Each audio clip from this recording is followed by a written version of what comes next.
So,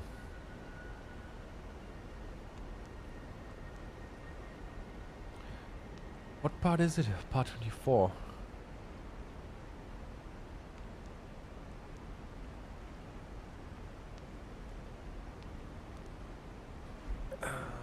The Godwyn Run, with some commentary of mine regarding my interpretations. So, we forgot one item yesterday. I'm done for the most part with everything here on the map for now. We left out the northern area of Kalit for later on.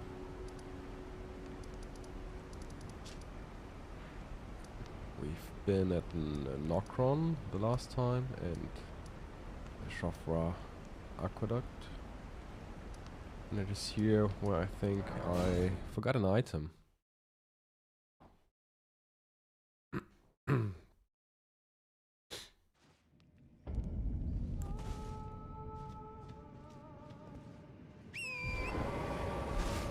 I even mentioned that there is an item right above the regal ancestor. Spirit corpse. I mean, the corpse of the regal ancestor. What he's called, I don't know.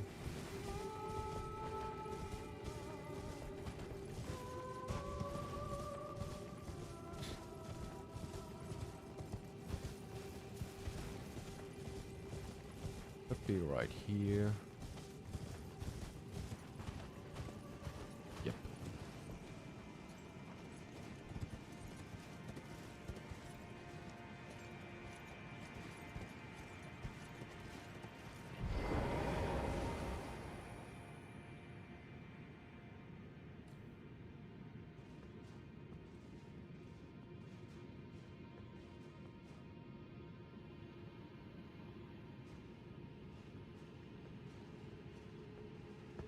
So, it's right above it.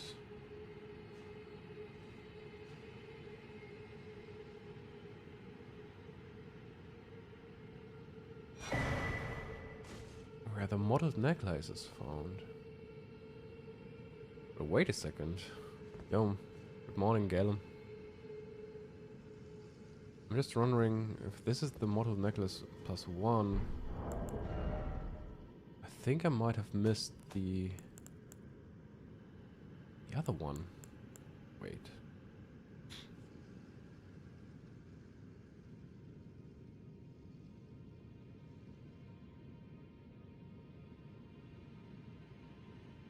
Oh no, no, wait, it's found.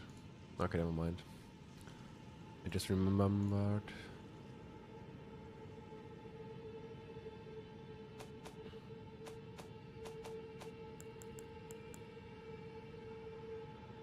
I get 2 imbued sword keys, so maybe...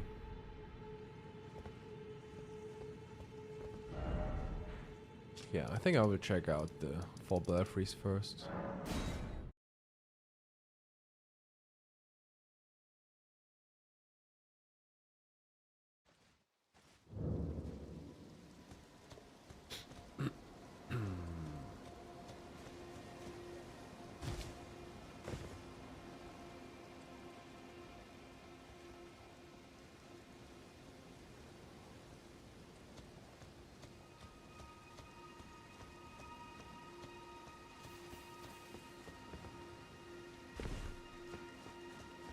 Today will be the day, Galen, where I am getting my lightning Ash of War. That I'm watching out for. I never noticed that this is a candle.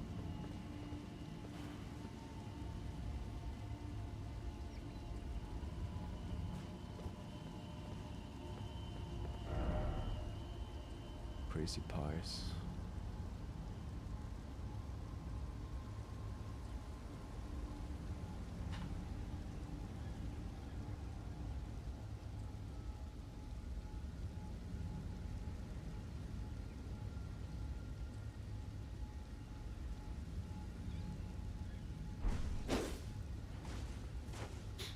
Lightning Slash, yes, exactly. That's the one that I'm watching out for.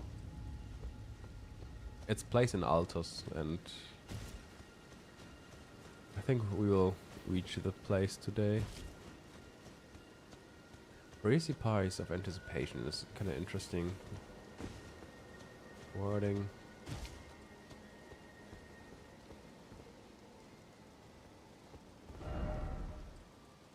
Night Sky Unceasing.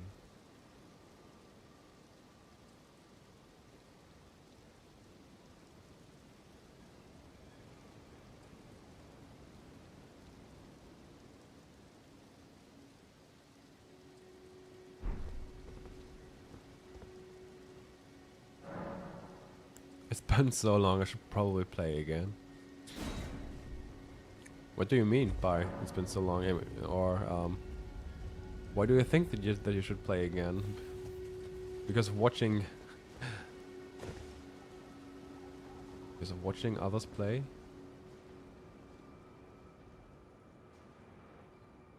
I have to say I had long breaks in between where I did not feel like playing Elden Ring.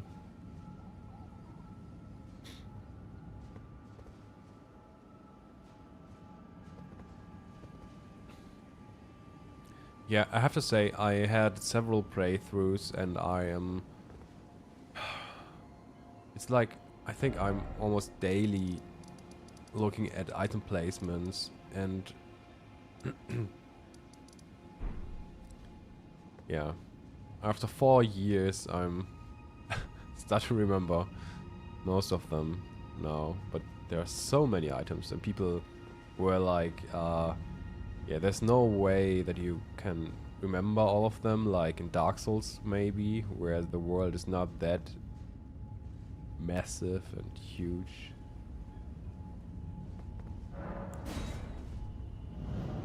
Because I heard that a lot of people in the community remembered most of the items in the playthroughs in Dark Souls, but in Elden Ring it's just everything is on another level.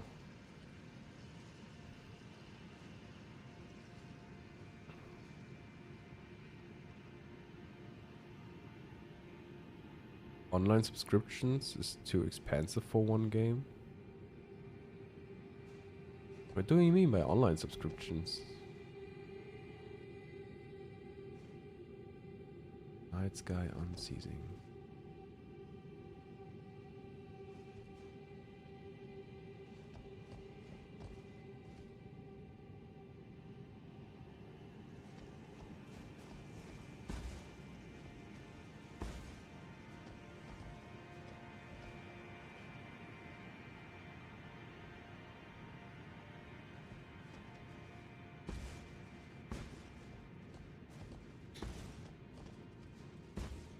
I made long breaks in between my runs.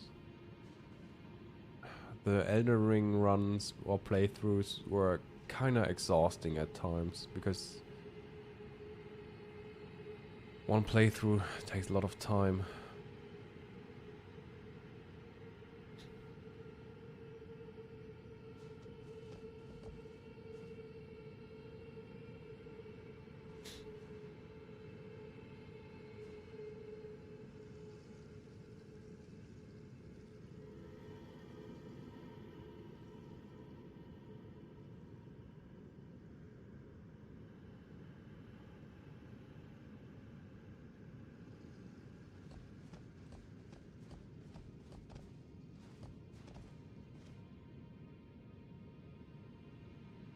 Oh, you're playing on PlayStation.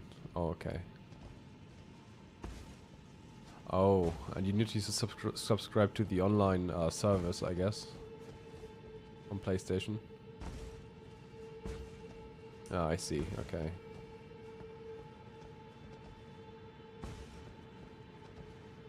Yeah. Some of my playthroughs I was helping others a lot in between, that somewhat of fresh. Yeah, it's freshening up the playthrough, or however you want. If that makes sense.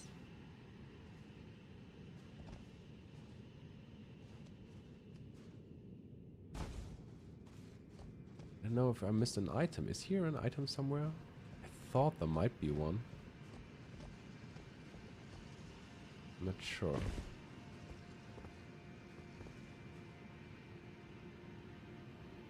I hope I didn't miss the one.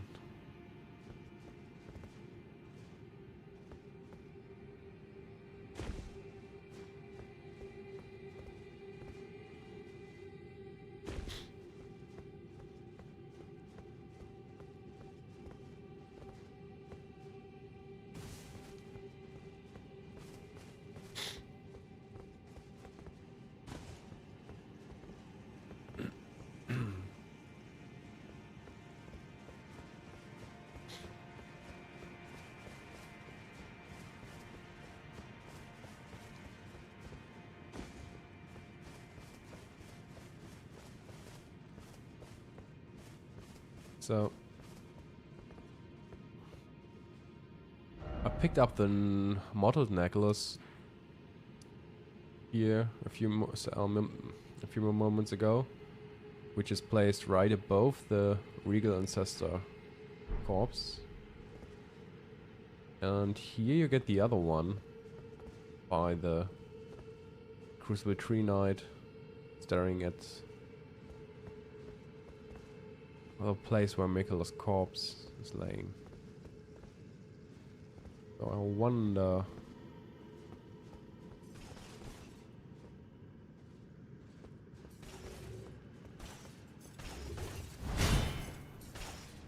At least I think it's the... at least I think it's the mortal necklace. It should be here. Or maybe it's it's placed right over there. Maybe... Okay, maybe he's just freaking nothing and the mortal necklace is there. Yeah, I might have remembered it wrong.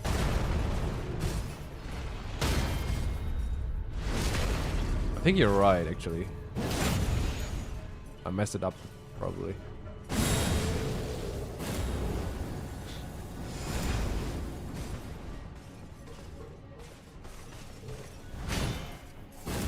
Oh.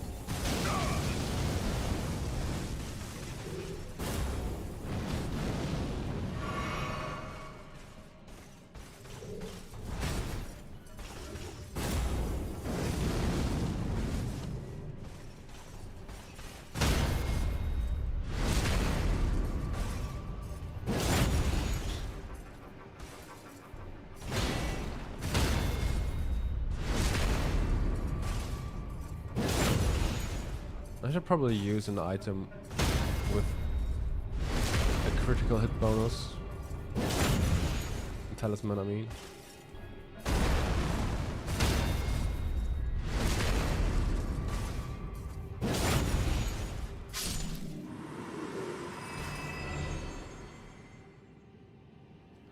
Oh, you're right, he's dropping nothing.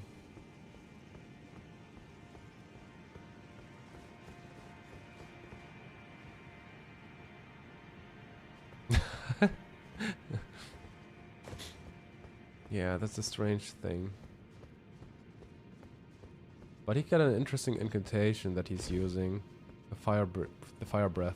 Is the fire breath in the base game or in the DLC? Or do we have it?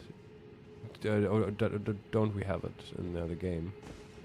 Do we not have it in the game?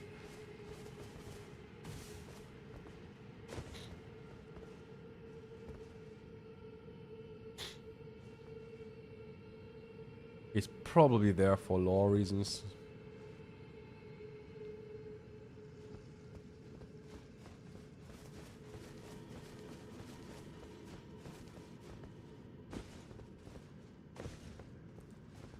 Can't really remember where the fire breath is placed.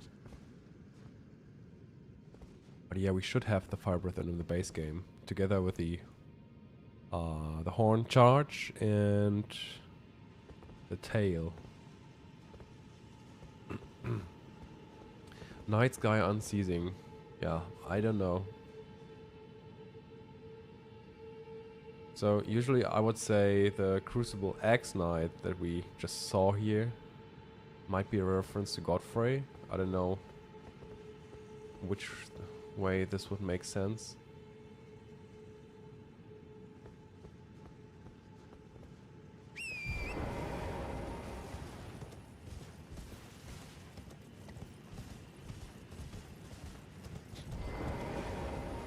Yeah, but he is the mottled necklace, okay. And it's kind of pointing towards the other regal, the other ancestral corpse. So it's interesting that both mottled necklace are have some relations to the ancestral spirits. The one is found right above one. Yeah, and even this one looks like it points to that one over there.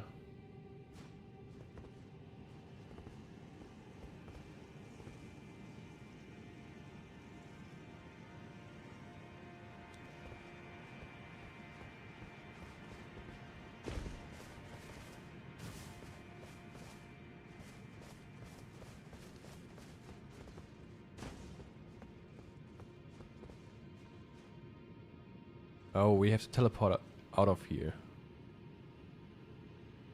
Right? Yeah. I think so.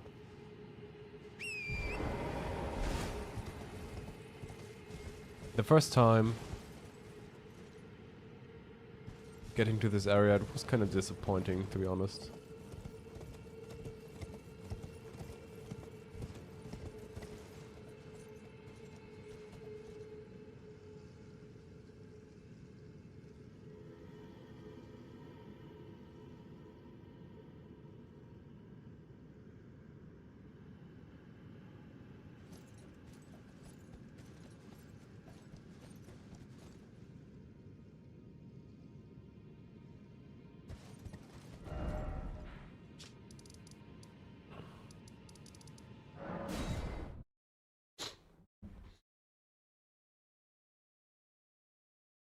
Yeah, every time there's just less interesting stuff. I think it's most of the time about for lore reasons. Some interesting references or allusions, probably.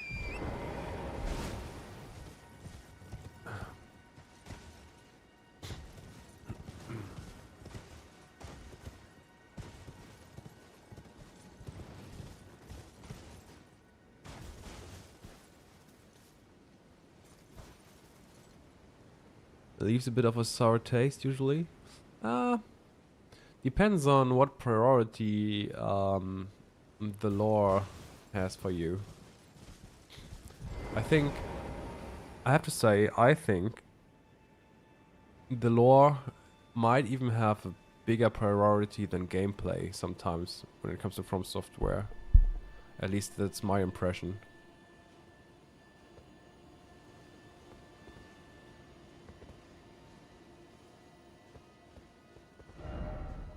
Crumbling lands.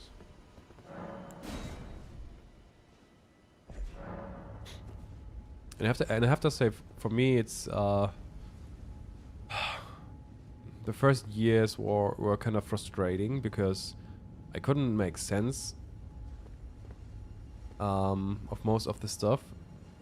And then you start to get frustrated and disappointed of the game because you have the feeling most things doesn't make sense. But I got at a point where I was really convinced of my perspective and interpretations, where I started to get the feeling we're just, yeah, I got the feeling that it's clicking a little bit and that I'm on the right track. And from there on, I was satisfied with most of the stuff that I find in the in-game.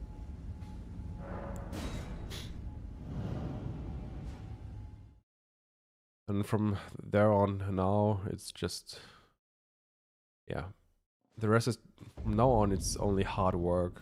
It feels like I have to work myself through everything, and I'm getting further with my interpretations, but it's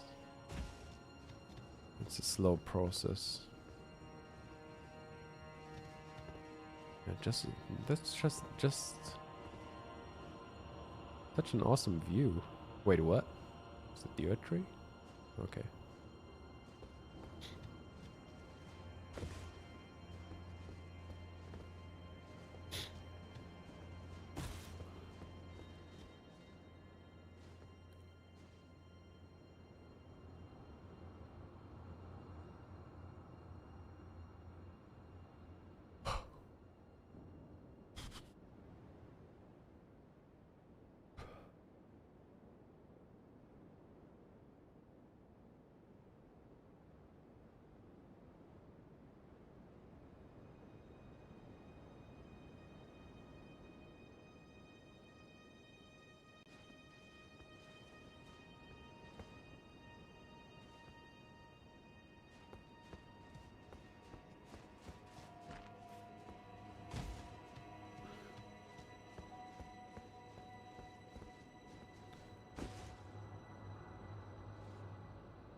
Oh, the first time entering this area was insane.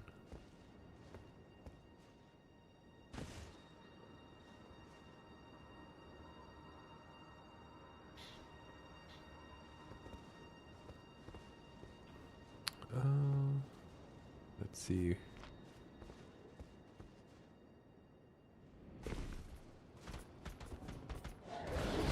Oh.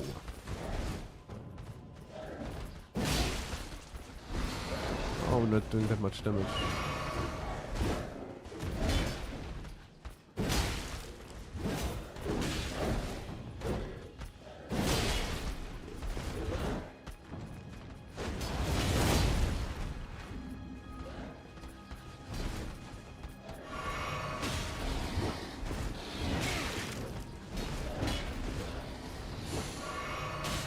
They do a lot of damage.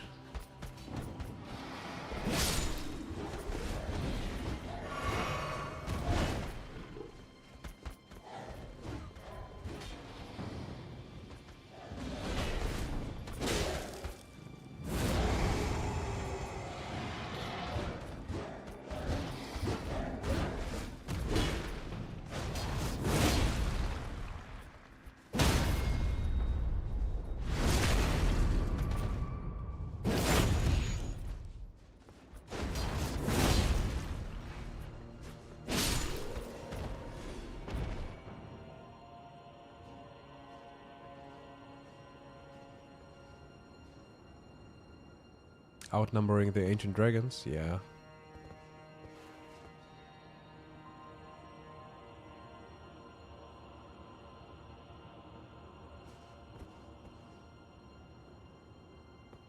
Moin Void.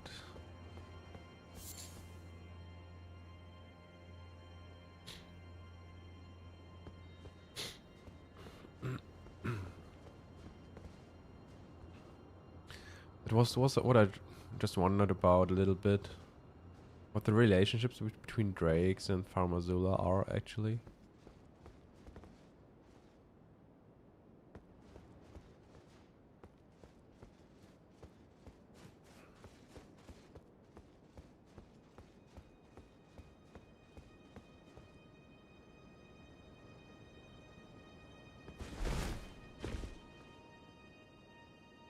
Yeah, and this is an interesting item as well. It's the Pearl Drake talisman.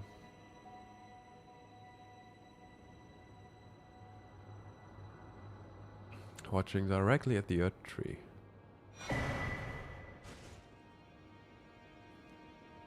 There's some interesting symbolism going on with rainbow colors and light.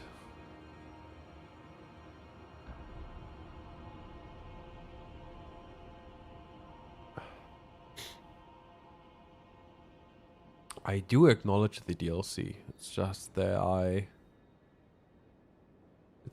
think that the DLC is even more symbolic and designed in form of parallels.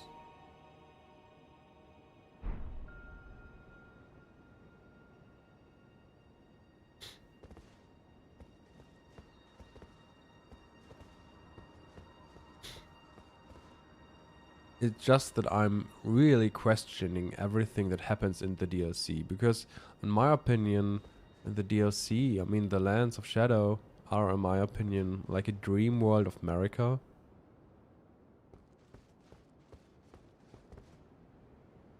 So things are mirroring events of the past, I think, but in a more symbolic way. So when it comes to Bale, for example, who rebelled against Placidusax, I think there might have been events in the lands between where a kind of a red dragon fought Placidusax, but it might not have been Bale literally and directly.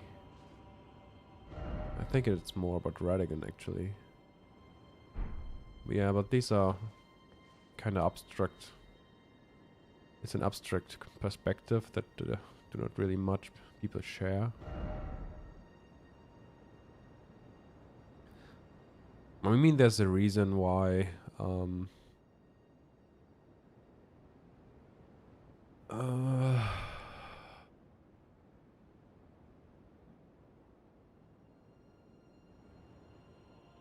think there's a reason why the DLC feels disconnected.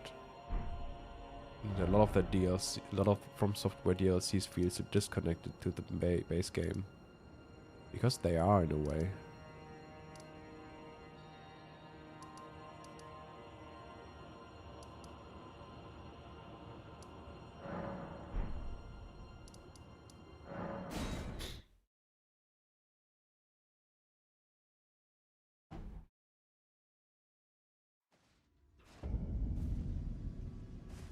Hello, Buck.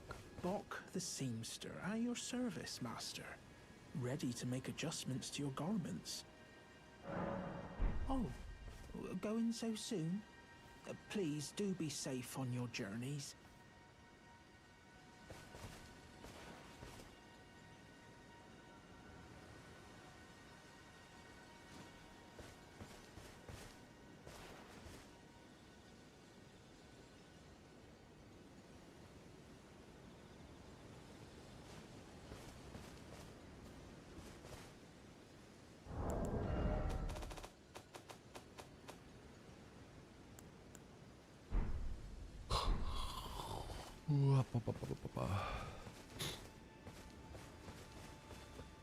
So we have now both Dectus Lift medallions. It's kind of interesting that the didn't play much of others. Bloodborne DLC was similar to Elden Rings in my opinion. Both are somewhat out of time and more so a walk through the consequences of some discarded history. Yeah, in a way. I've never played Bloodborne, but it from what I have heard, it sounds similar. That there's something going on with a dream. So the reason I think it might be a dream, there are some more, but I think it fits really well how they design the game's content. I explained it in one of my videos where I think they are designing most of the game's content in form of parallels. So for example, when they want to tell a story about Godfrey, they, I mean, they obviously can't take, I mean, how do you tell what happened to Godfrey when it happened in the past. And what they are doing is they are creating parallels. So it's it's definitely a more abstract approach and method. But what are they doing? They look at the story of Godfrey and they are designing another character inspired by his part of the story in a more creative way. And following this approach, and I think they are creating game content in this way most of the time, you automatically end up with game content that feels like a fever dream, because it's it's mirroring past events. And so to make a DLC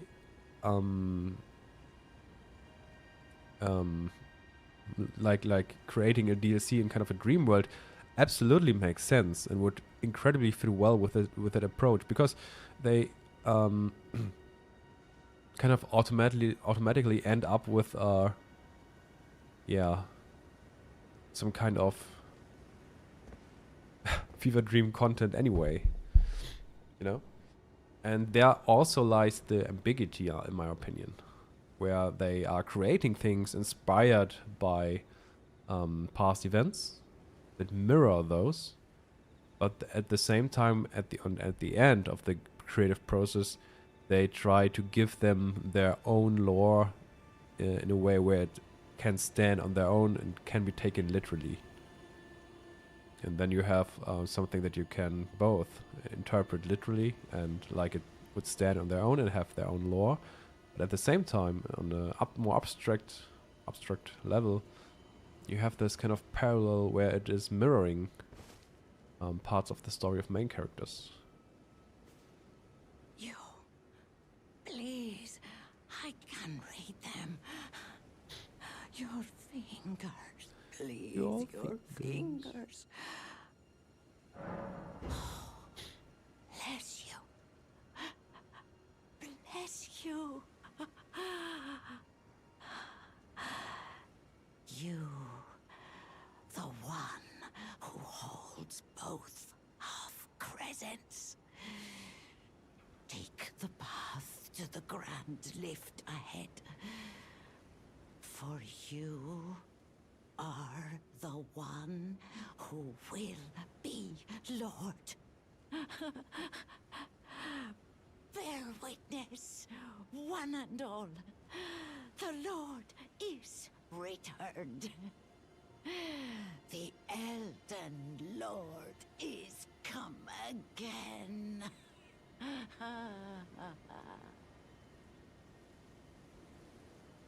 Okay, that is weird. I thought I would knew this dialogue, but now that I paid more attention,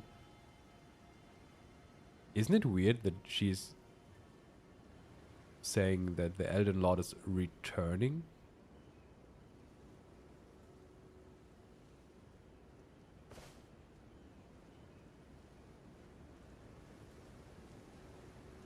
The part where she says that we are returning is really weird.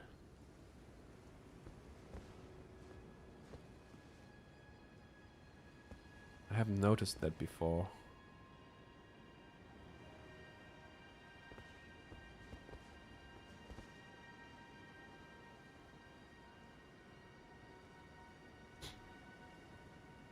Maybe it is more about the Elden Ring, which is supposed to return, and the mentioning of an Elden Lord is more of a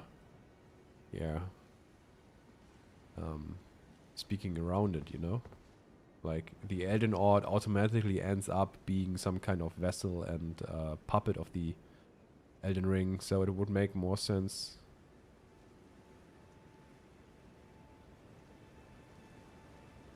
that she might be talking more about the Elden Ring when she says the Elden Lord is returning.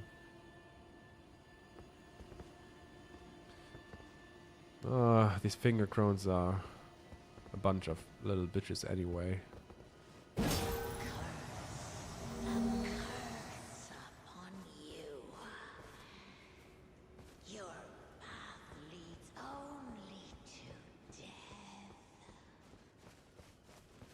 See? They're really weird. Saying our path leads only to death anyway. I think it's more of a conspiracy. And the tarnished are more just used to restore the Elden Ring. Your feet. Godless brute. You'll soil your hands soon enough with mortal sin. And that's something that I still don't understand. What she might mean by mortal sin.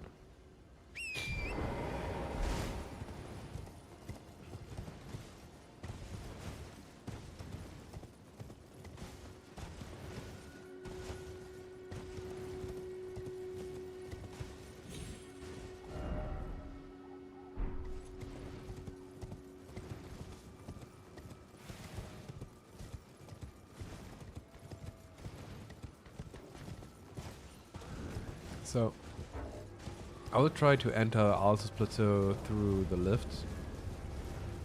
Because I'm interested in if there's some stuff going on. Yeah. I didn't know if it sounds like mortal sin might be not the same as the cardinal sin, so it's really I don't really know what you might mean by that. It sounds more like a bad thing, too. Saying we would soil our hands soon enough. What does she mean by that?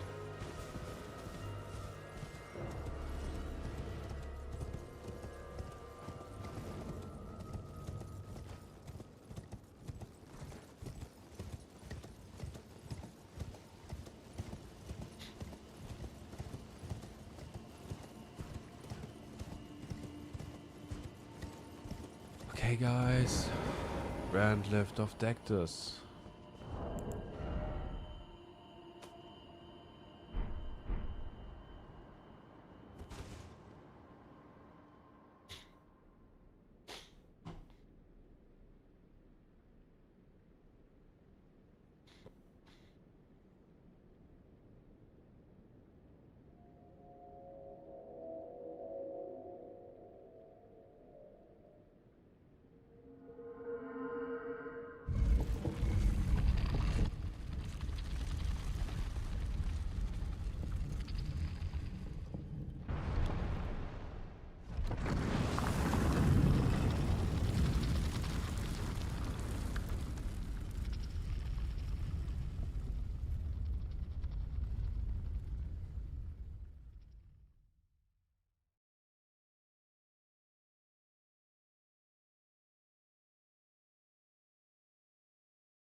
Interesting weather.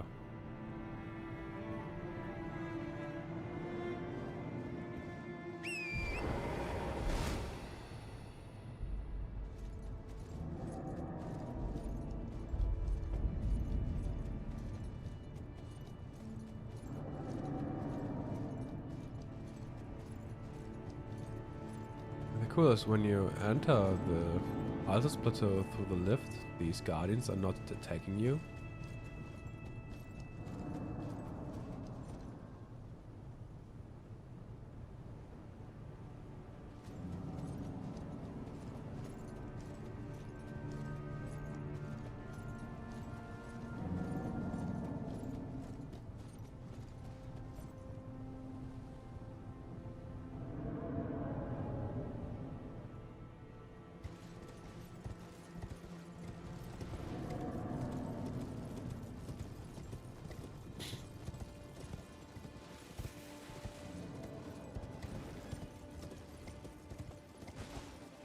there are items anywhere?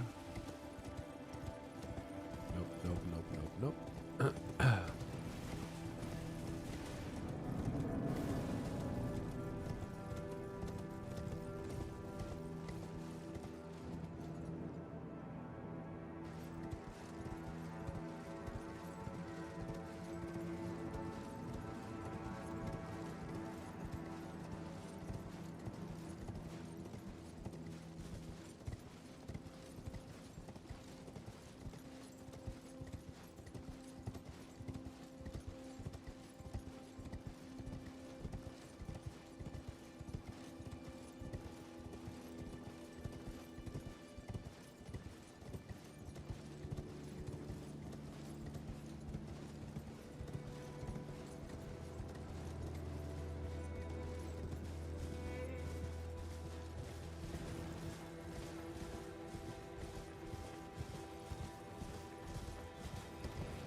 Okay, let's get the map first and the Ash of War that I'm looking for.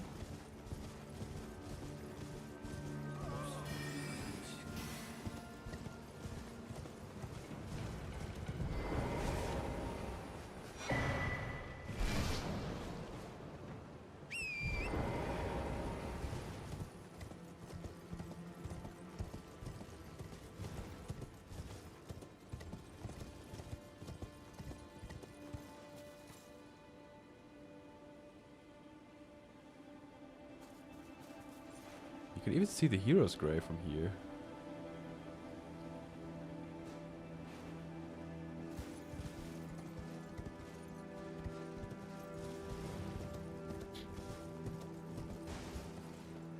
Hey guys. And they're pretty chill.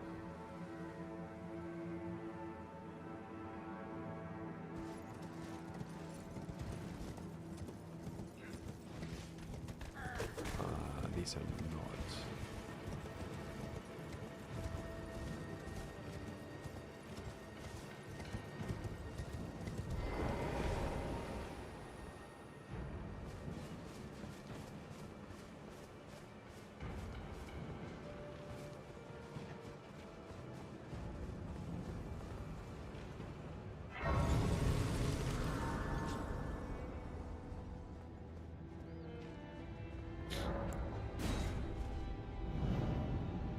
I always thought that the weather is pretty weird in Altos because it sometimes becomes really foggy, and I don't know why. If there's something more to it.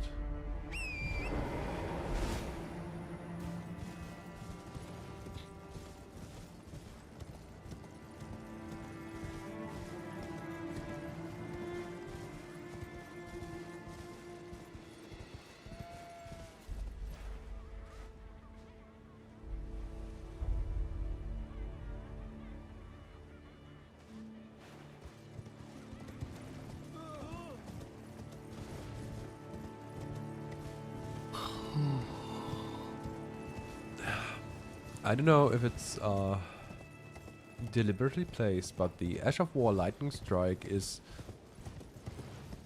actually the location that you are also able to see in the Flightless Bird painting.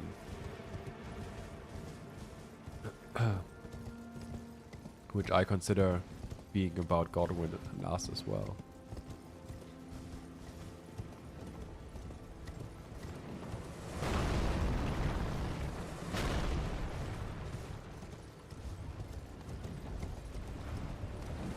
Oh. Ouch. Aimbot.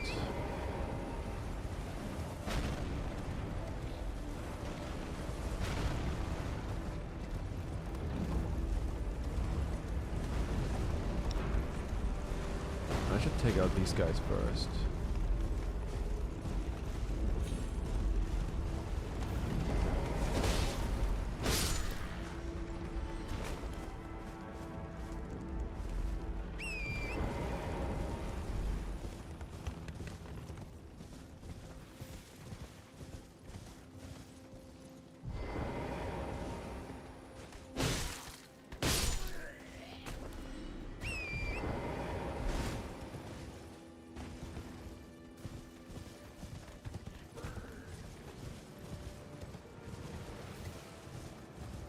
So the Edge of War should be somewhere over here.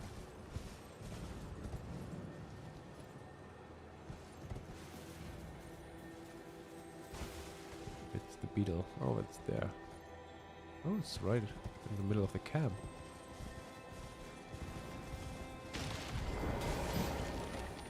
Oh, wait.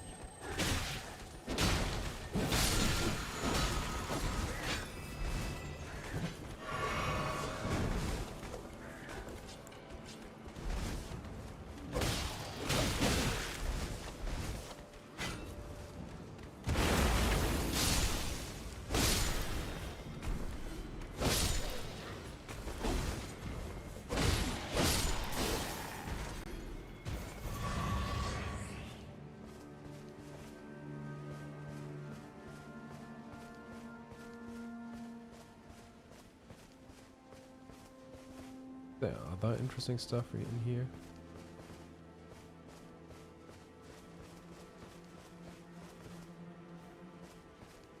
Okay.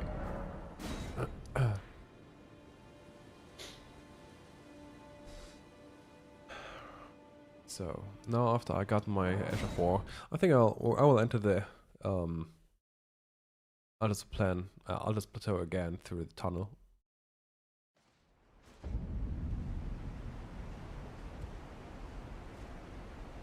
So let's see.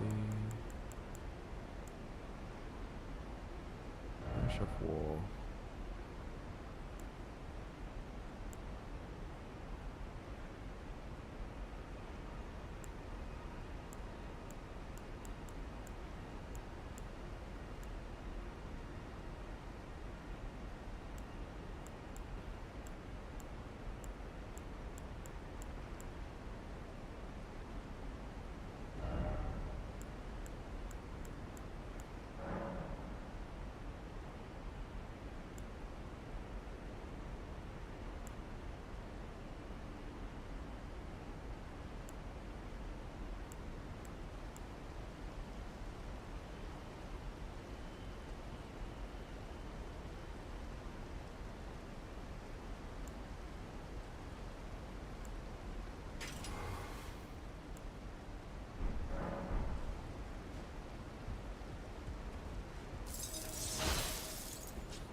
So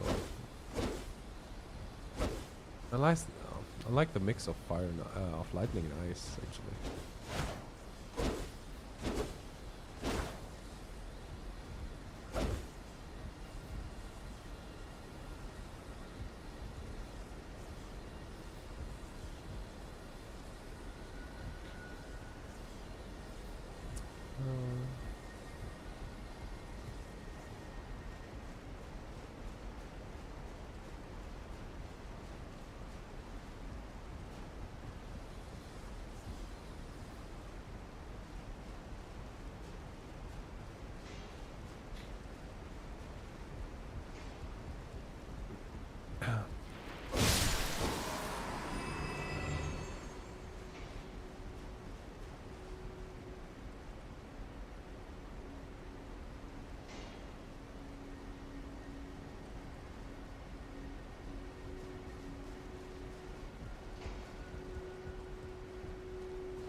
A smithing stone.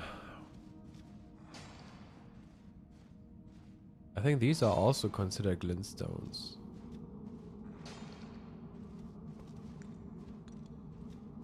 I think it's themed around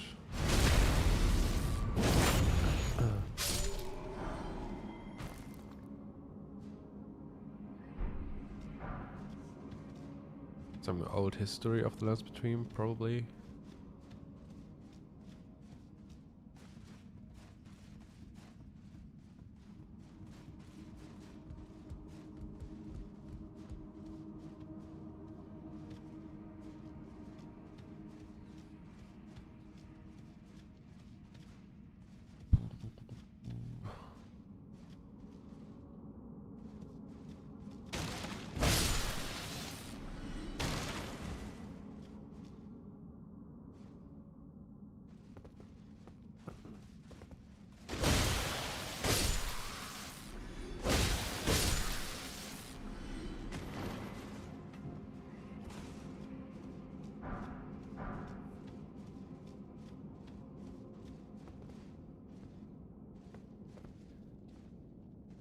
Some poison traps.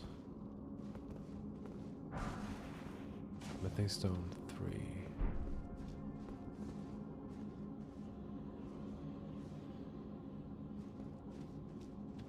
We get a lot of raw ruins here.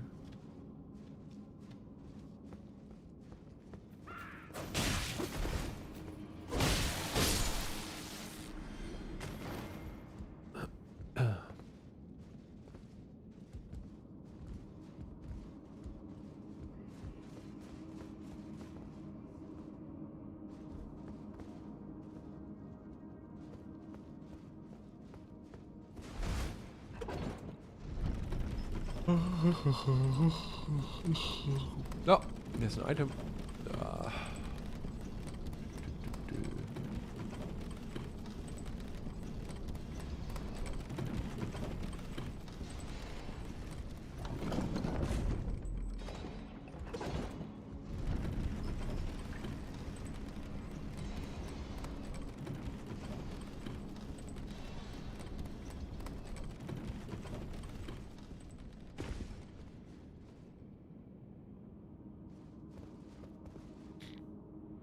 I think the only other place where you can see these greenish or turquoise glintstone, they're also placed this just in a little corner, but in the high road cave, and also on drow ruins, on these kind of ruins. Interesting thing. Smithing's down 5. Okay.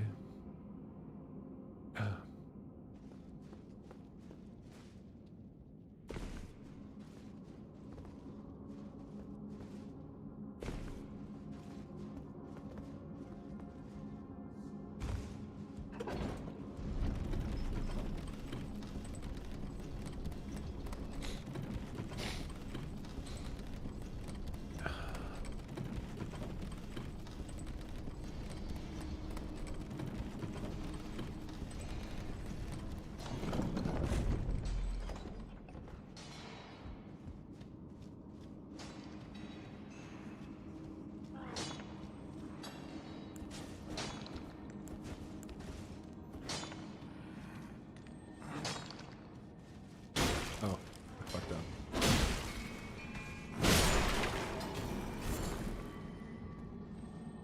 Cracked crystals.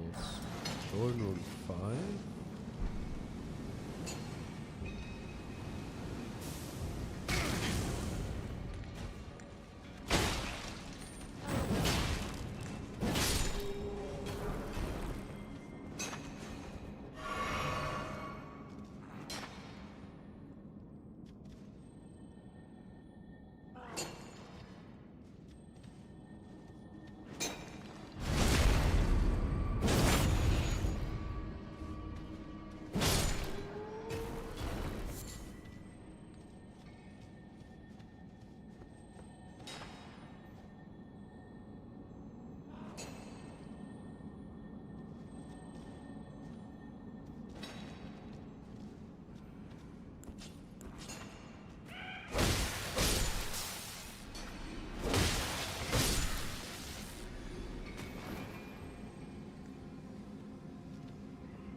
Lightning grease 2 times. So, yeah, I don't know, but this is such a weird placement.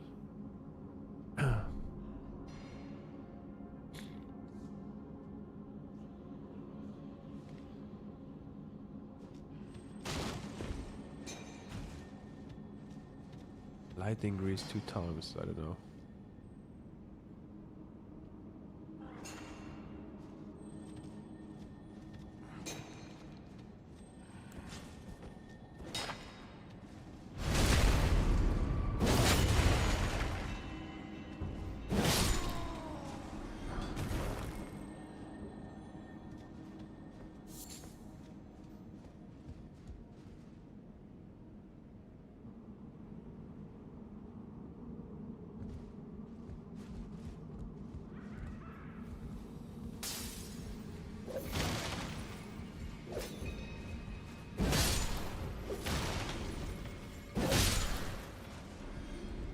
Okay, they're not attacking.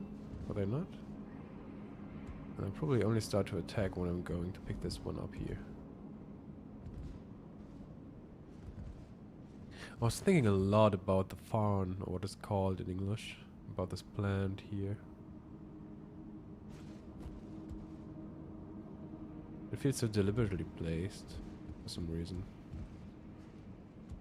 And it's a rune arc, so I'm kind of thinking of America.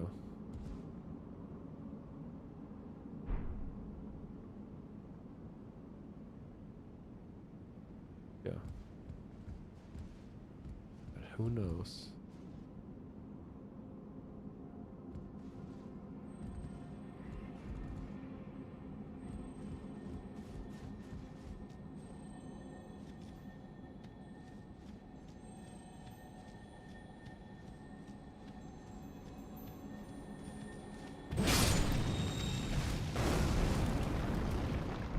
Nothing's done for.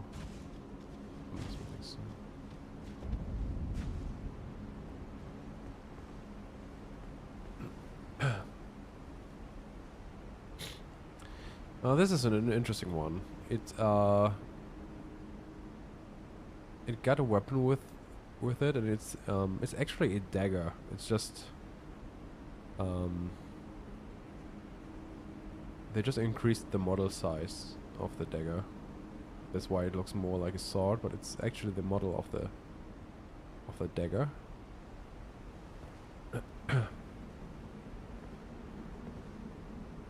And my suspicion was that it's probably pointing towards the Church of Inhibition.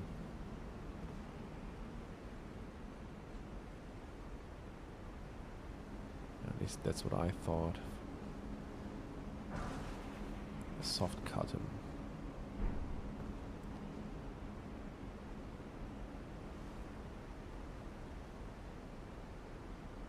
Soft cotton and a dagger. Maybe it's about an assassination. And I was thinking maybe it's about an assassination in the sense that America shattered the Elden Ring from within Radagon. Because there is another smoldering corpse. I think it's right in front, right above us there. And the smoldering corpse over there is staring right at this smoldering corpse, but is carrying a rune arc with it. So, I don't know. I was trying to link these two. So a rune arc over there pointing towards this smoldering corpse with a dagger and a soft cotton. And it's pointing towards the Church of Inhibition, which I think is a reference to American Radagon, in which Vaig is more of a Radagon parallel.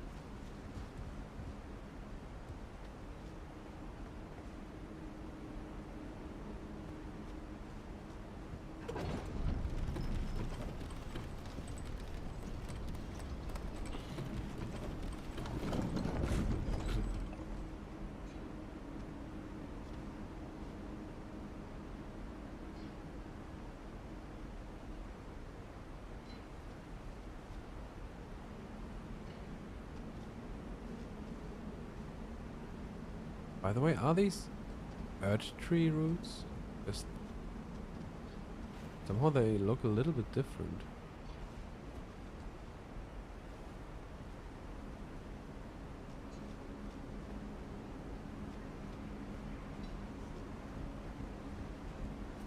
They look more natural.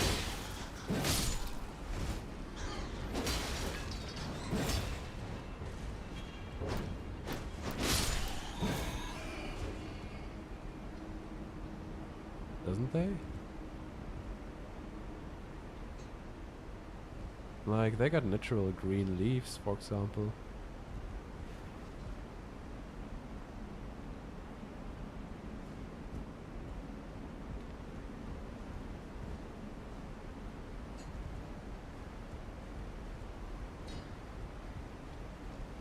Yeah, I think these are not Erdtree roots.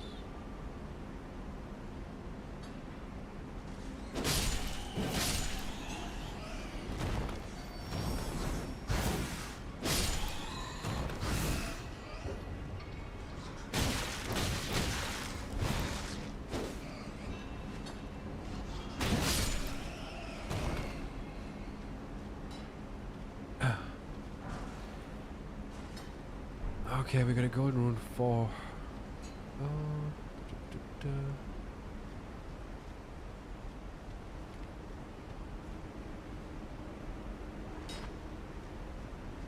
I think maybe this area over here was already some kind of,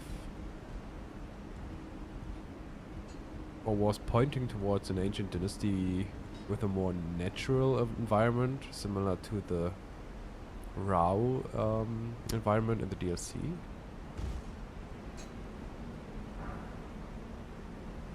Maybe they were just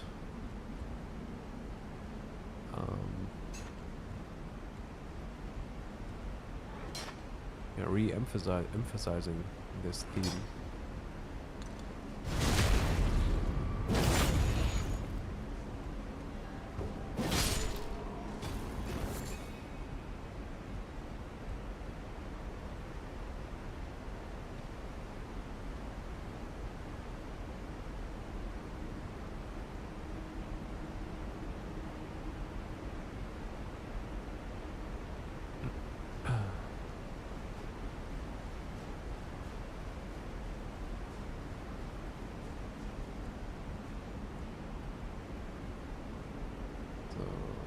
In there.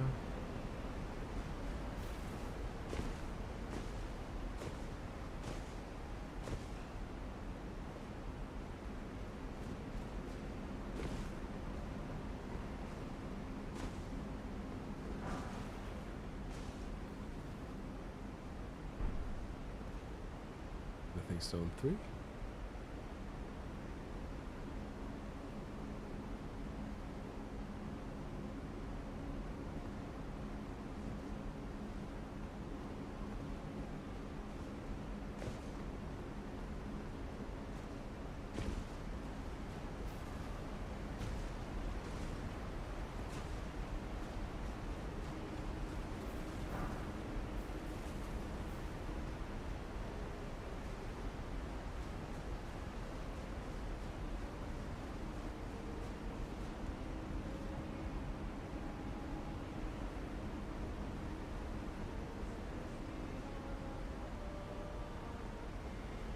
And the singing bad ladies.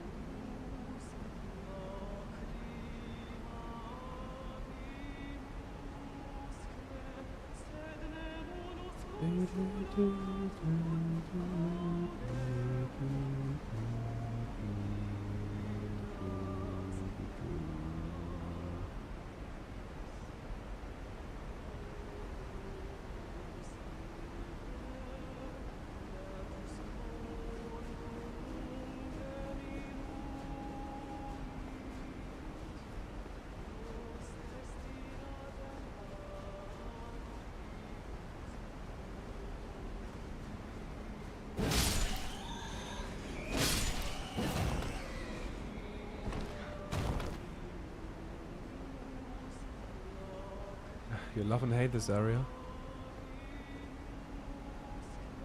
But I don't think there are a lot of difficult enemies. It's just sometimes they are just a bit annoying. Godwyn Run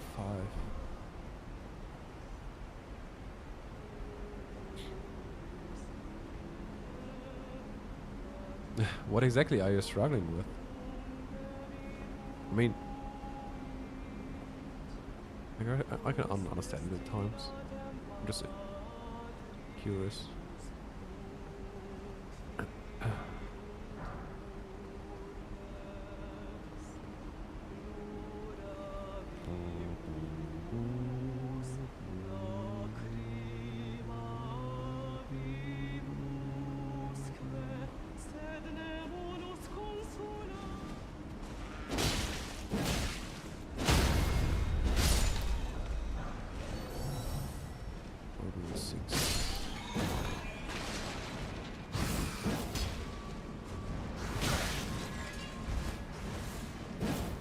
Ah, shoot.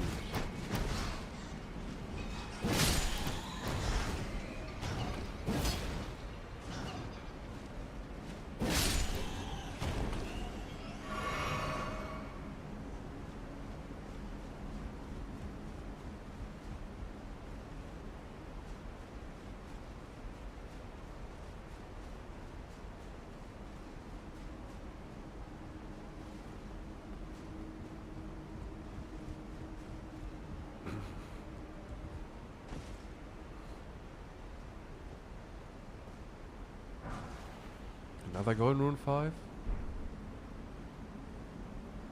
Haven't we picked up one already over there? Yeah, we have. But why so...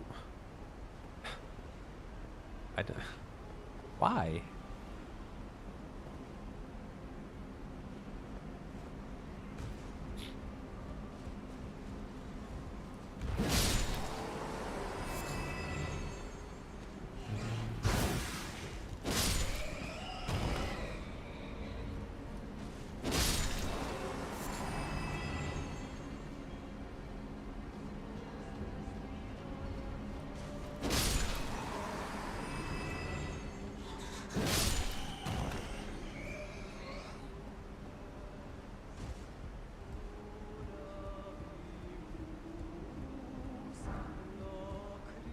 I think it's kind of a beautiful area, and it's a definitely a special one as well.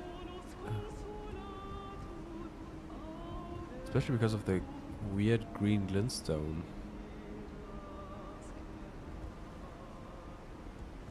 It feels like there's something to it, but I'm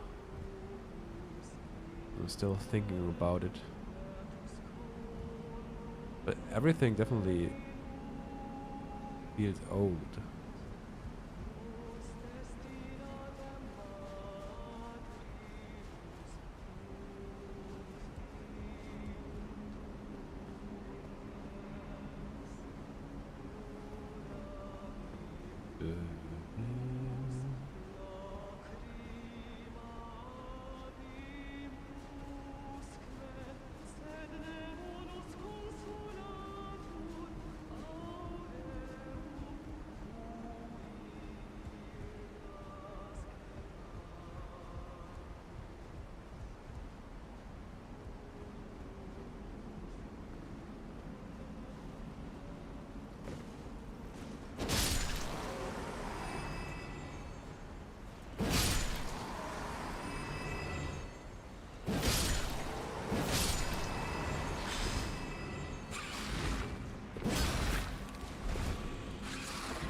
Good morning, Lord.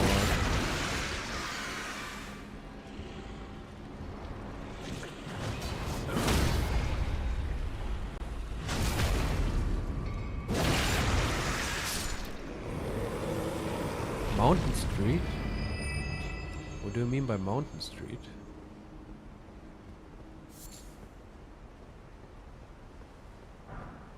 Oh, we got the octopus head. It's a pretty rare item.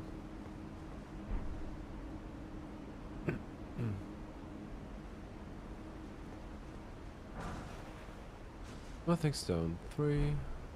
And this is the serpent sword, what it's called. Serpent God's curved sword.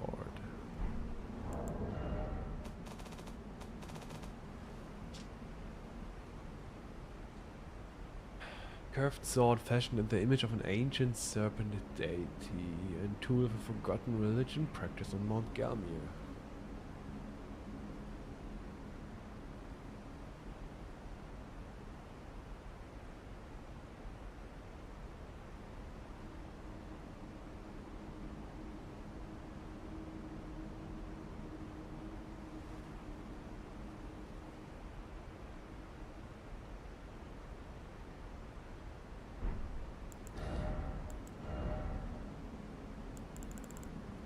You know, I have seen a Reddit post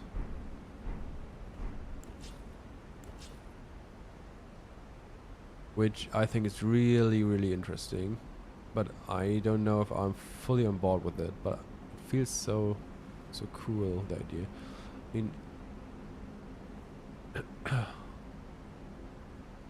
look at the curved sword.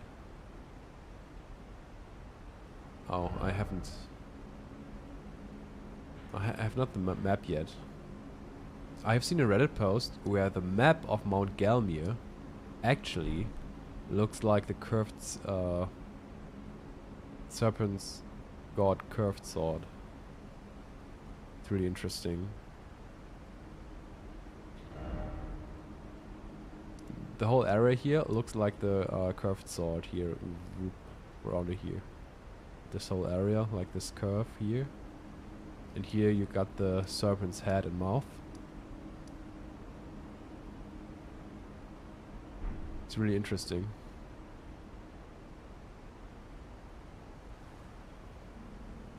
Oh! Pressed the wrong button there.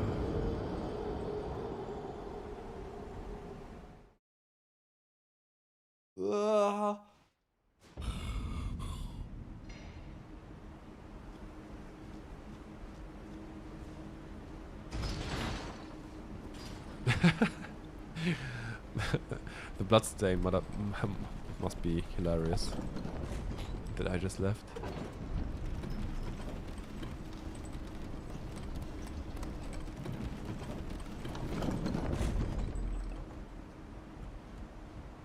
Track is maybe a better word, just an aesthetic comment. But it tracks the form of the serpent god's curved sword, you mean?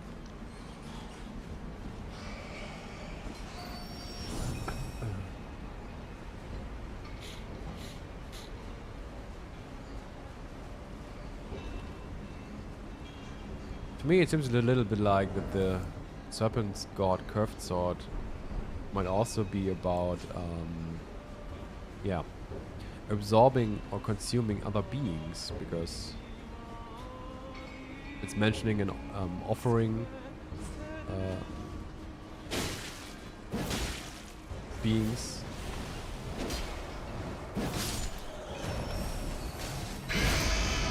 Okay, please come down here. Thank you. And you're gaining HP by killing enemies, so it feels like it's about consuming others or absorbing the life force when it comes to the curved sword of the serpent's god.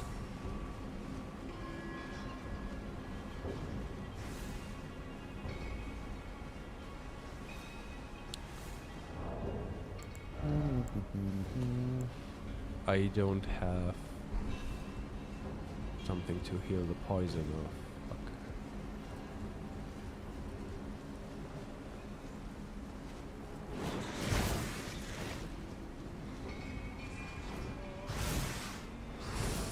I shouldn't be here.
I don't think I have missed anything, right?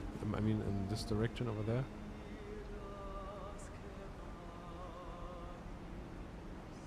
I think it was just the Serpent's God curved sword.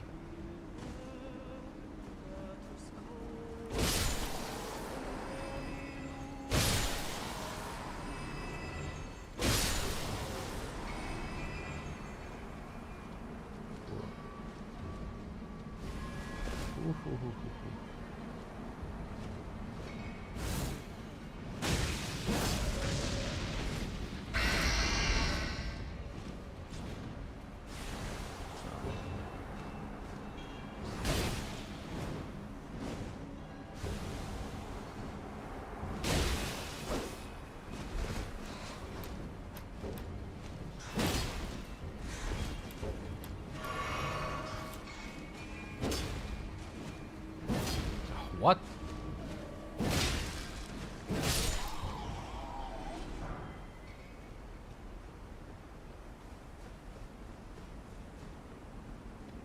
Bone Ash? Lost Ashes of War by the last elevator. Did I miss it?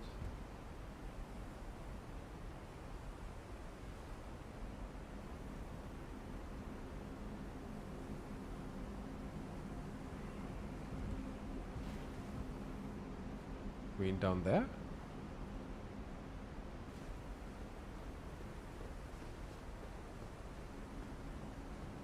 Oh, further ahead, yeah, okay.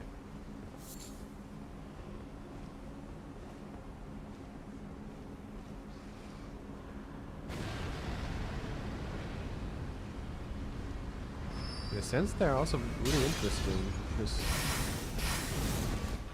the crystal.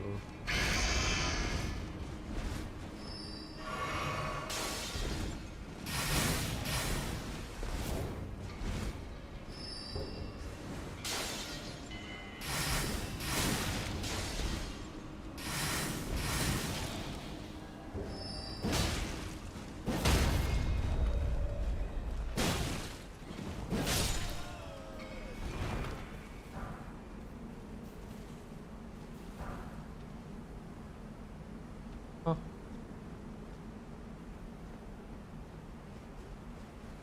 Okay, but where is it? Oh. I think this one is a rune arc. And this is the one, looking at this motoring corpse I talked about earlier, with the dagger and soft cotton.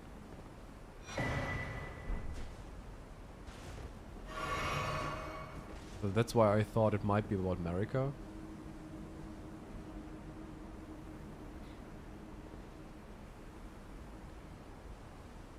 Is this the only enemy of this type? I wasn't sure. I thought I might have seen... Is it true? I thought there might be another region where they are, but maybe I'm wrong. I can't remember where. If there's any.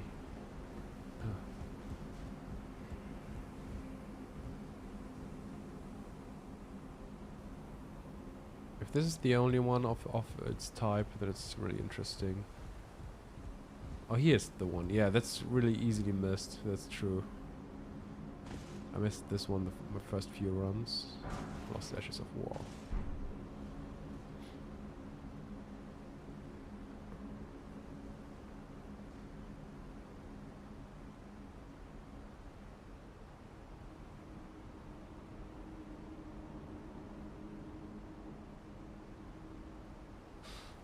Oh, Lost Ashes of War.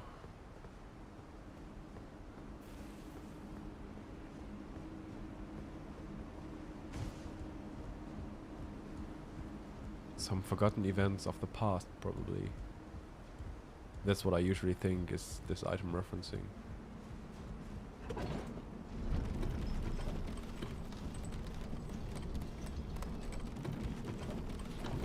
Yeah, the area definitely tells about an area, I think before the Urge Tree. It's... the color of gold is so absent here, this area.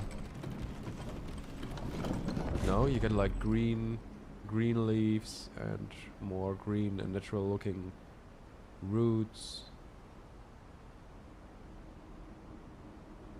The type of glintstone also is probably way older.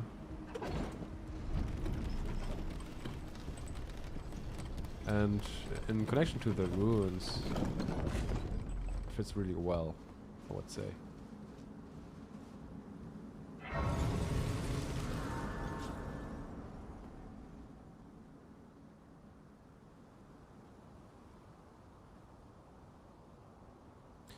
Two summons are available. Do you mean by two areas where you can summon other beings, or what do you mean by summons?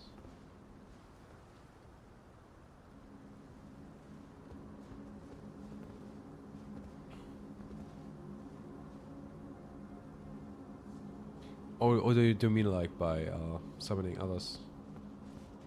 Other tarnishes?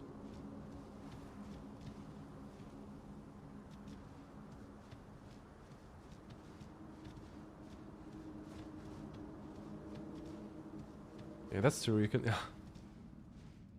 you can even summon 3? Wait, what?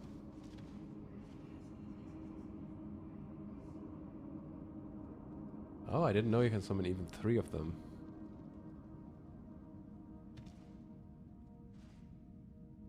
For some reason I forgot, like,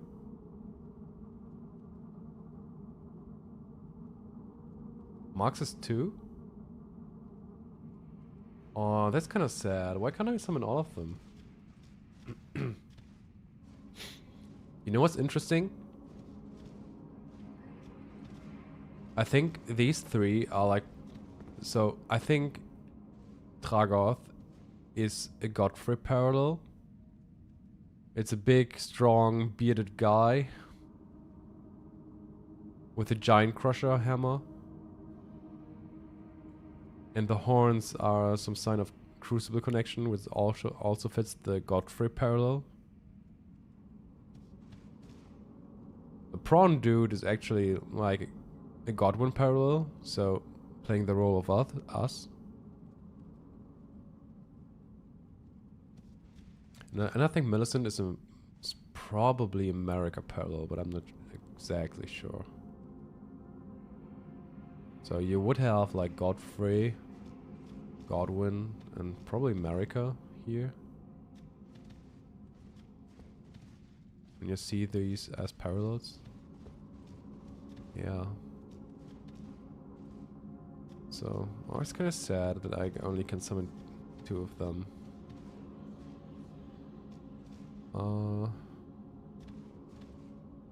With which should I go? I think we definitely go for the prawn dude, right? Blackguard. Great Horned Tragoth. And Millicent. I think we go for Blackguard.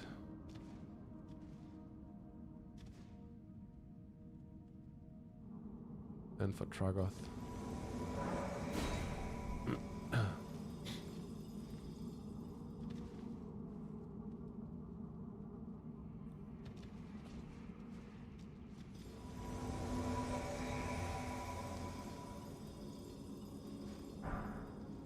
Casual greeting. Oh, you get an... Oh, this is even the place where you get this gesture.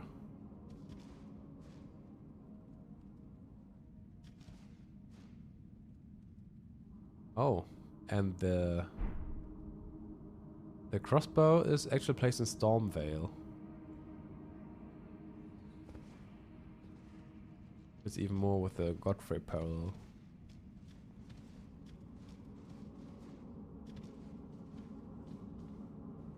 Okay, let's go.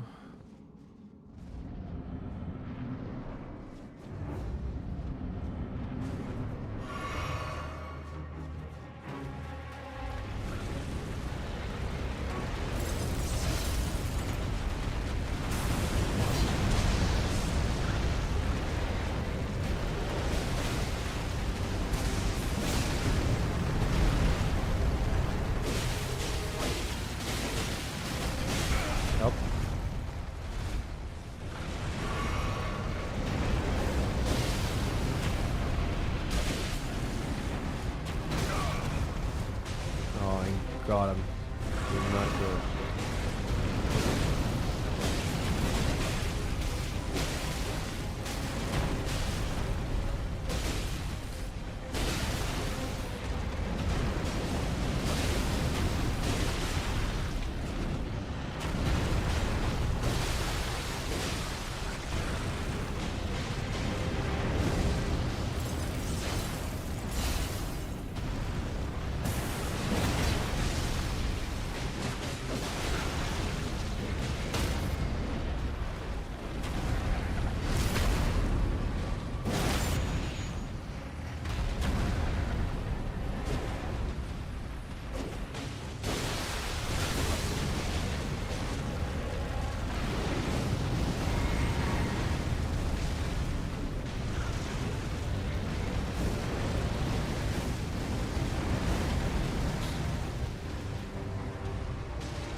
I was thinking about this area a lot because I think the malformed dragons are more of a Radagon reference. And Borgard and Tragoth might be symbolizing Godfrey and Godwyn. In some way, it symbolizes their opposition to him, or them imposing him, I would say. Okay, what do we have here? We have a lot of skulls. A lot of dead people. We had a malformed dragon.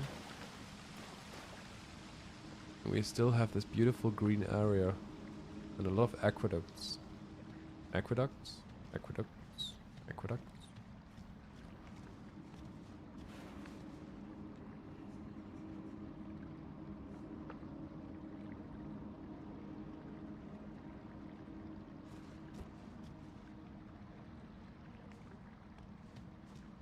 So, a lot of water theme. And natural plants. Probably older than the Earth Tree civilization. Because it's not touched by gold or something similar. And what I really think is interesting is that these buildings made out of bricks are in some way included in these Rao ruins.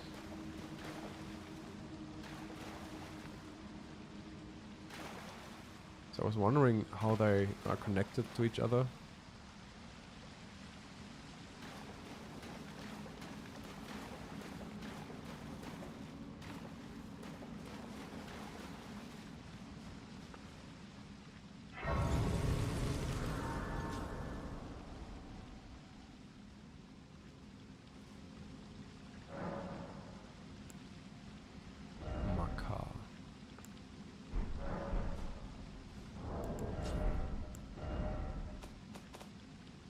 Why does he have a name, by the way?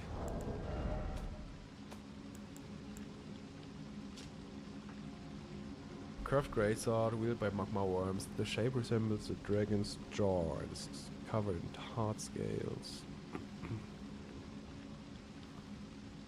Heroes who partook in Dragon Communion and grave transgression for which they were cursed to crawl the earth upon their bellies, shadows of their former selves.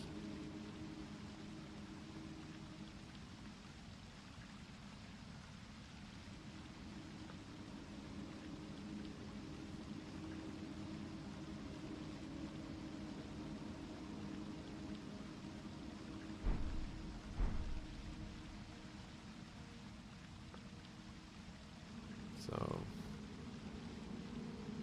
Makar. What does the name actually mean?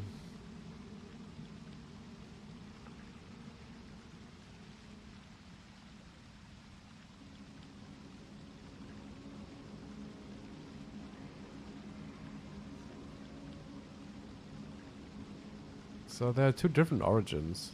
One of Makar could be Greek, meaning blessed or happy. The second origin could be Scottish, a term for a poet or a bard derived from maker.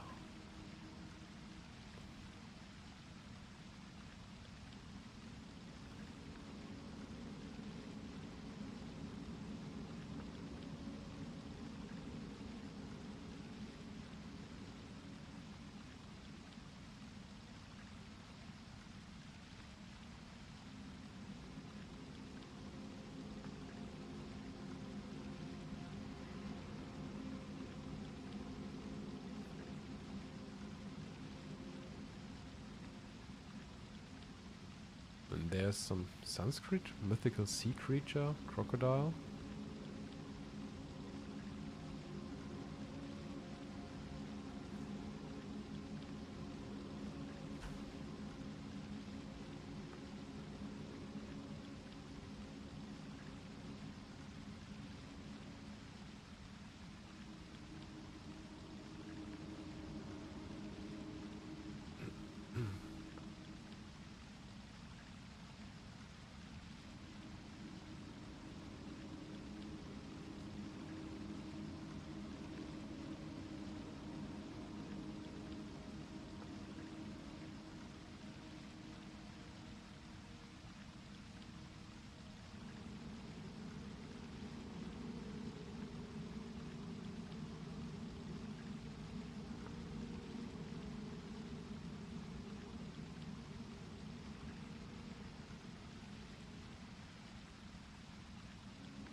Could be that it's a reference to Makara in Sanskrit, which is supposed to be a sea creature like a crocodile or something.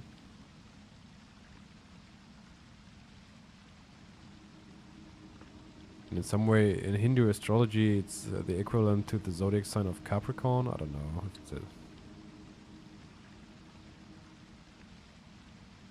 Some river goddess is mentioned.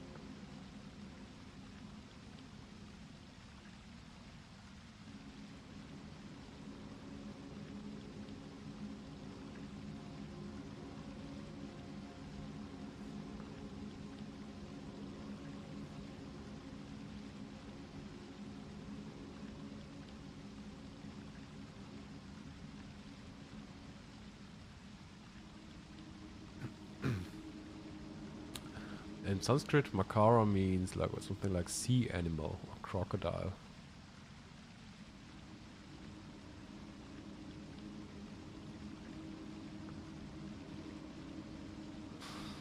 I don't know. What about you guys? What do you think Makar means?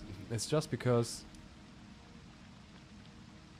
they gave this magma worm a name, but the name itself does not have any function at all. It feels so unnecessary. Or is the name Makar mentioned anywhere else? Hey Raven, by the way.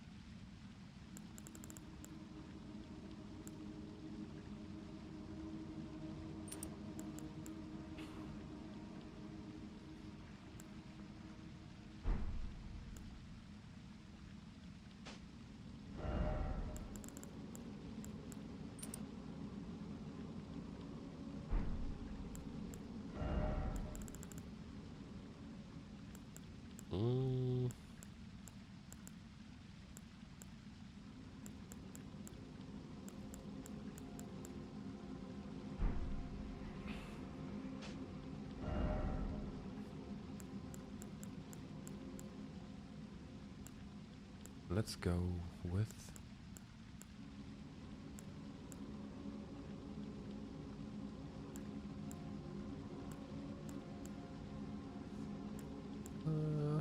with this one.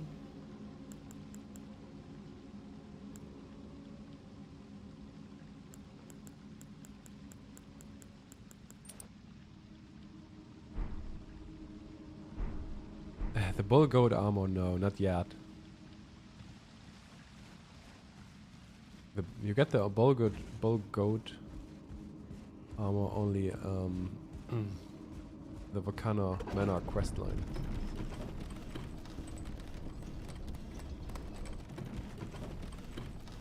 I have to look up the Japanese version of the name Makar. Maybe it's there more obvious that it's supposed to be the Sanskrit name of Makar.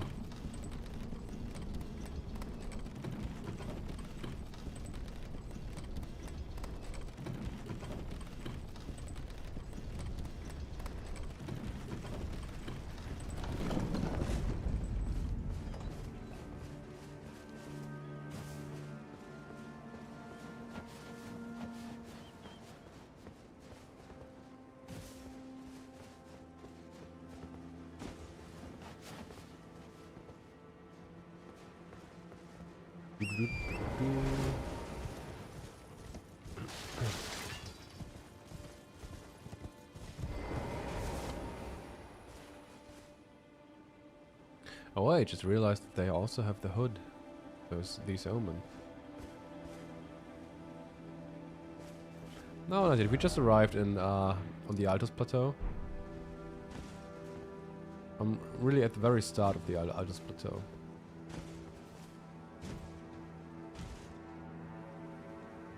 Guardians as well.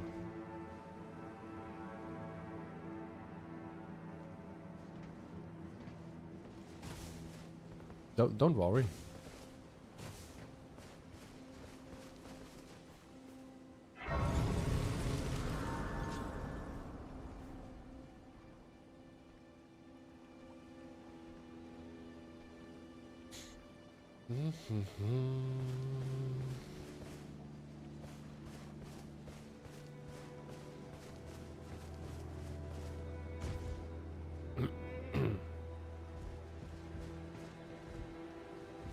So we got some dead guardians, a lot of abandoned coffins.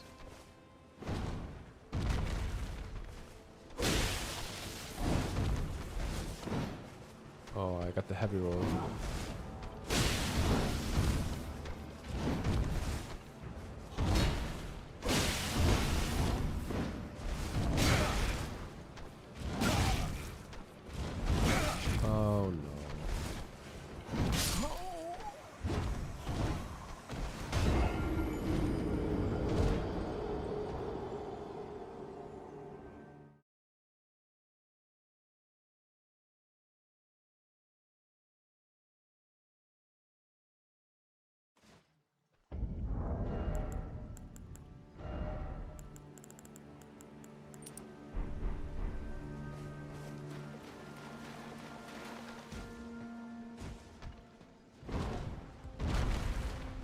Stepping stone 5.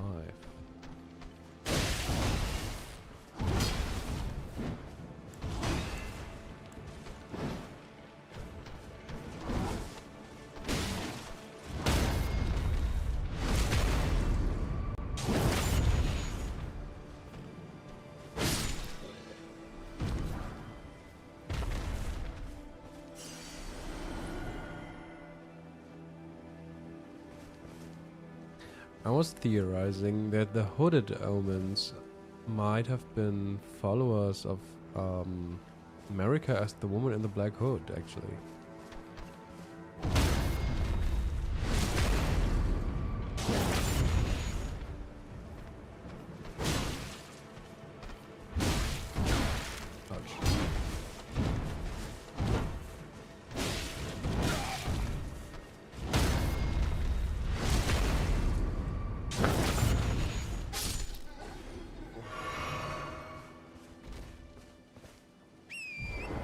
Because two of the omens with hoods are using Fia's Mist.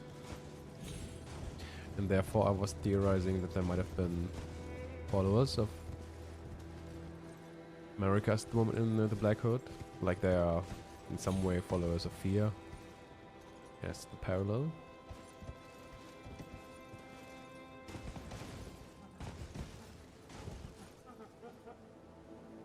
And even might affect the commoners who also are wearing hoods.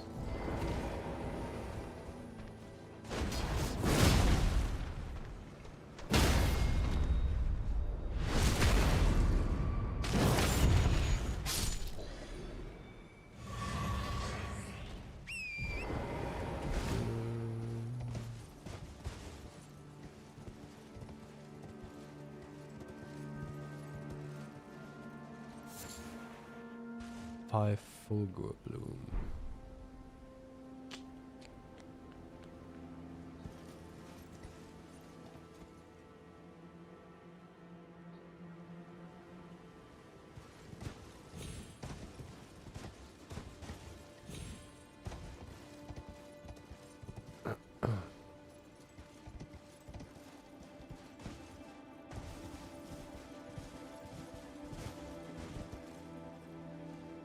Oh.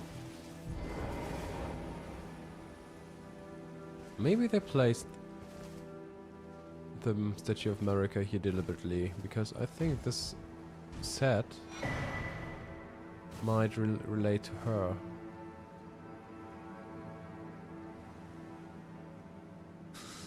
Because I think that Kenneth Hyde is actually a parallel to America. And this is the set that Kenneth Hyde is wearing. So maybe that's why they deliberately placed the Statue of America right next to it. And the whole area about the abandoned coffins might be about the abandoned America.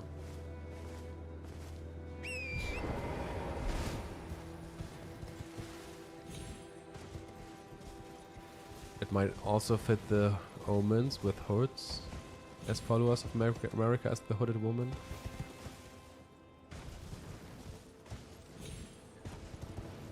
Seems like a theme that might fit.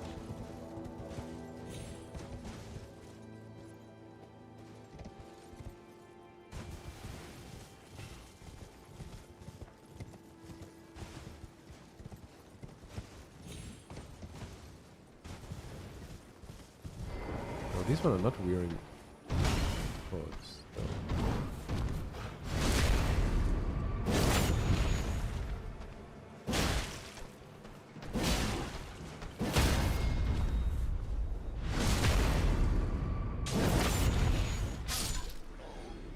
Was there a cut quest with a guy wearing that mask?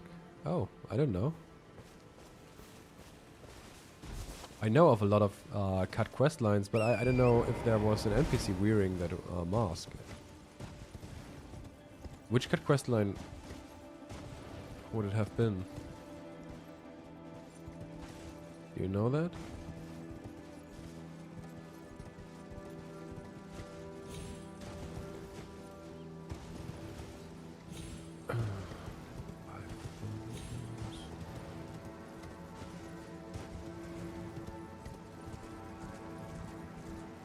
Oh, there's an item.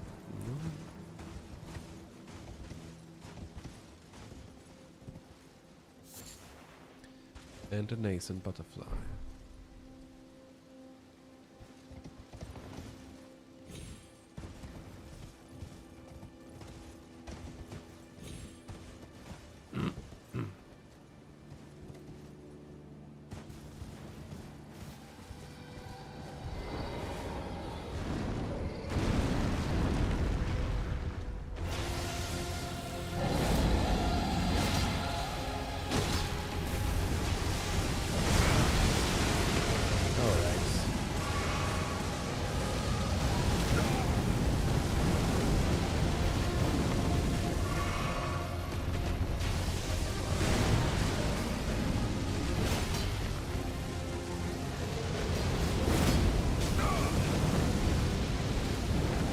Ah, Jesus.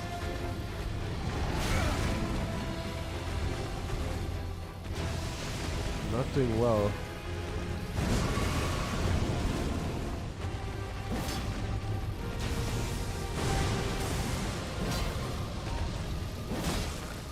I think Miyazaki wants us to attack the feet.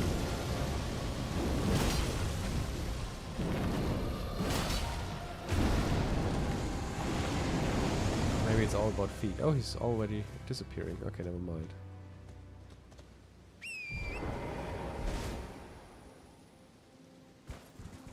There she goes.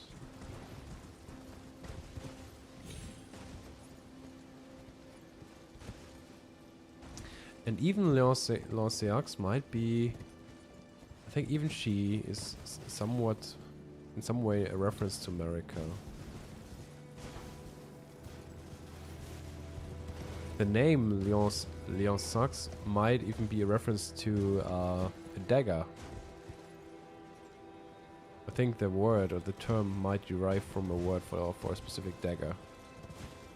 But that's some speculation of mine. But I think I've looked at the term. I think I've read about a term that sounds similar.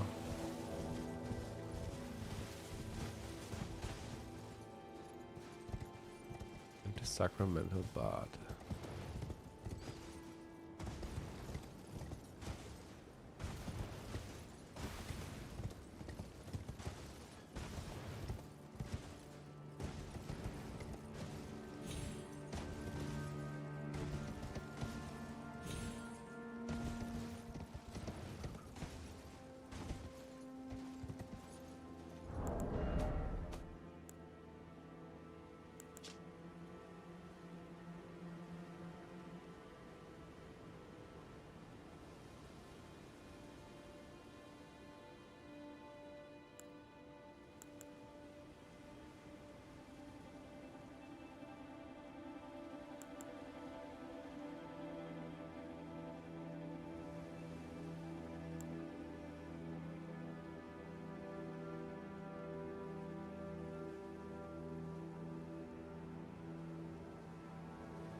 Such a mask illustrates the qualities of an ideal lord, chiefly wise and possessing a certain defiant geniality.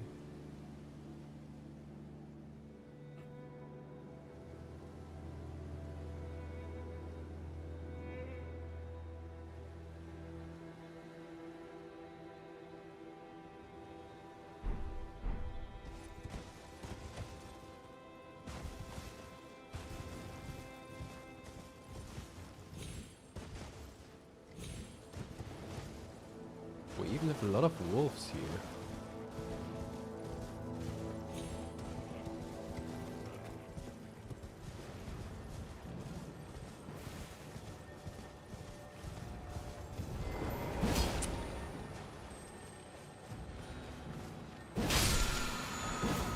Sacred Order.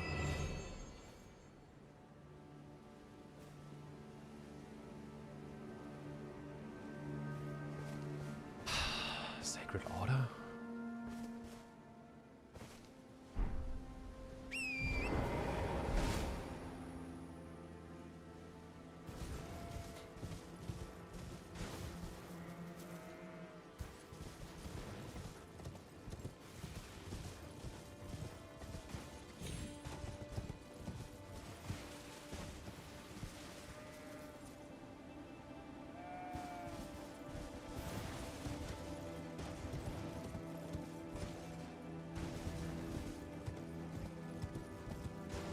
There's one really strange commoner over here. He's alone, and it might even be that he's the only one using a spear.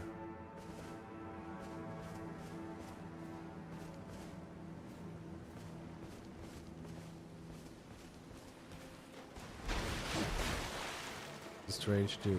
He's sitting right in front of nascent butterflies. Hello.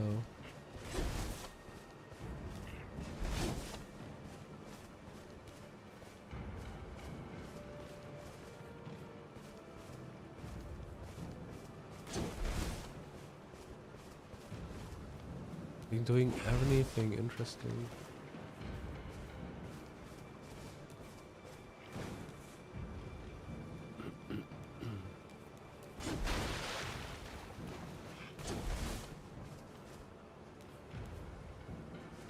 Come on, dude. Touch. Some interesting stuff.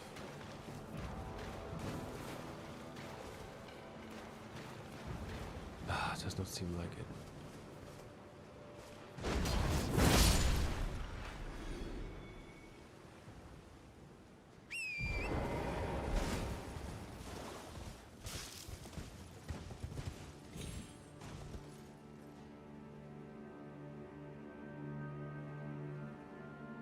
Okay, we have gold Miranda flowers. What else do we have?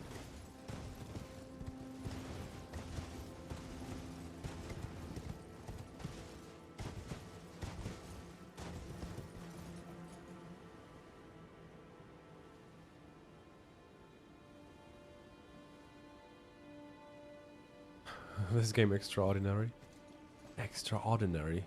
What does this word remind me of? Extraordinary. It reminds me of some kind of meme or so.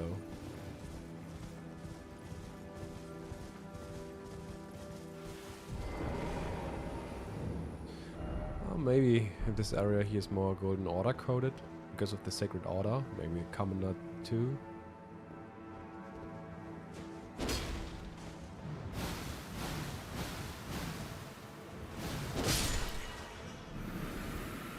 Five-star.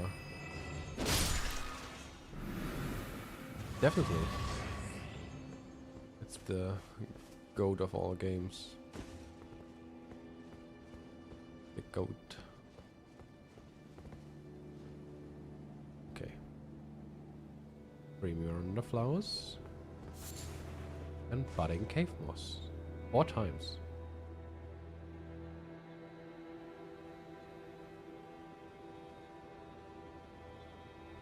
Maybe just some luck that the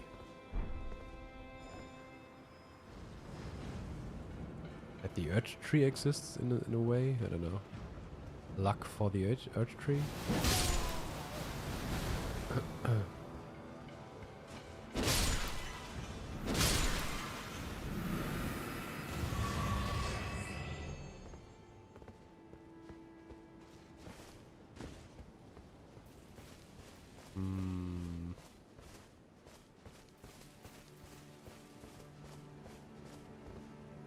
What else do we have? Fumers.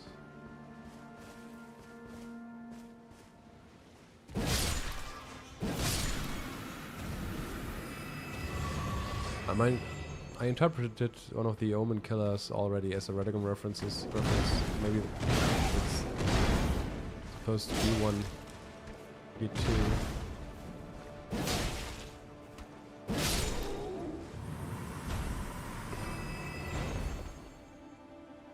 Omen Killer rope, long gloves, Omen Killer boots.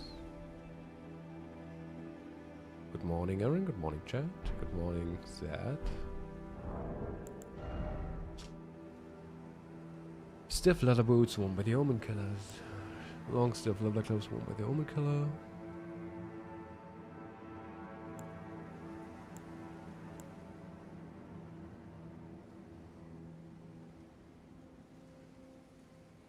Conscience? What does conscience mean?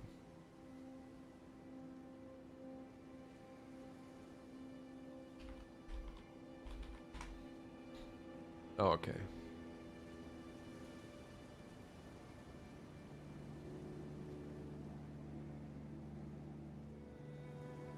Its thick apron is worn in remembrance of Rollo, the progenitor of the Omen Killers and the perfumer of antiquity.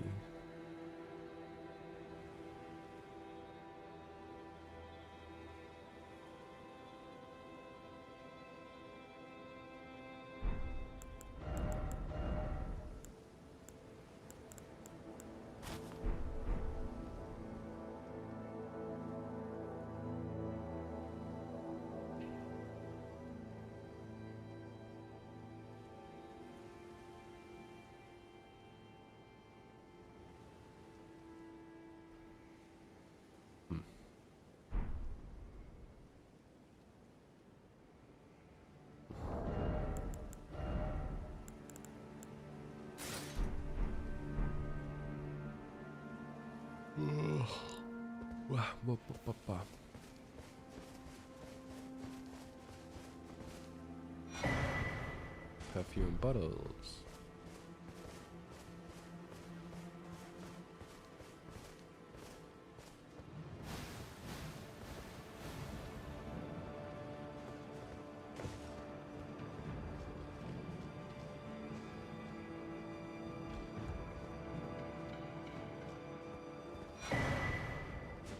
Another perfume bottle.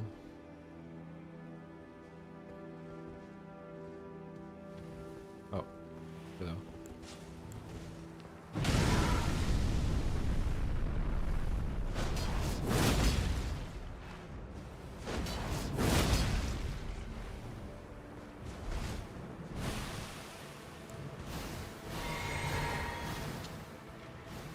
Ah, so much poison.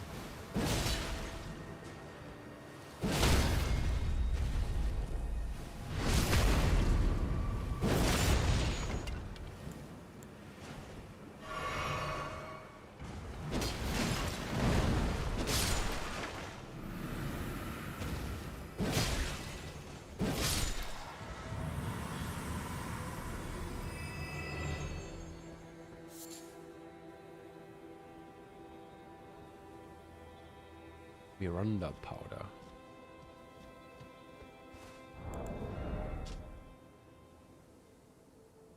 From a man eating Miranda flower. Rotisserie perfumers have prized this extremely fragrant form of Miranda pollen. Not yet scattered into the air.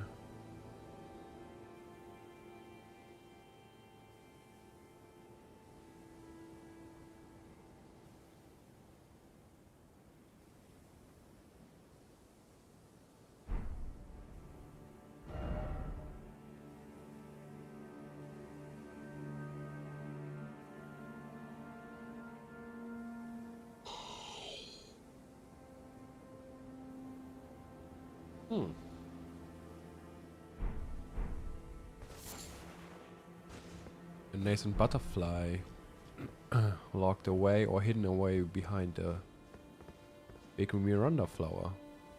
Maybe a reference to Marika's soul? Sealed inside the Earth Tree? Maybe.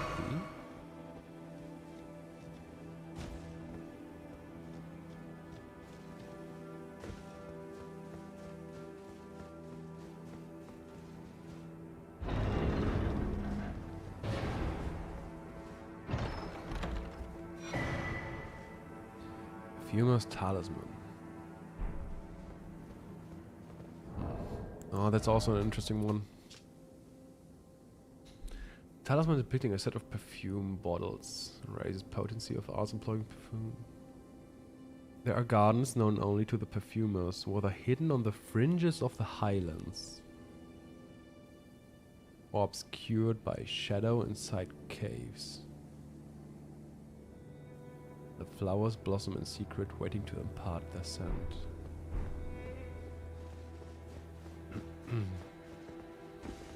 I think this is a really interesting line that I'm not entirely sure yet.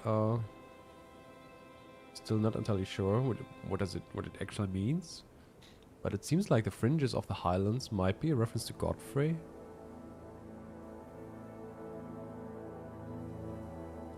And obscured by shadows inside caves.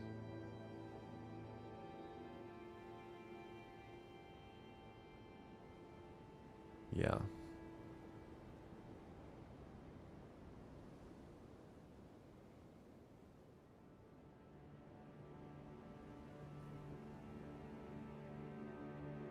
The flowers blossom in secret.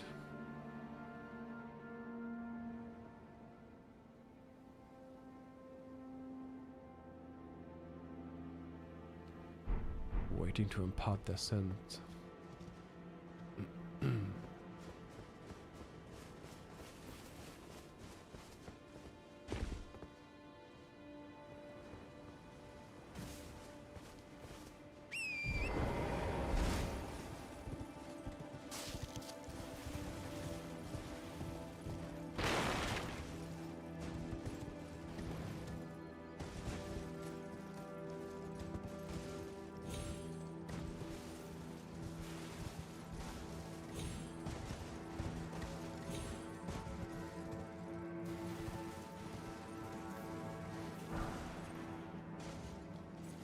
Godwyn Run 5 as a nut tree reference.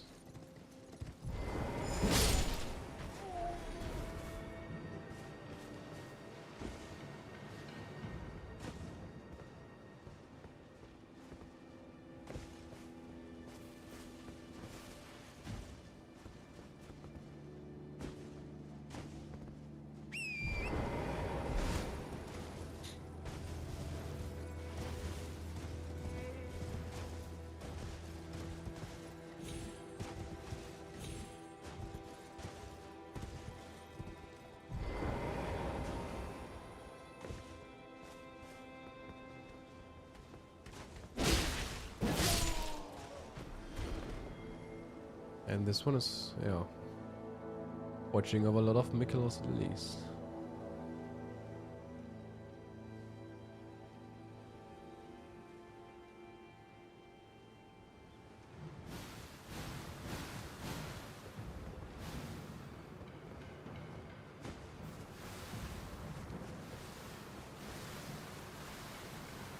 Ah.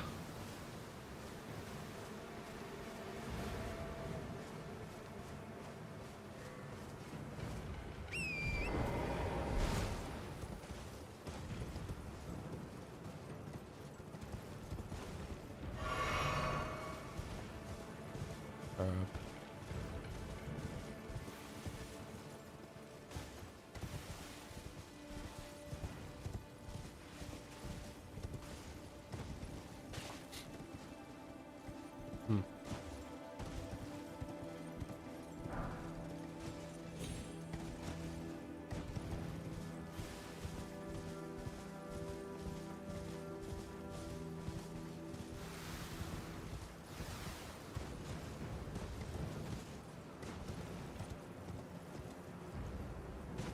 Okay, next stop.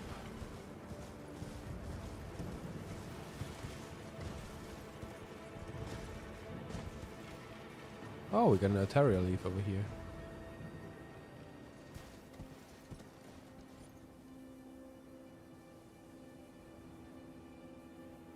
And Caramana.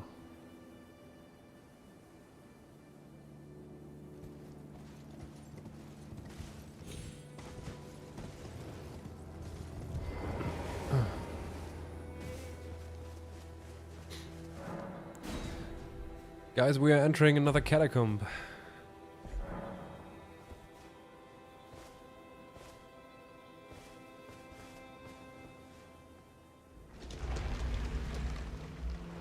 Wait, what did I just use the stone sword key for? Was there a barrier?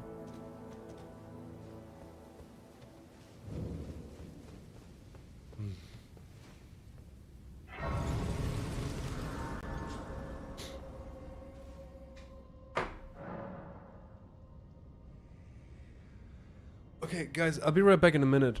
I want to get something to drink. So just wait a minute. Be right back.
Okay, I'm back again.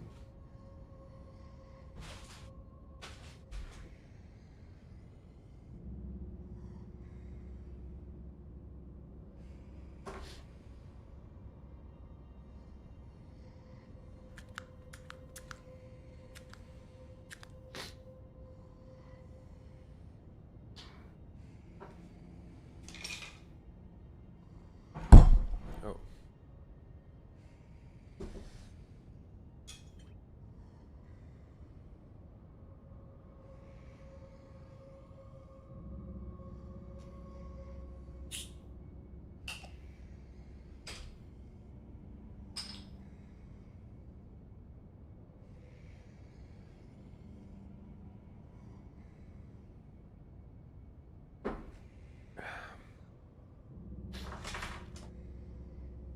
Okay, the unsightly catacombs.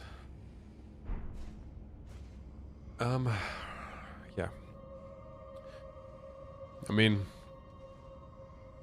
everyone in the chat probably know my streams already. So, once again, I try to make a specific theme recognizable. And I mentioned before that the catacombs might be inspired by a specific theme. I think the last catacomb that we examined was the Rhodes End catacomb, which yeah, seemed to be revolving around the theme of America's death, probably in some way. Where the Rhodes End as a name fits pretty well. We got a spirit tuning snail. And some tombstones. So this was the theme that we made recognizable over there. And now we are going with the unsightly catacombs.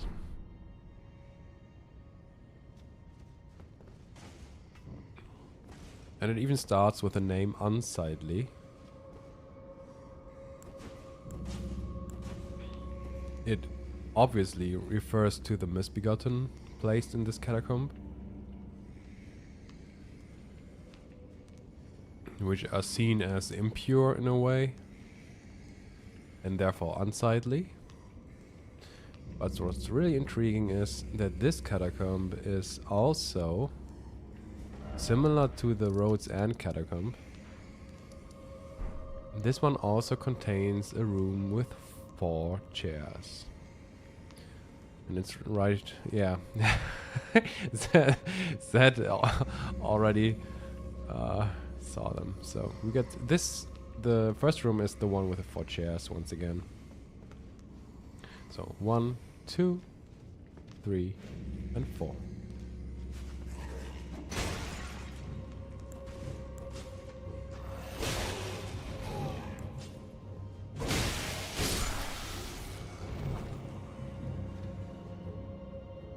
And I haven't paid too much attention to the whole sleep theme that might be connected to the misbegotten.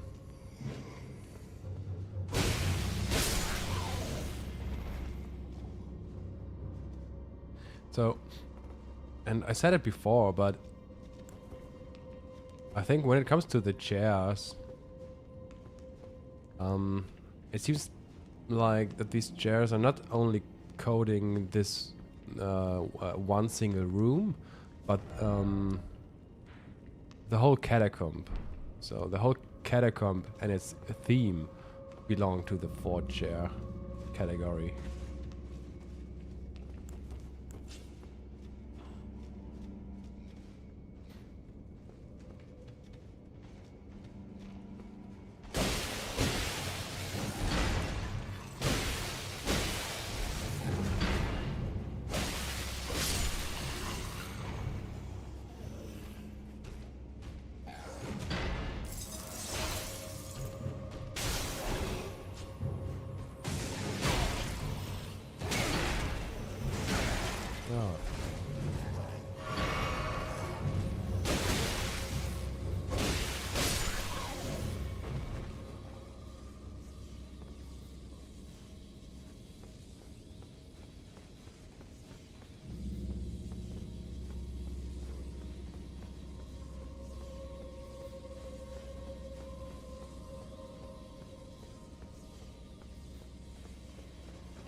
gold fang.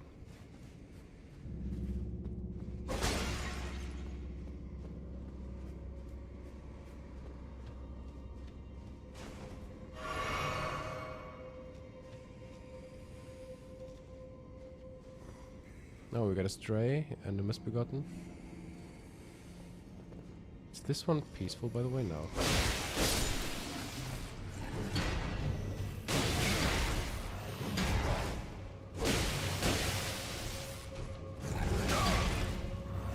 Oh, what a timing.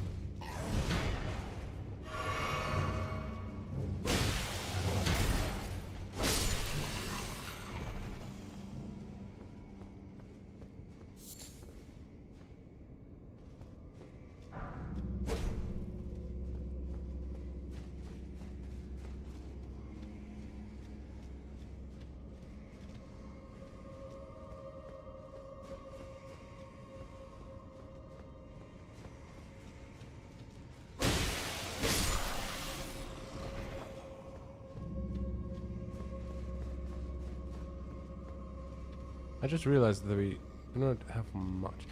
I mean, yeah, but this room is kind of interesting because it has no. I mean, there's no real ground, just earth and tombstones, tombs.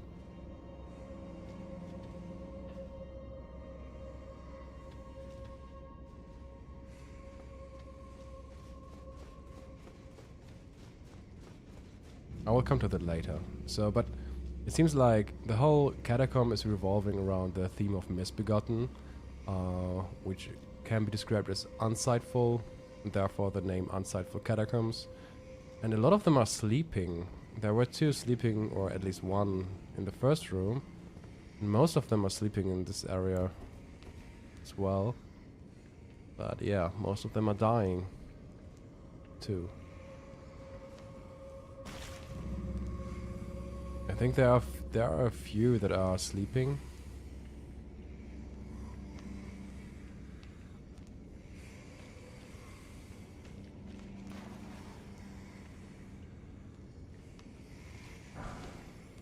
Winged misbegotten ashes. A spirit with the aspect of wings, which takes flight to loose arrows from his bow. The misbegotten are held to be a punishment for making contact with the crucible, and from birth they are treated as slaves or worse. Yeah, I think there's a strong connection to the crucible, as it seems. And for some reason, making contact with the crucible seems to also make you end up, yeah, dying in a way. I don't know.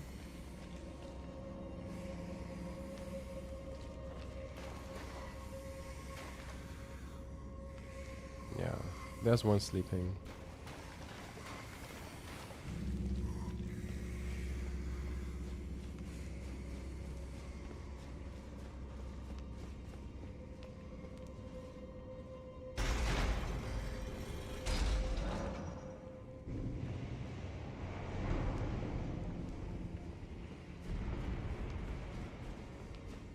It's a strange thing because I don't know if it refers to the fate of the Tarnished, to Godfrey's clan and forces, which also are related to the Crucible, or if it's related to Radagon,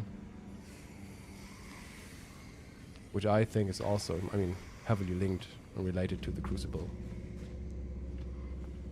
But in general, I would say the whole catacomb is more revolving around Radagon, who has a strong relationship to the Crucible.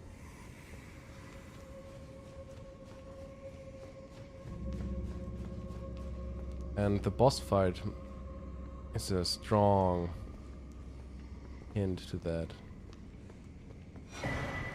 So the rune arc, once again, is a America reference.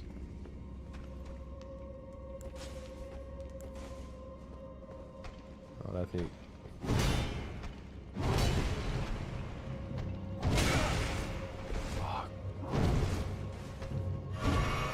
Come here, bro.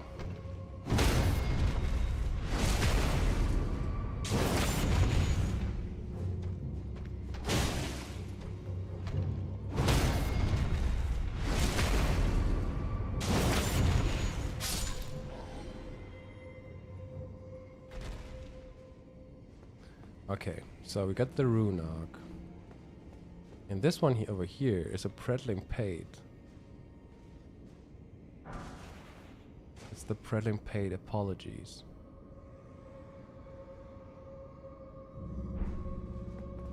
So it seems like, to me at least, that Marika, or Renna, the original Marika, might be responsible for some circumstances. And the prattling pate apologies is like mirroring some thoughts or feelings of Marika regarding these circumstances. About the omen, it might be a Godfrey reference, but and the tombs here might refer to some kind of death theme, I don't know. Yeah, but in the end it's the boss fight that I think is pretty neat. And you might get what you might get the reference there. Tell me if you have some interesting interpretation. We got the perfumer Tricia and the misbegotten warrior with this kind of red hair.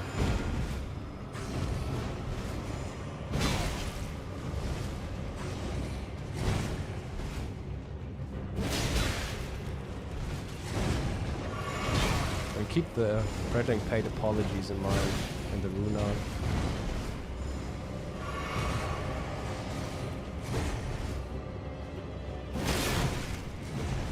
Not an easy fight, for fuck's sake.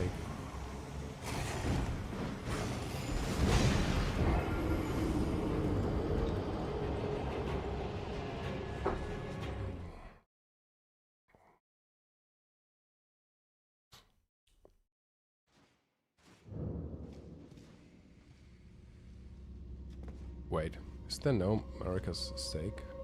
Stake of Marika?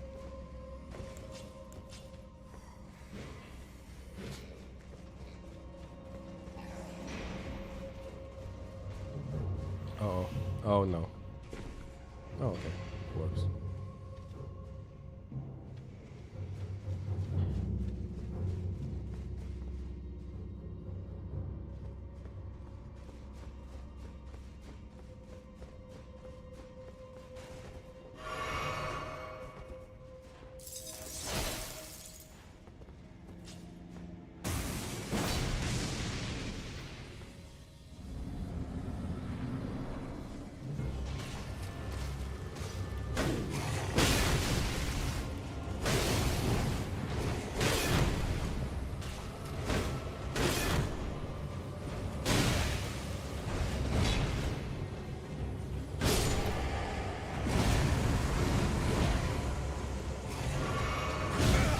Come on, bro.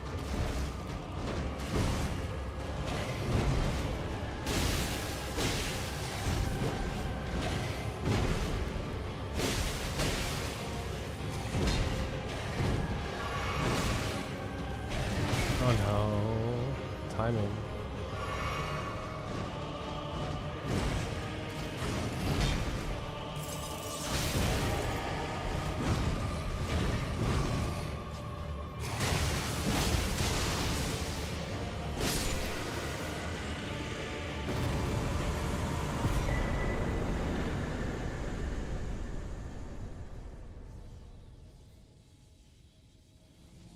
The boss fight here, Perfumer Tricia and the Misbegotten Warrior are the strongest hint, I think. And the Perfumer Tricia's Spirit Ashes says the following. Tricia was once known as a healer who dedicated her efforts to treating misbegotten, omen, and all those seen as impure. When her efforts failed, she was their companion as they died, watching over them to ensure that they could pass peacefully free of pain. A tale akin to the origins of the deathbed companions.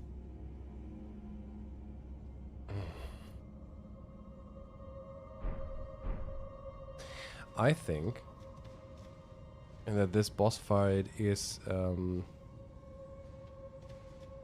reference to the moment of the shattering.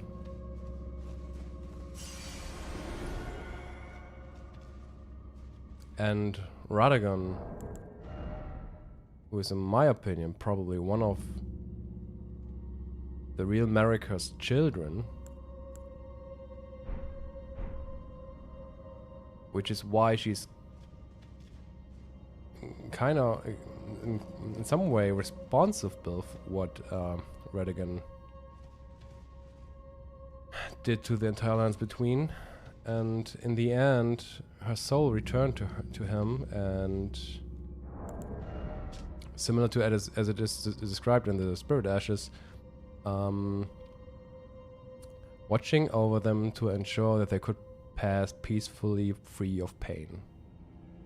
Which I think refers to the moment of the shattering, where she is, trying to shatter the Elden Ring together with Radagon. And in a way also freeing him from the influence of the Greater Will.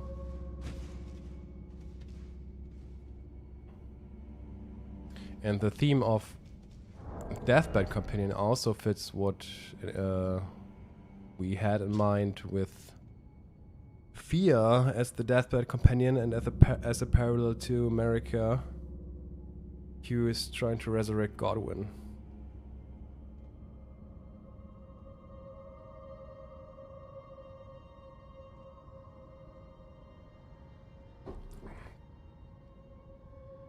So it's some kind of perfumer, some kind of healer, staying with a red-haired misbegotten, watching over them to ensure that they could pass peacefully free of pain.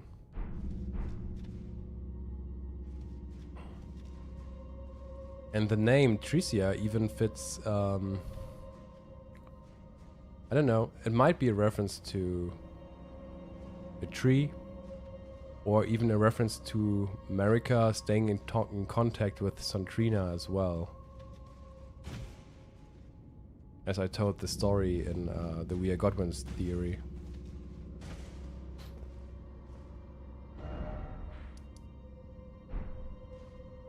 I don't know how much you guys remember. I think this was what the catacomb and the boss fight is actually referring to. It's Marika's soul returning to Radagon, realizing that she is in some way responsible for Radagon's what Radagon was doing, or to responsible for his state of being and what he is. I think it's the same themes that you can recognize and see in The Recluse. I don't know how many of you guys have played Night Rain, but I said before that I think The Recluse is a Marika parallel, and the ending of The Recluse, the Remembrance, I think is paralleling and describing the exact same events, where she is in some way, where it is about some kind of monster, which is her child. And I even think she is also staying with her child as it dies in the end.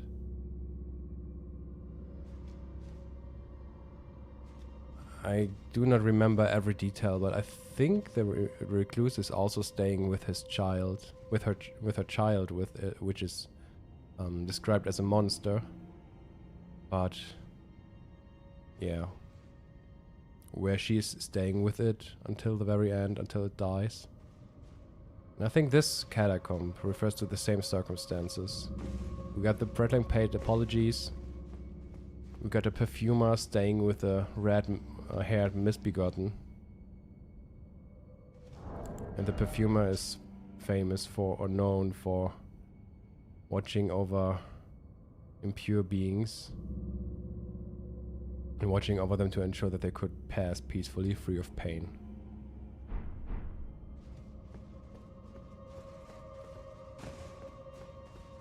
So even though Radagon is framed as an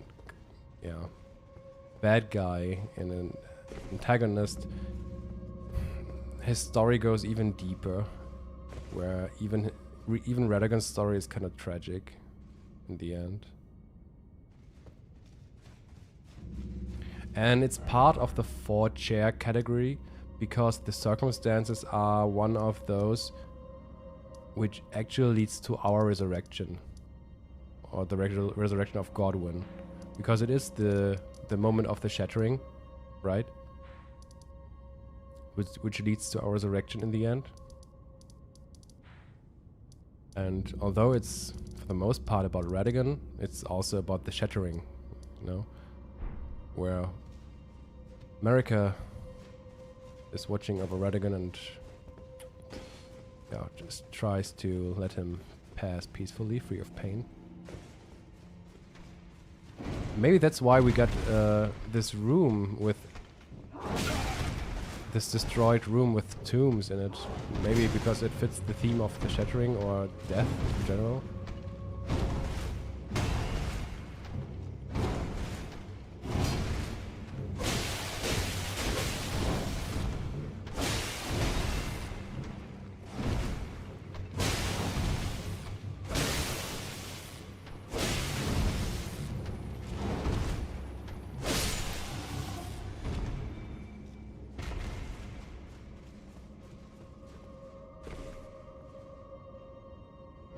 Okay. That's the unsightly catacombs.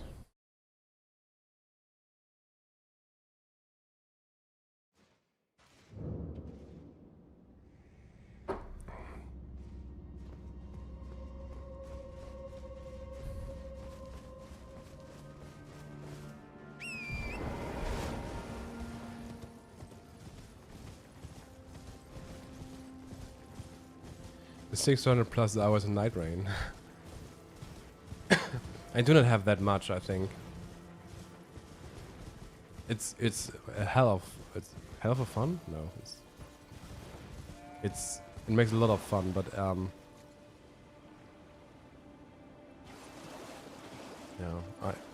spending just more time on my Elden Ring lore stuff.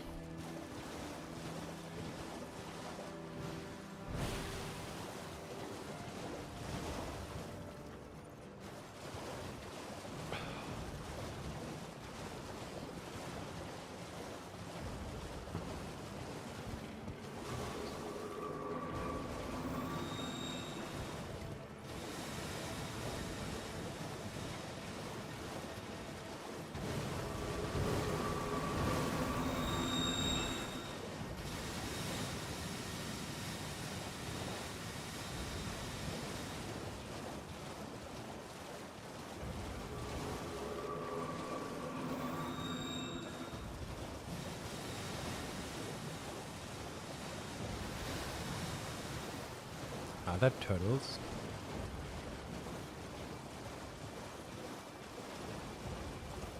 I thought I've seen some turtles.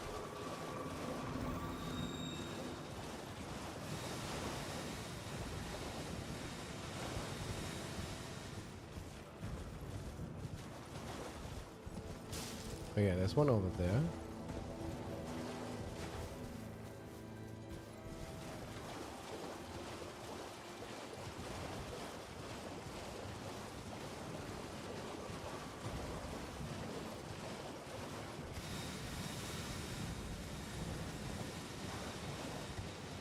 Oh yeah, there's an item. A gold firefly.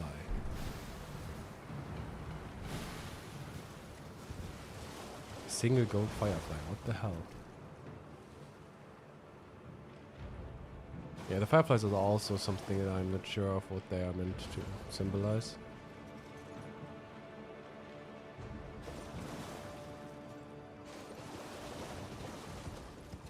And then we have again a turtle.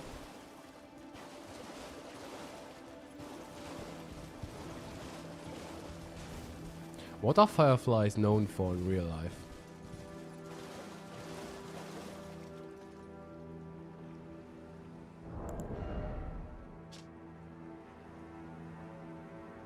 Oh, yeah, the light of fireflies is believed to have an alluring magic.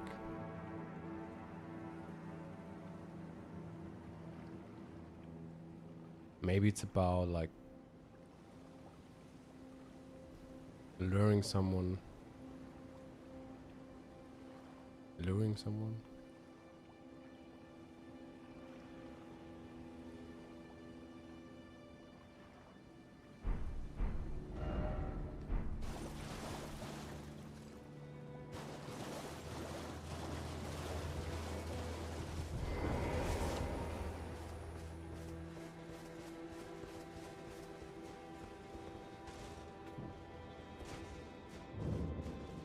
And here we go, the Sage's Cave.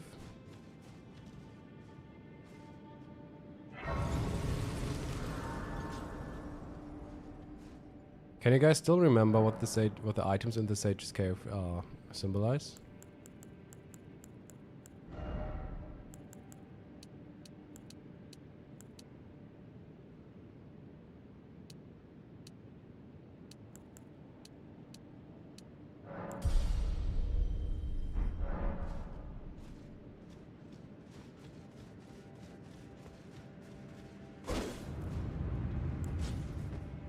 Oh wait, I think I'm...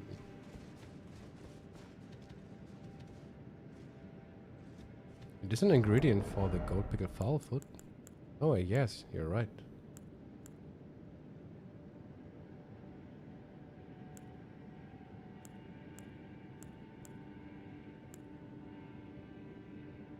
Huh.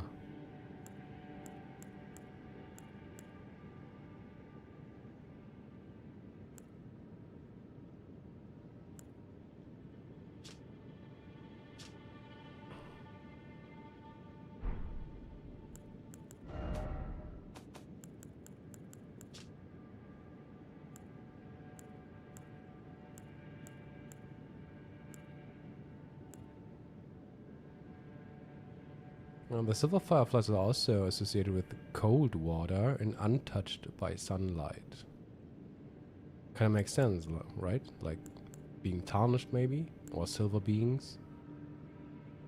Without grace, without sunlight, without gold, without warmth. And the golden ones are more associated with minor earth trees.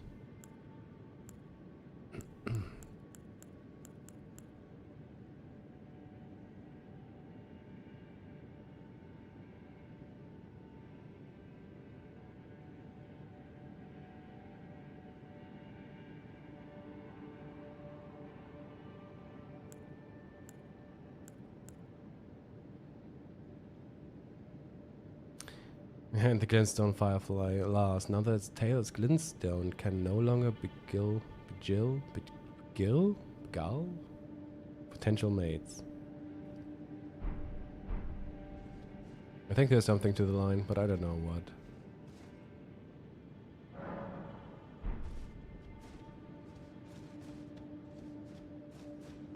Oh, I wanted to change my Ash of War.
will check the chests later on. Let's go from inside out.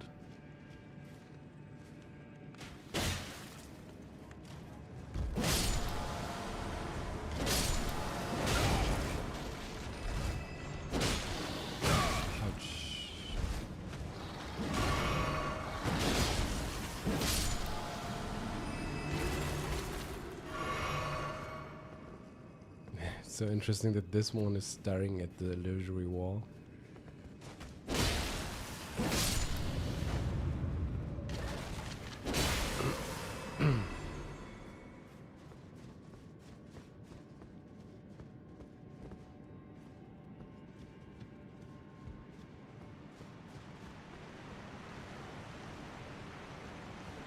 Oh, I do not have the torch yet. Ah.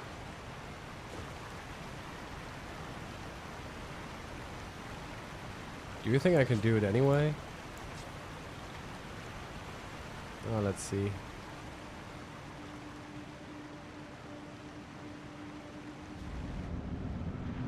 So we get a lot of Albinorics hanged in this place.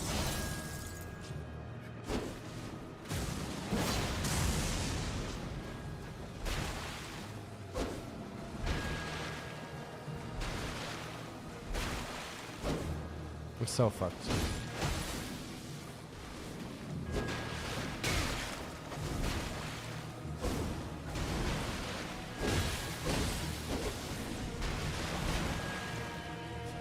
No!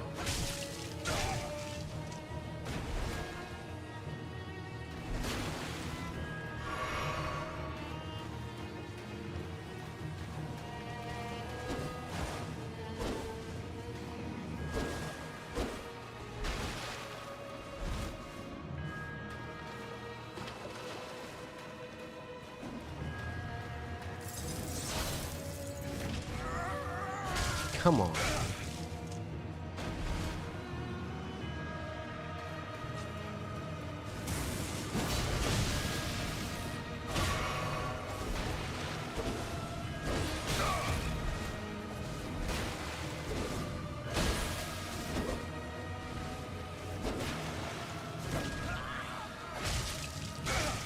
Yeah.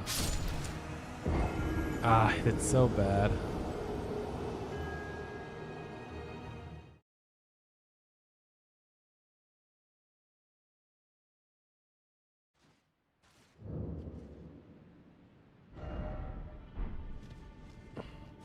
I think I need the torch.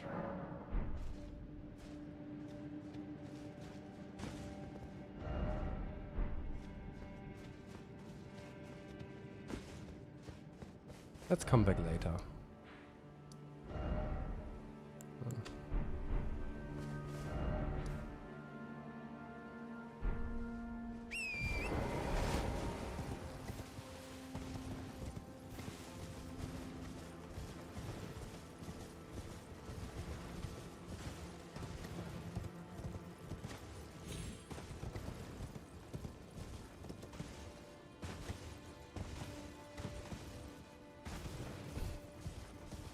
But I like the detail that in the room with the Black Knife Assassin, there are several Albinorics hanged up.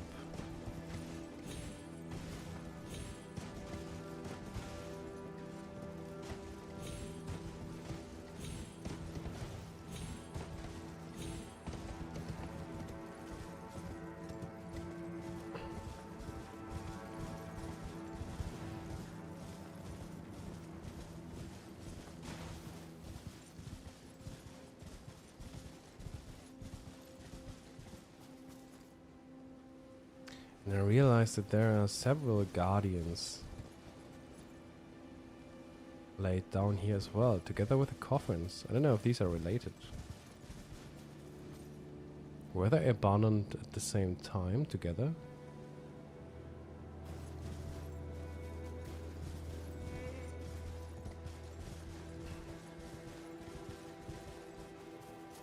Some good doggo.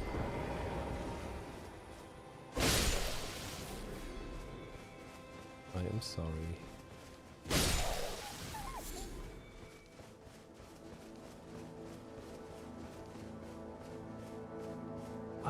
What a great view.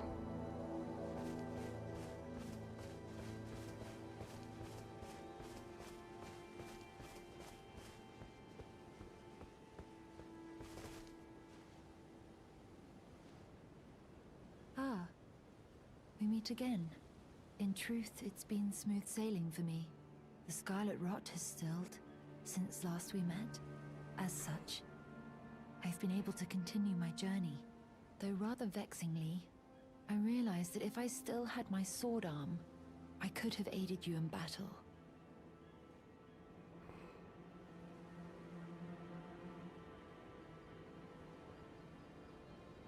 Now I'm tracing the path Melania took, after unleashing the power of the Scarlet Rot during her battle with General Radahn in the Caelid Wilds. I should like to meet her. This vanished woman. I think she's in the north, in the lands that lie beyond the Erd Tree.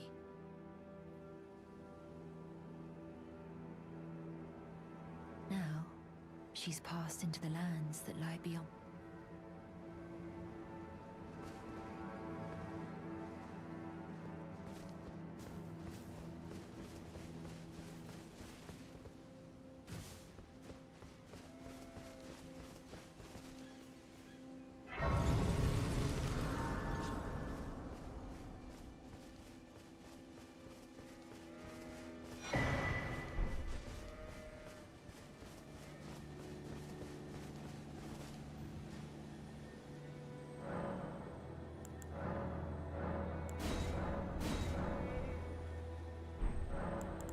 Oh, Melina.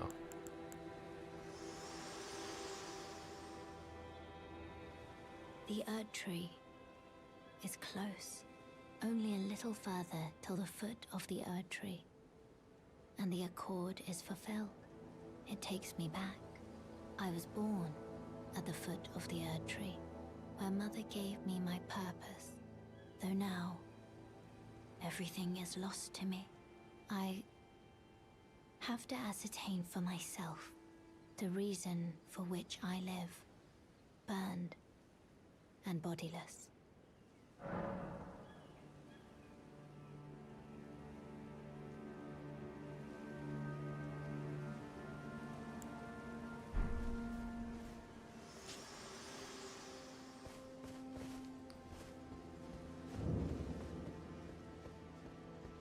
There should be, yeah. There's Raya. But she only appears here if you're not let yourself teleport to Volcano Manor by her.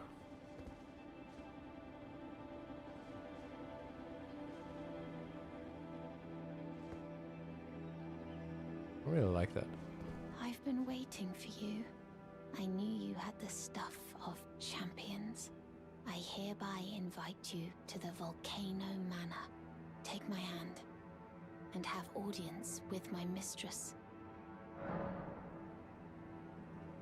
Or now, or at least, I mean, now you can get teleported to Volcano Manor.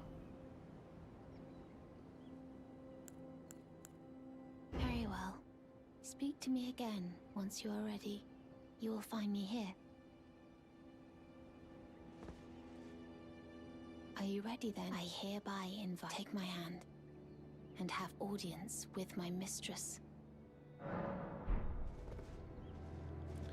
Oh, not yet.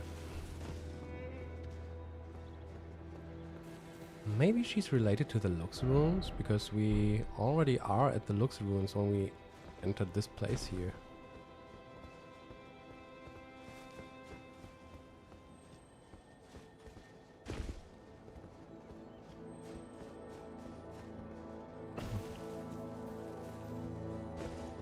Might be connected, or maybe Raya was placed here on purpose, because it also fits maybe the theme going on here with the Lux Ruins. Because there's a demi-human queen inside of it. And it's not it's a specific one, because it's one of those with purple eyes.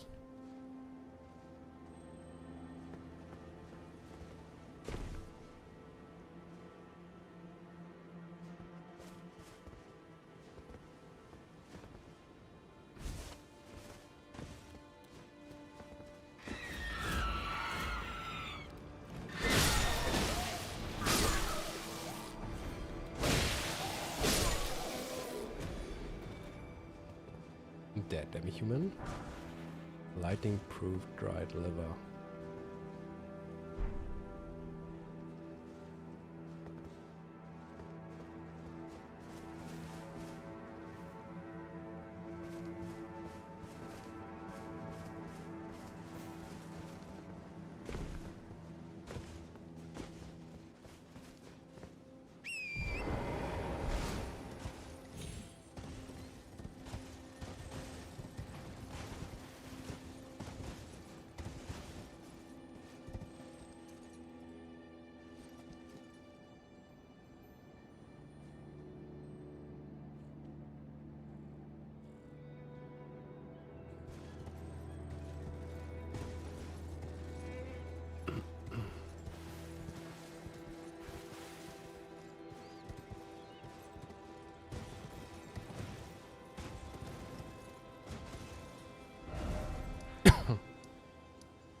Oh, I missed the Sights of Grace.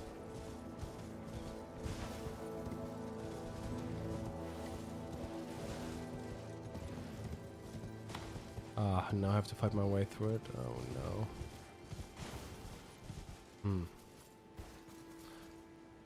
Okay, let's go for it.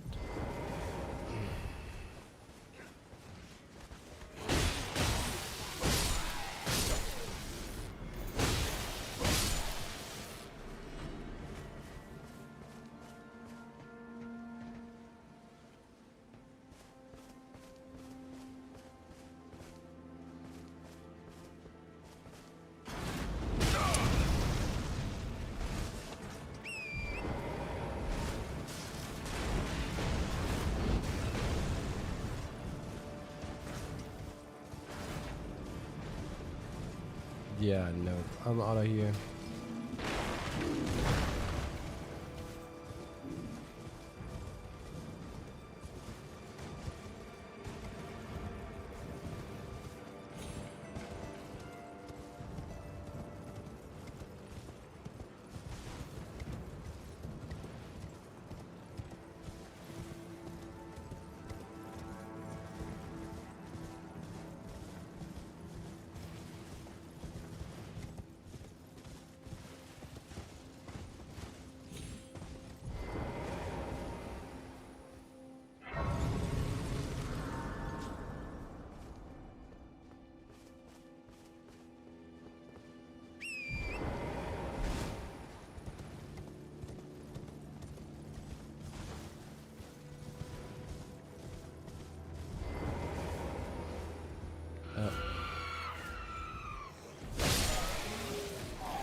Lighting proof dried liver again.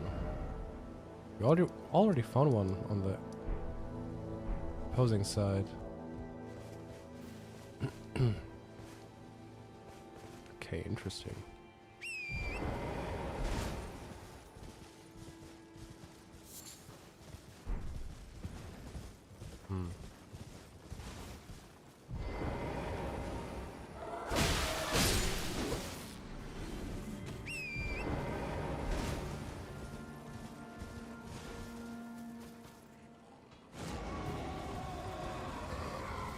I want to test something. I have seen it only once in my whole play.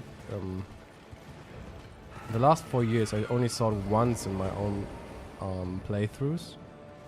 It's a special effect. I don't know if it's intended, but no, I think it's intended. So if it's something that happens when you fight the demi-human queen. But you have to fight one with purple eyes. And she starts roaring at a specific...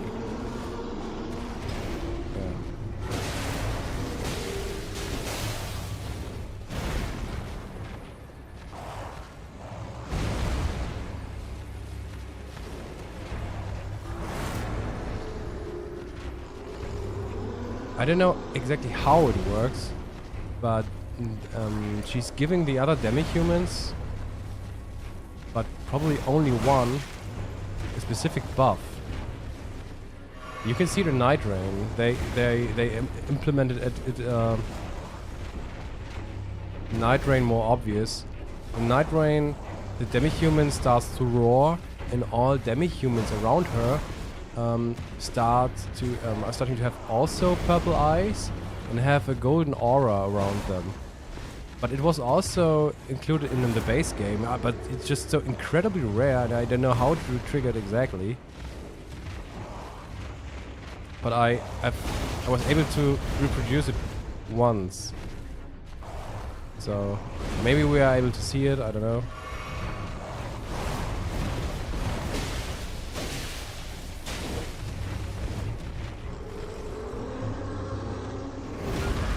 Uh-oh.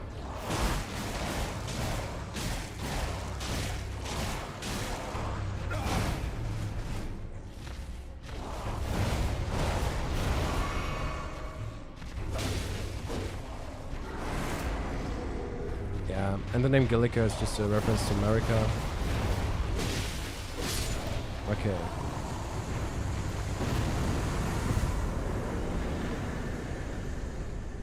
If you kill those with purple eyes, usually all of the demi-humans start to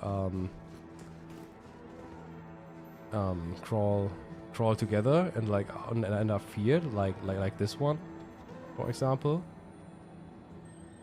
But sometimes one of them is getting a buff, but I only was able to see it once. I don't know if it worked.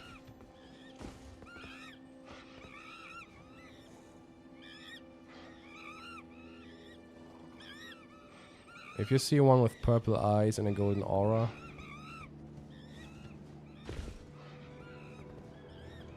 yeah, it seems. It's sad. Sadly, it didn't work.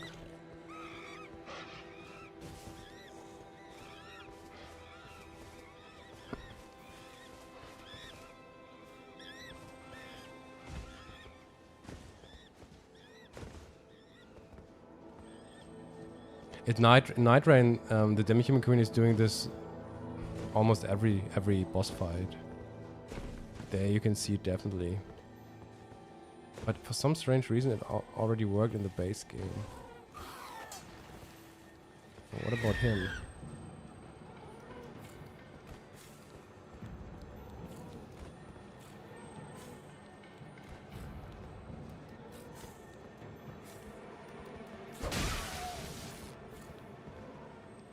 Bro, what's up?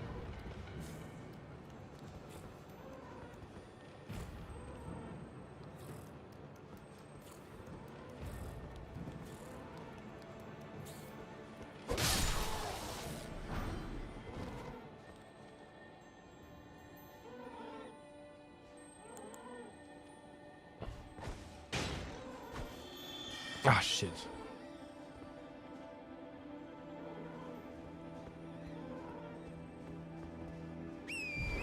Ah, that's sad.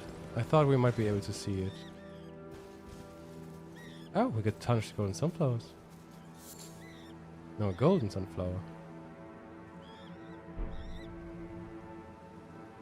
Oh. I think these are pretty rare.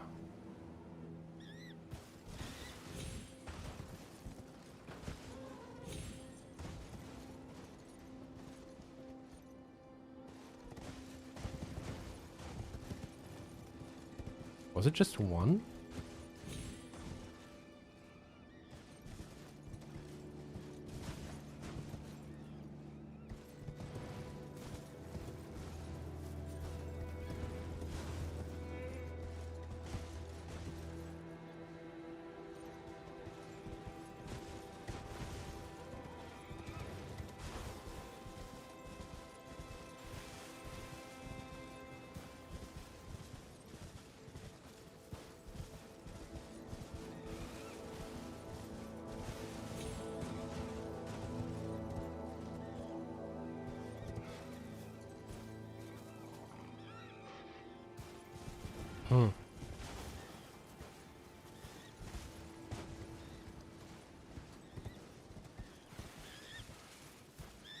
That's still kind of sad that we...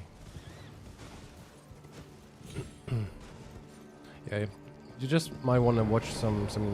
There might be a clip of it. Such a demi-human appears with the golden aura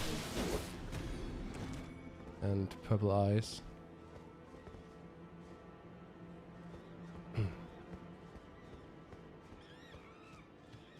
I was theorizing that maybe the demi-human queen still lives inside of another demi-human, or maybe she's controlling another demi-human. I don't know what the purple eyes of other demi-humans mean, but that's what I was theorizing about. The Golden Rune 3 and 3 strings.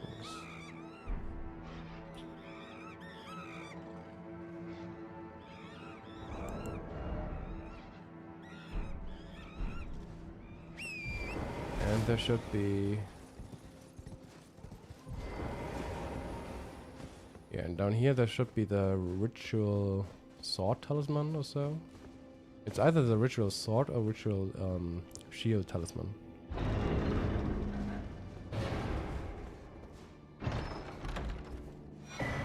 Yeah, ritual sword talisman.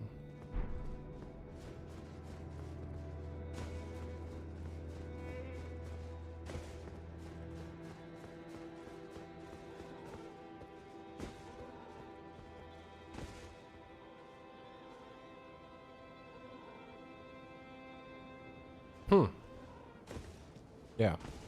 Interesting themes going on. We got the lightning theme with one lightning...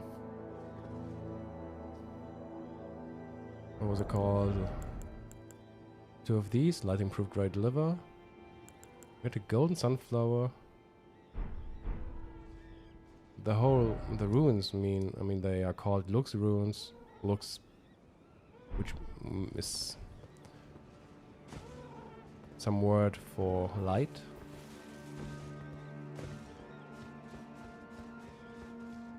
The golden rune might be a reference to the Earth Tree, because it's the Golden Rune 3 containing the Earth Tree reference. Yeah, and I think the 3 strings and the ritual sword talisman might be about...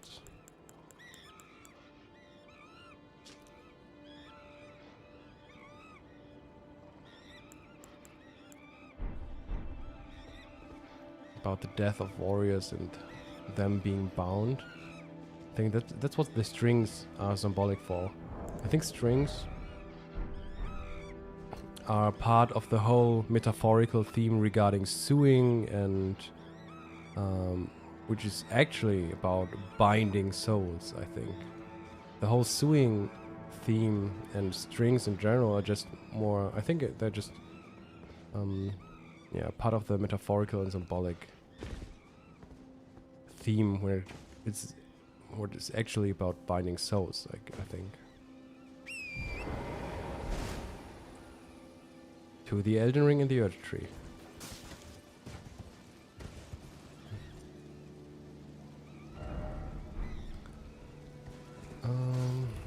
Yeah, where are we heading next?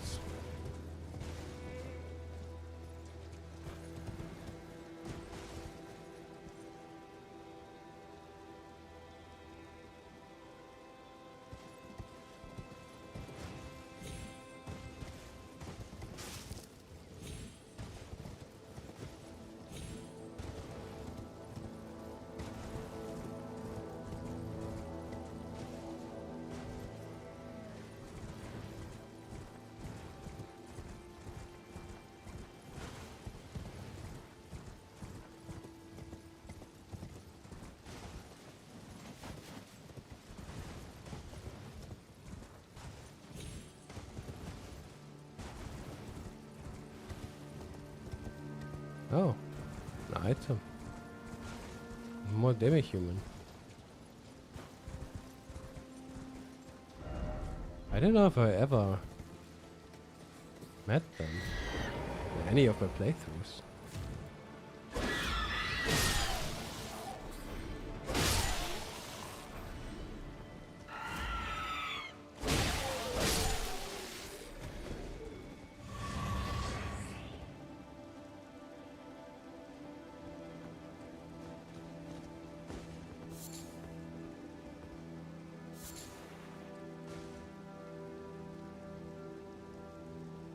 5 strings.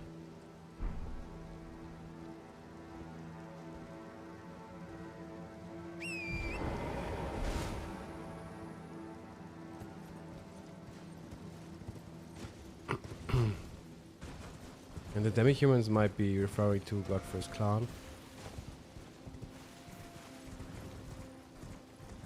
I think.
Yeah. Winged Misbegotten.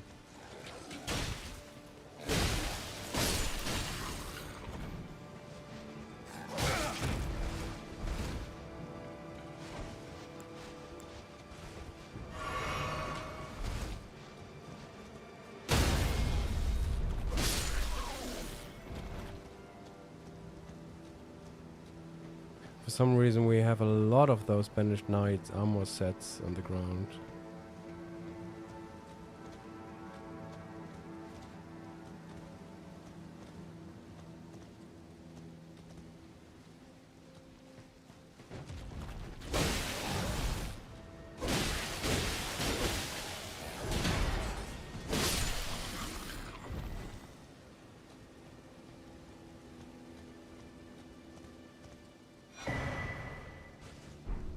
Stone Sword Key.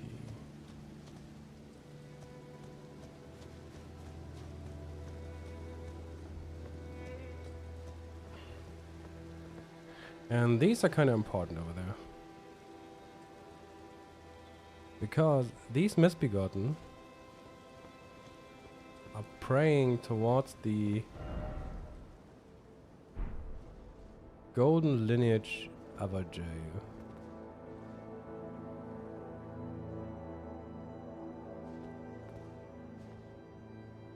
There's some really weird connection between the Misbegotten and the golden lineage.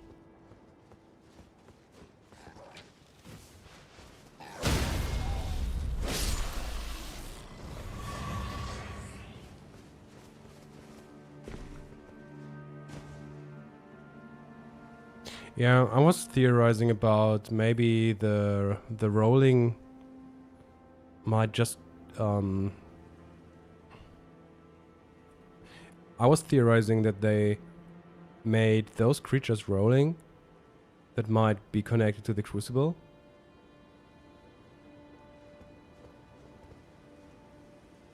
It's just an idea, but I think it might fit. So when it comes to rams, for example, they seem to be symbolic for horns, and horns are heavily like a strong symbol for the Crucible. So maybe rams and their horns and their rolling are some kind of in some way representative for the Crucible. And when it comes to the Misbegotten, we have also a strong relationship to the Crucible. They are also rolling. And then what else? Are there any other creatures that roll? The Claymen do also roll, but this would be maybe in regard to the Claymen, it's where we have to transfer this symbolic meaning, maybe. Where it's not implicated, but can be concluded from the others. The ancestral spirit is only rolling because it is projecting himself into a ram, or using a ram's powers. So you got there in the boss fight against the ancestral spirit. There are different kind of animal spirits, and depending on in which animal spirit he is projecting himself, he gains one of the movesets of them. So when he's projecting himself into a boar, for example, he is starting to charge forth with a boar noise. When he's projecting himself into a ram, he starts to roll. And when he's projecting himself into one of these squirrel-like animals, he starts to jump on his feet. So I wouldn't say the ancestral spirits are rolling in general, because it seems to be a part of the moveset of the rams and goats. Rams, yeah. But are there any others besides Misbegotten and Rams?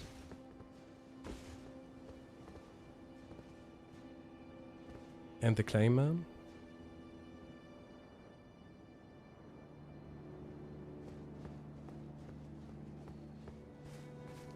Yeah, but as I said, the Misbegotten have some really strong connection to the Golden Lineage. And these are praying towards the Golden Lineage Everjail. And if you remember, in Castle Morn, we had a lot of Misbegotten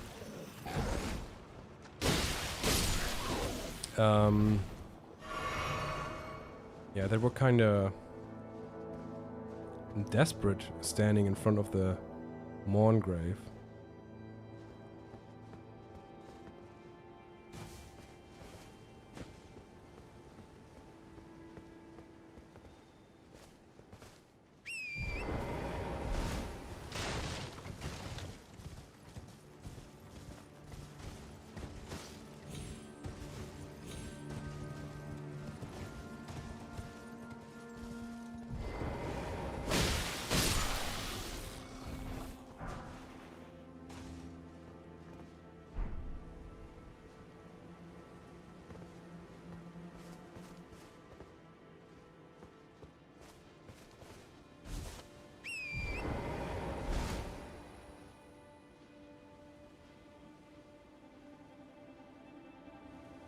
The Godskin Noble.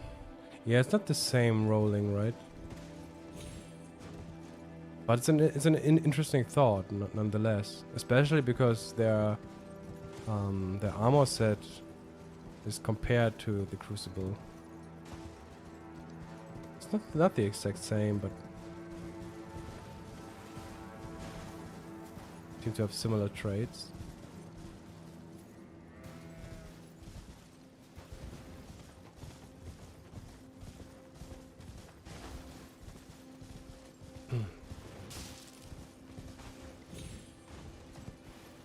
Oh.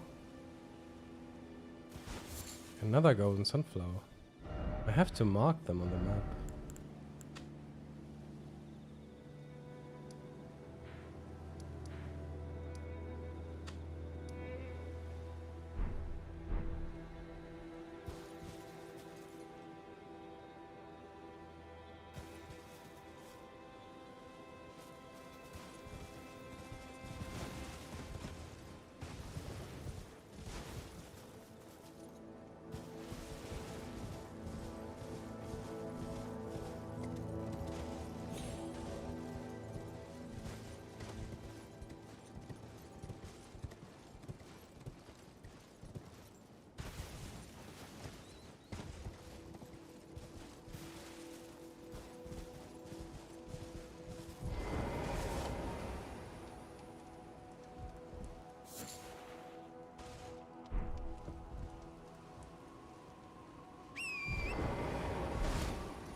Shared order.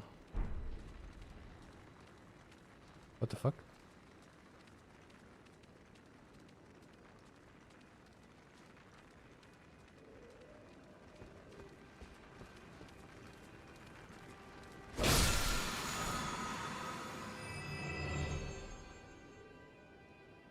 What the hell?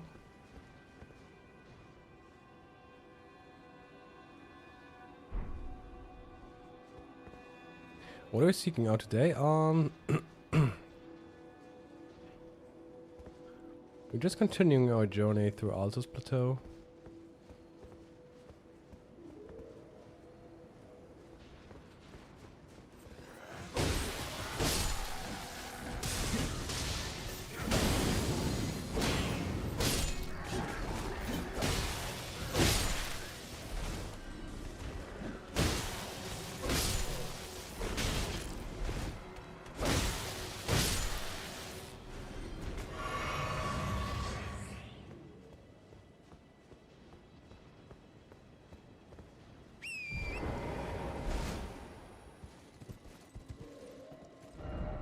Let's go. Phew.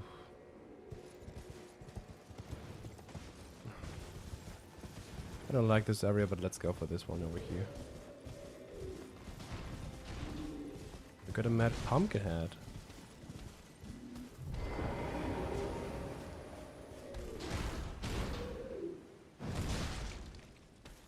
We're just kinda mad.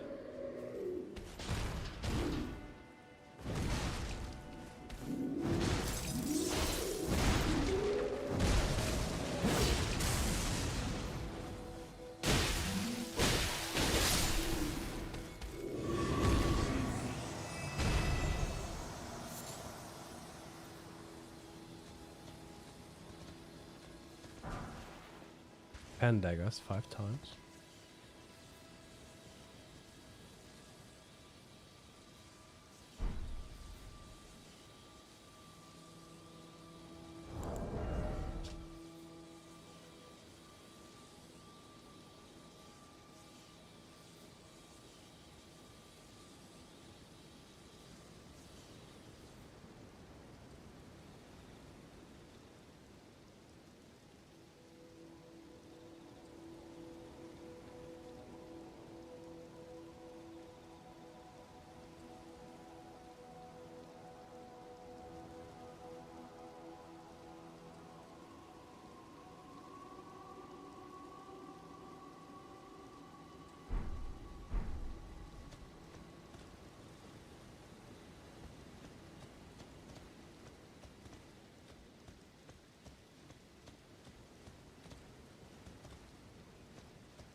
The warming stone.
Another golden sunflower. So there's a reason why I'm just why I'm marking the golden sunflowers right now on the map.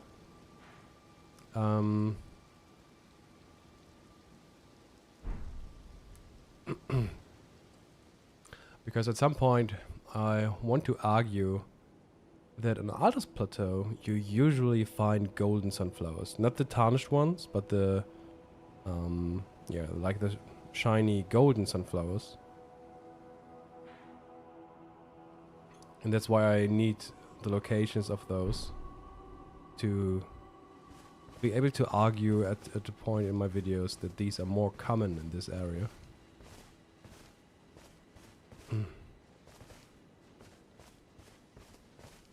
I do not think that they might be a trace to Godwyn's escape. So, what I need this argument for is, so, first of all, I want to point out that usually the golden sunflowers are the common ones on the Altus Plateau. There are several around the minor earth tree here and several around the other minor earth tree, I think. So that's one for sure. But yeah, it's good to also know that you find those in some other spots as well, like here, and here's a golden sunflower.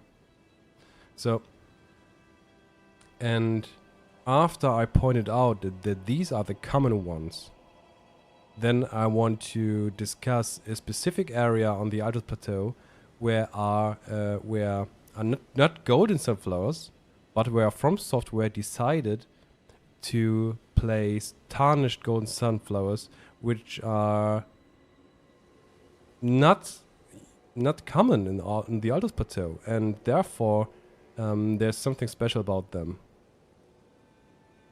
So, but first of all, I need the argument that the golden sunflowers are the more common ones, and then I will discuss a specific place on the Altus Plateau where From Software decided to place tarnished golden sunflowers.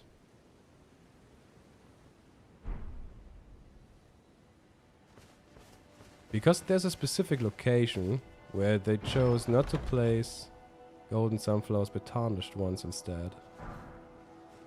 Oh. Sacrificial twig.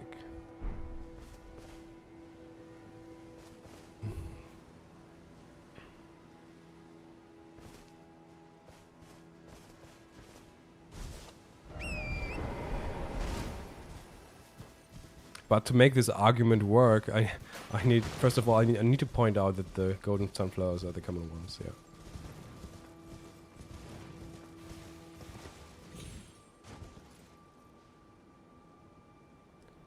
Sacrificial twig.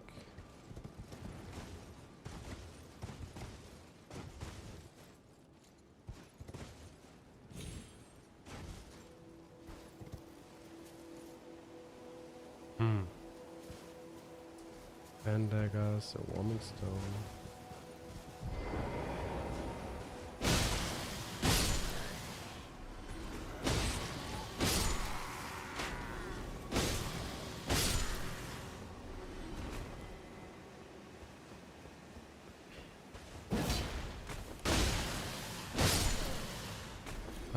And this is one of the assets that I really find interesting, but I can't really make sense of them.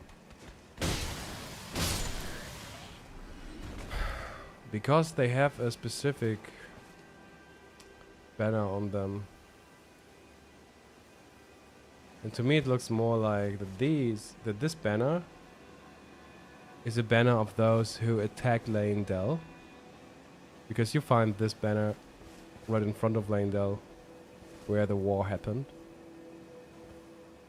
But now it's kind of strange because they are in possession of the Golden Order soldiers. So it's a bit strange. Because it's now more confusing.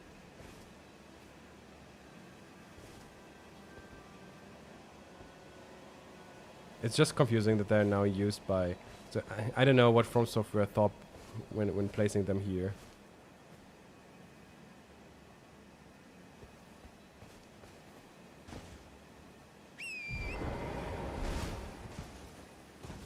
Maybe they forgot to remove the hawk banner.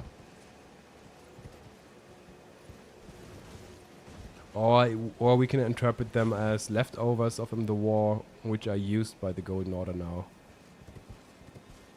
But I don't really like that interpretation because it's, yeah, it's nothing that it's not an information that gives us a lot, you know. Nothing that we conclude of this. It's just, yeah, it's not useful for the lore relationships. Troll's golden sword.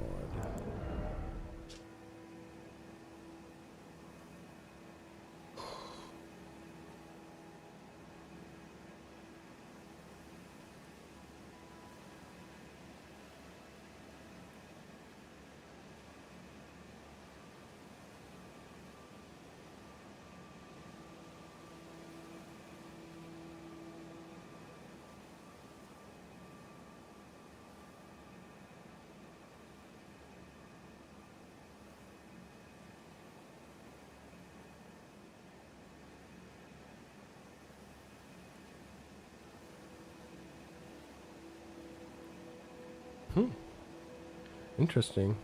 Though they have lost their minds, they stay inseparable from their swords that are in sad shape, such that the gold plating had flaked away.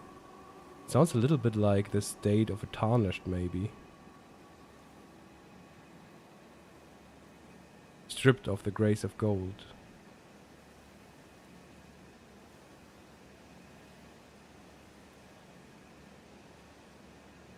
Maybe it's like an analogy or a metaphor. Gold plating that had flaked away.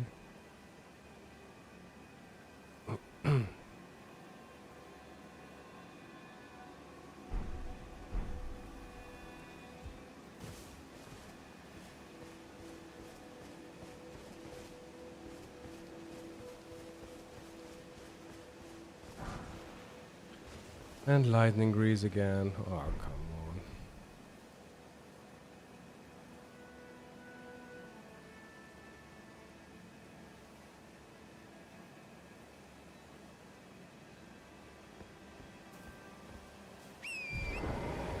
Sometimes I wonder if the lightning is always a reference to Godwyn.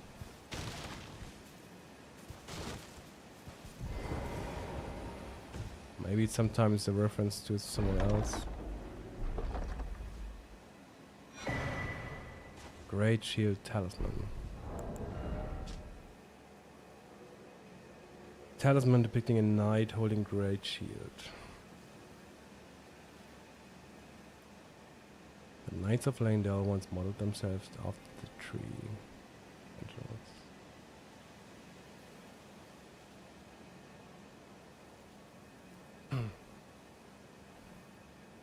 The purpose is to protect that which deserves protection.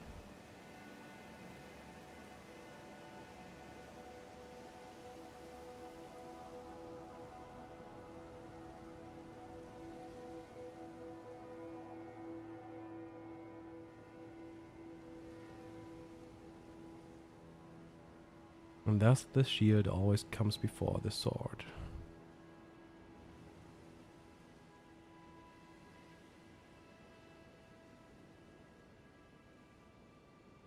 There's so much interesting stuff in this game, where it feels like there's more to it, but most of the time it's just too hard to interpret.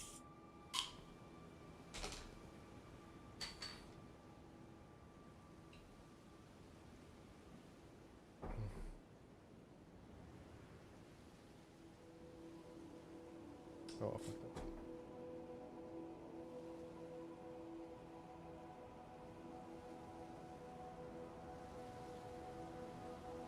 Because I think the design of the shield is kind of interesting.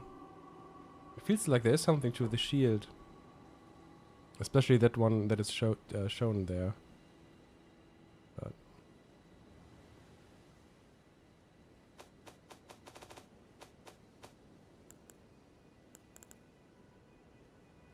have it? No.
Shit, I fucked up.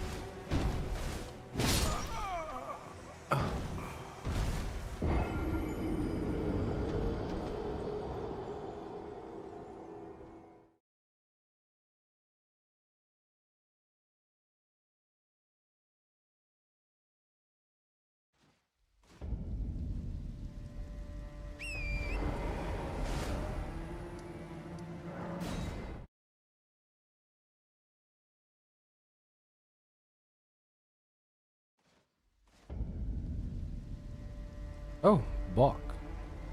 Hey, dude. Bok the seamster, at your service, master. Ready to make adjustments to your garments.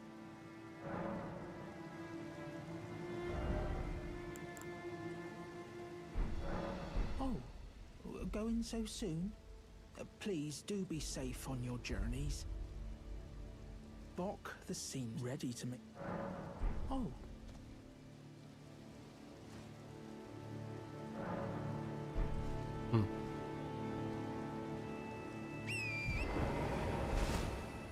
I thought there might be a dialogue with Melina at some point, but about his mother, but yeah, I don't know when this is triggered. Can't remember.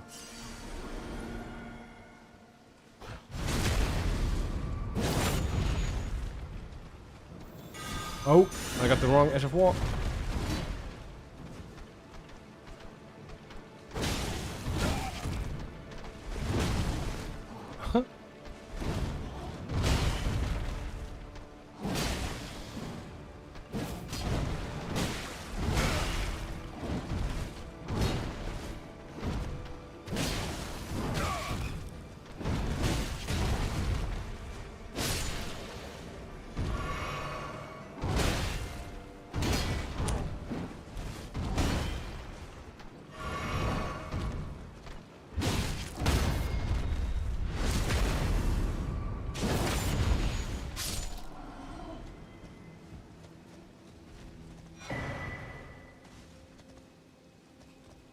Fume bottle?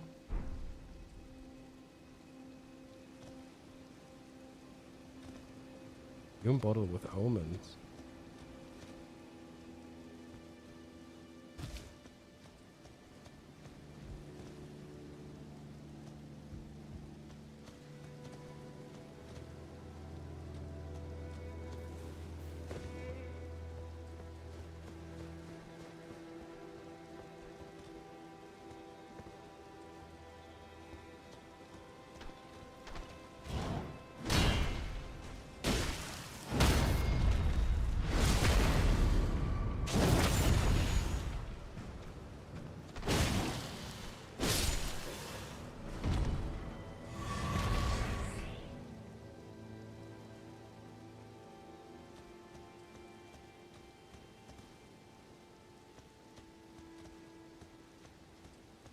No item?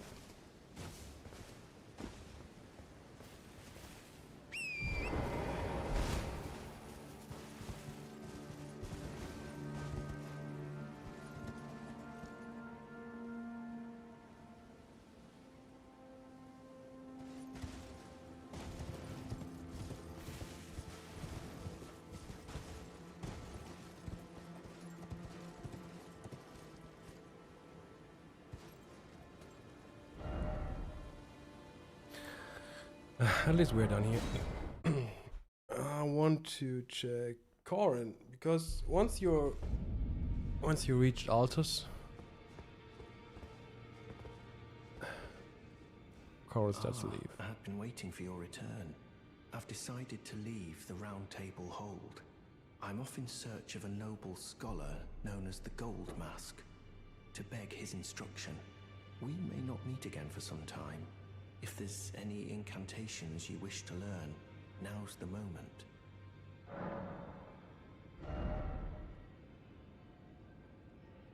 Yeah, no. May the Golden Order... Further, I can happily spare the time and deploy... But is he saying anything interesting after obtaining one? May the Golden Order... Further study of incantations is... I can happily spare the... No. May the Golden Order... Further study of... I can happily... And he's gone.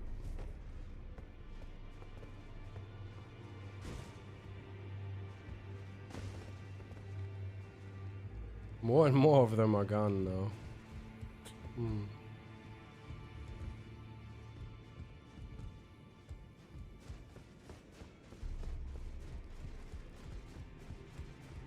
Greetings. Are you here for spirit tuning?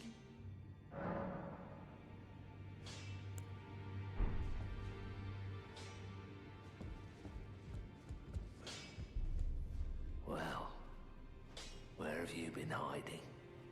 I took you for dead. No matter, it's all the same. Lay out your arms then.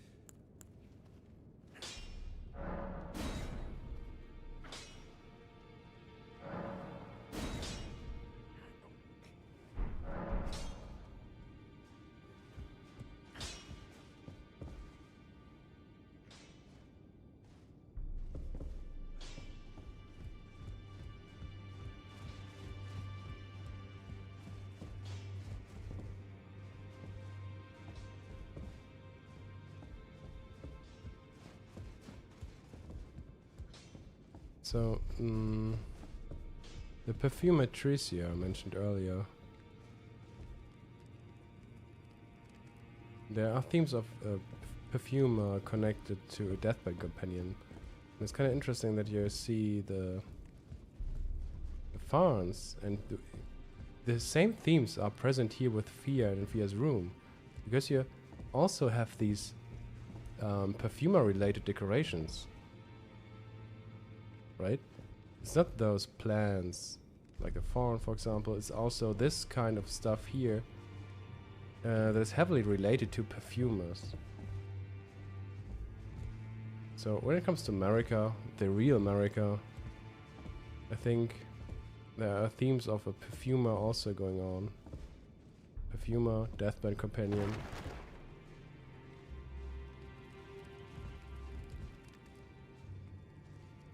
I think these themes are also related to her.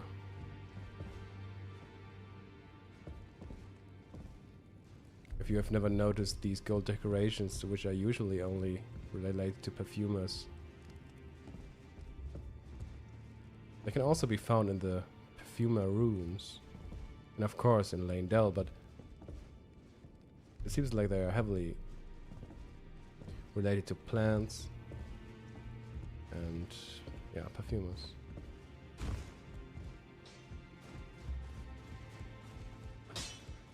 By the way, is Nephilim still there? In this ash. Yeah, It reminds me okay. of...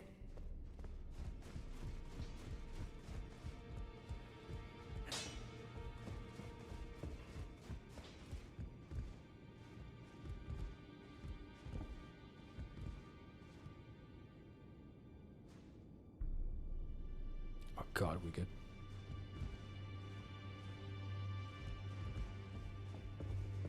Oh shit, we got 4 chairs in here, guys.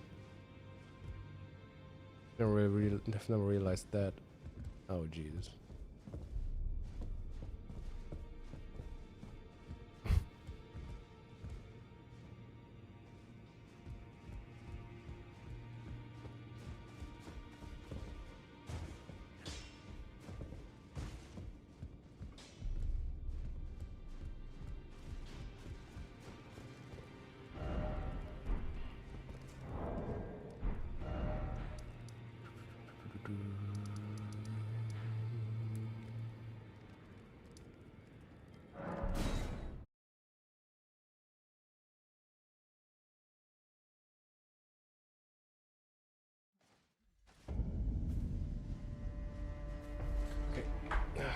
Nature's calling, be right back.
Is he using any interesting skills?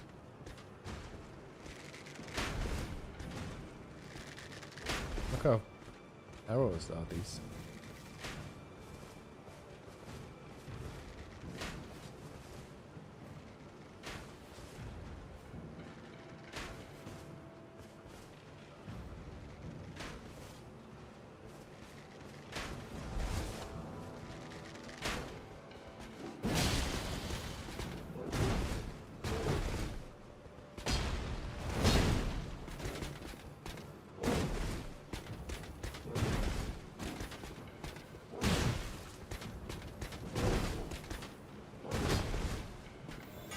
Ah, I got the wrong, still the wrong Ash of War.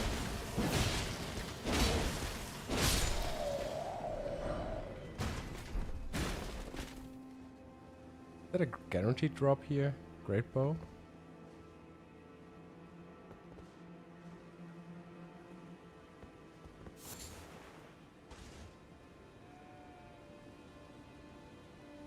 Old Fang, 3 times.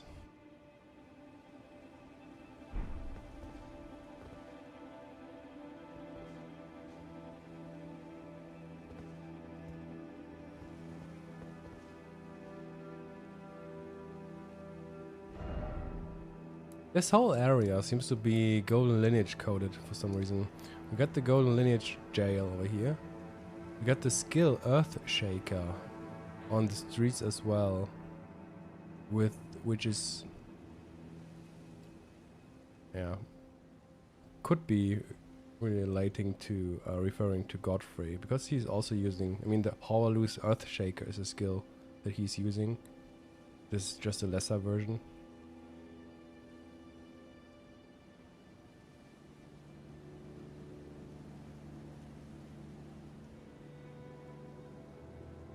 The misbegotten are praying towards the golden lineage. Ever jail.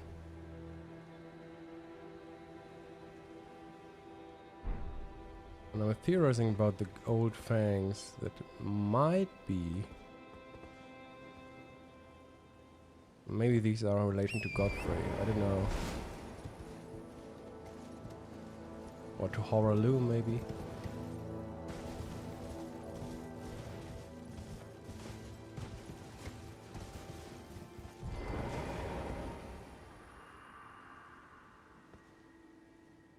Oh, Earth Tree, great Earth Tree. Golden Order itself, unwavering, stretch it to the sky. Confer your guidance to our Elden Lord. Put this weary world to rights.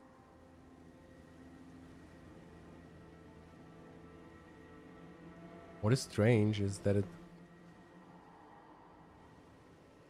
always sounds like there's the one Elden Lord, as if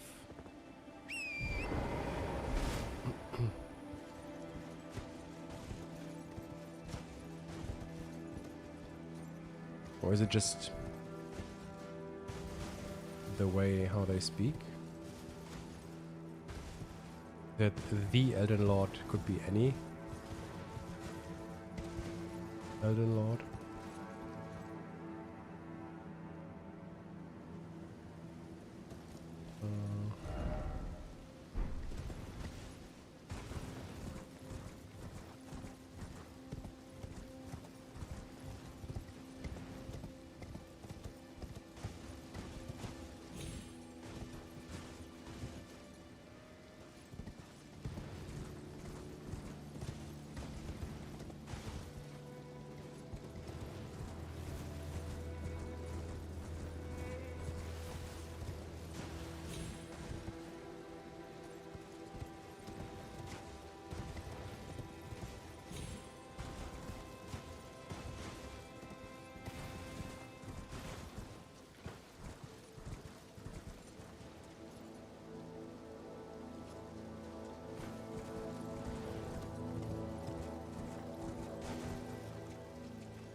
Okay, what's with this one? Is this one is a tarnished one? Ugh, wow, now I'm confused again. For fuck's sake. Oh no, it makes sense. Might make sense. Because it's right under the Sainted Hero's grave.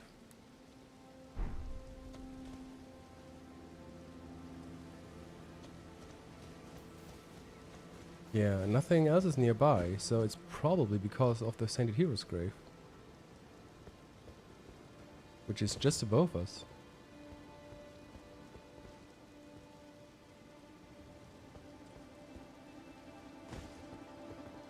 So that's the reason why I'm examining these, because there are some spots where they are placed really strange.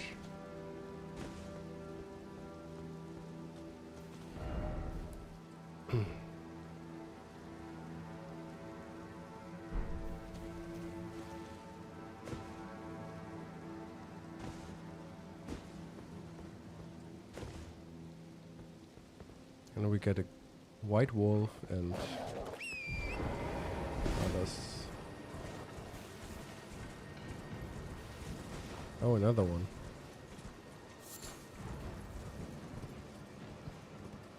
Two tarnished golden sunflowers. A crystal butt. No, 3.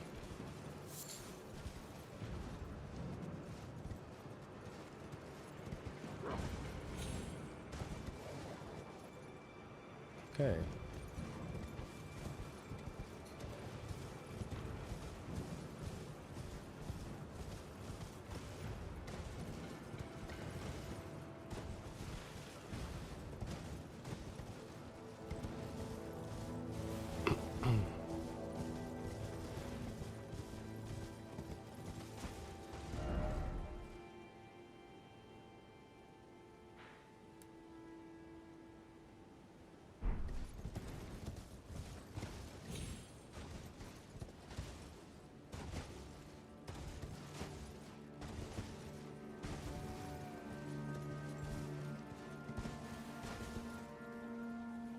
By the way, guys, do you consider Godric, for example, tarnished?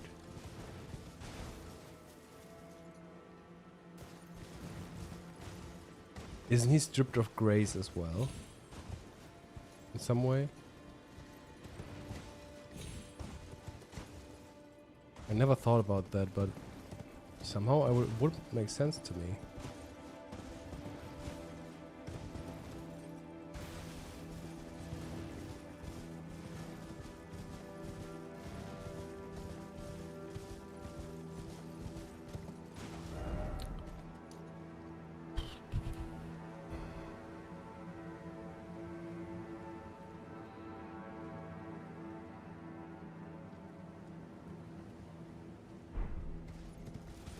But isn't Godfrey also considered tarnished after his banishment?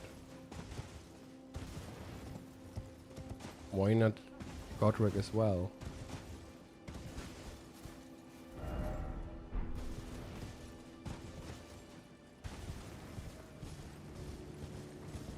Do you think it's more of a title or a term for those who get banished?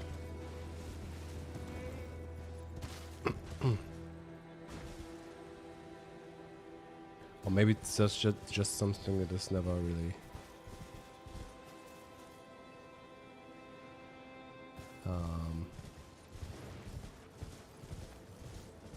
yeah, or it's just not important and never mentioned.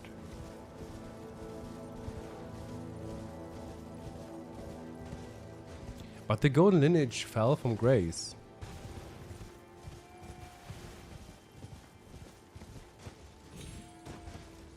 They had somewhat of a downfall. Oh, for fuck's sake. Oh, these again.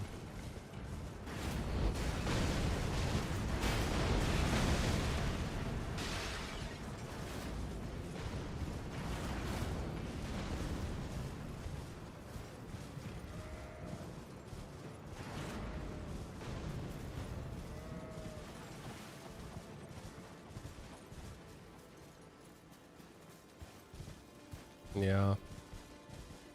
Maybe you're right.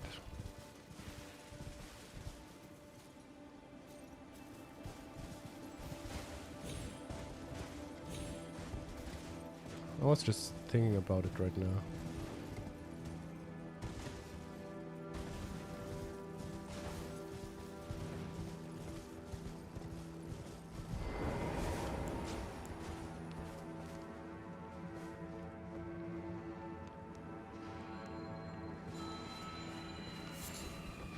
Two have to be spawned.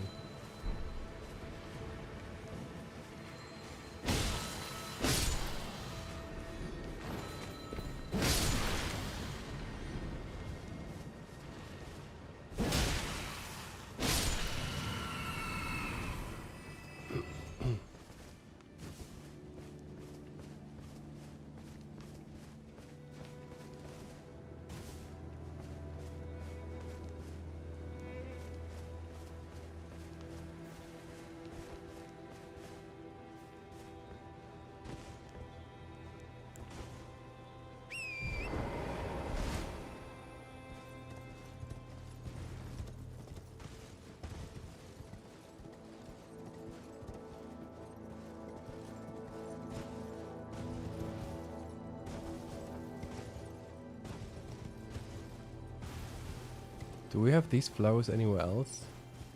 In this way? These are just plain white.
I think it might make sense in some way.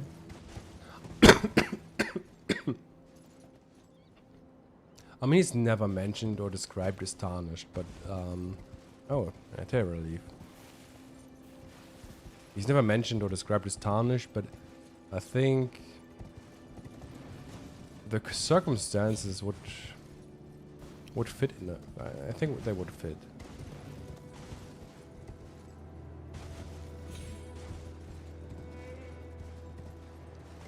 But yeah, it's not necessary, or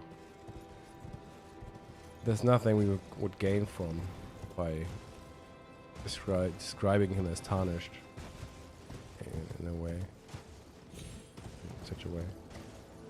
So yeah, and therefore I don't think it's that important if he's now considered it tarnished or not. Depends on what a tarnished is in the end. If you see it more like a title for those who get banished, then he's not tarnished. But if you consider the tarnished those who are left by grace in a way, then it might fit.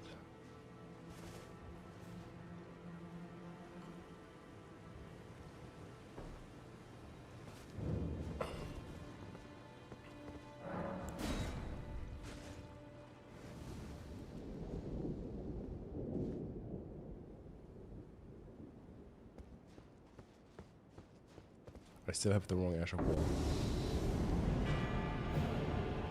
Godwyn.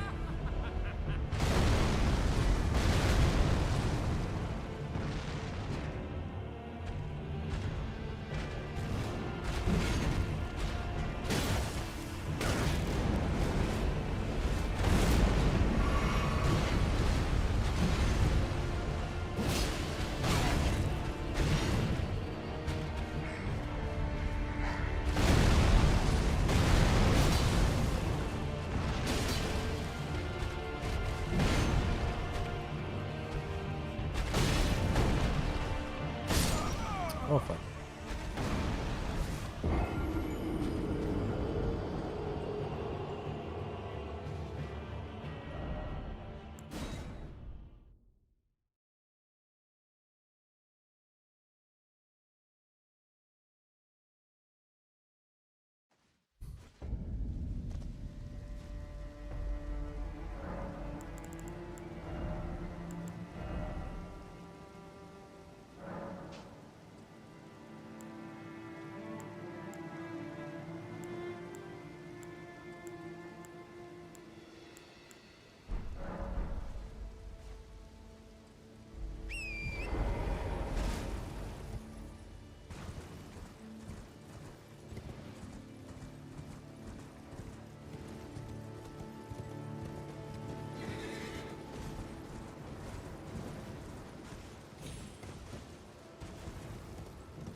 So we know that horns, for example, those on omens, are related to the crucible.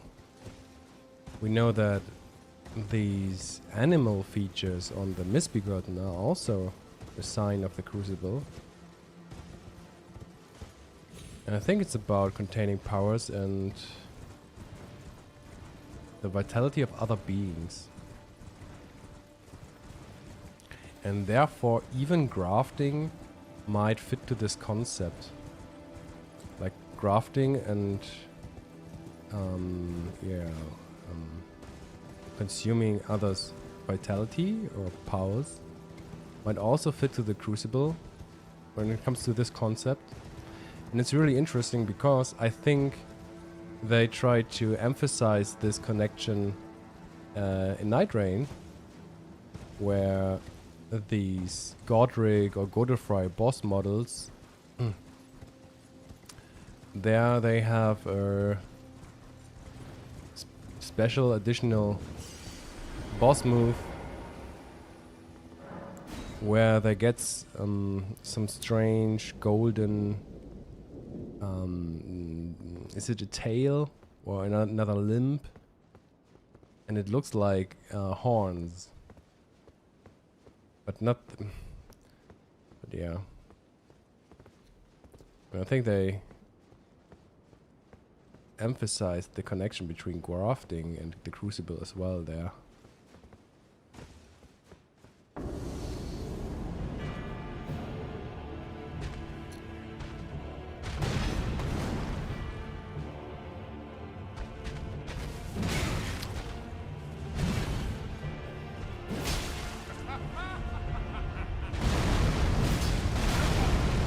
I should have waited for the second one. Yeah, it's a bit of an earth shaker, right? Isn't it?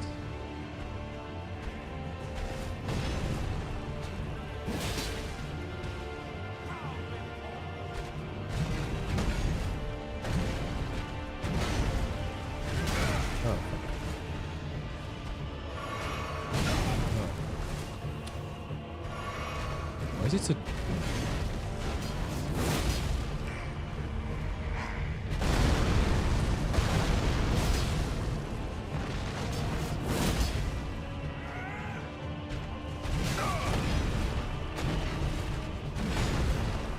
Should I try to parry him, maybe?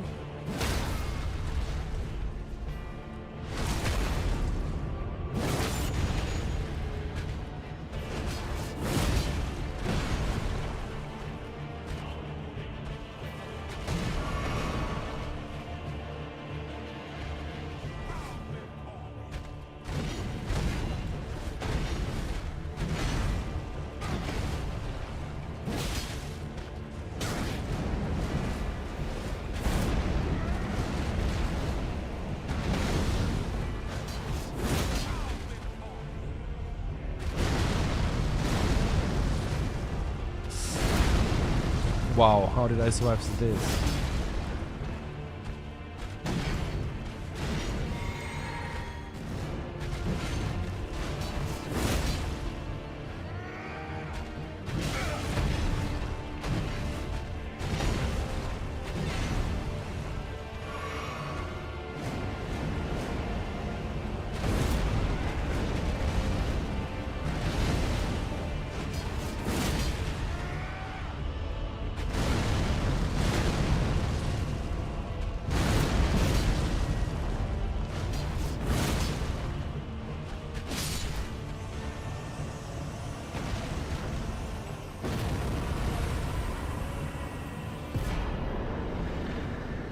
Godfrey icon.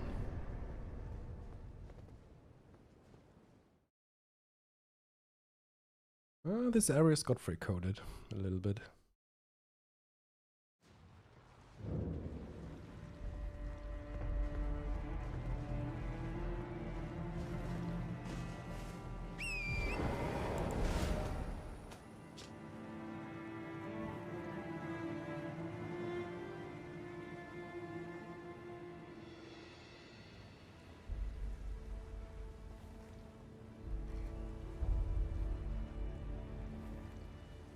Oh, there he is mentioned as a ferocious warrior.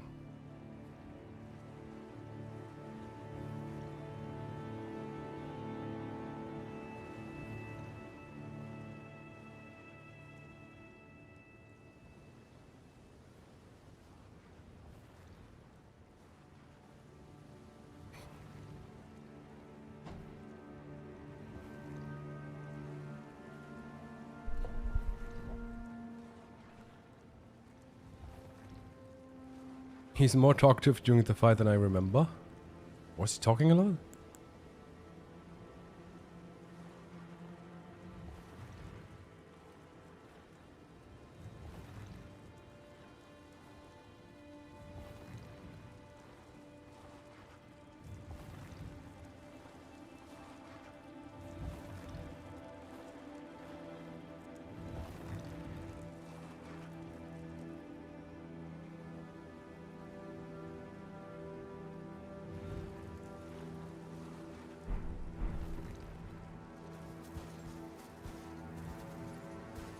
Do you mean Godric is more talkative than you remember? Or do you mean Godefroy? The one over here? I mean, because I don't think he said anything.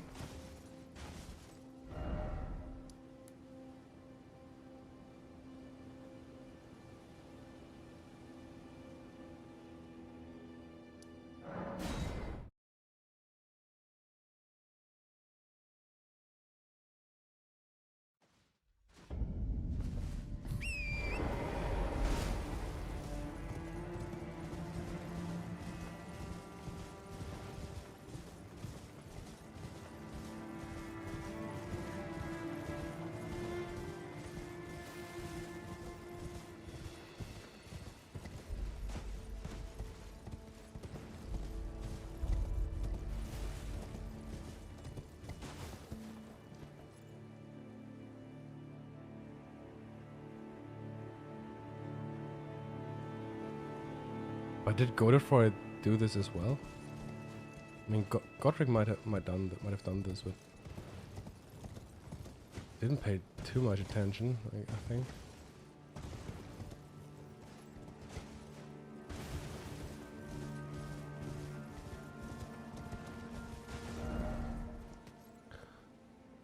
Okay, where are we heading next?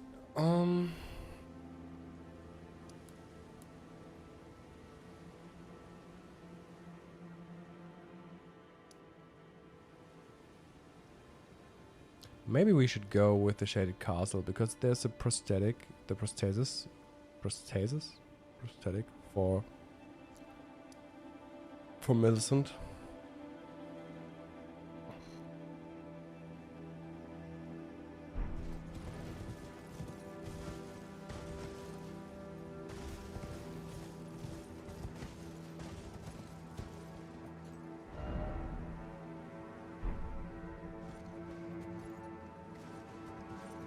Or maybe I'm visiting Volcano Manor just for the map for a moment.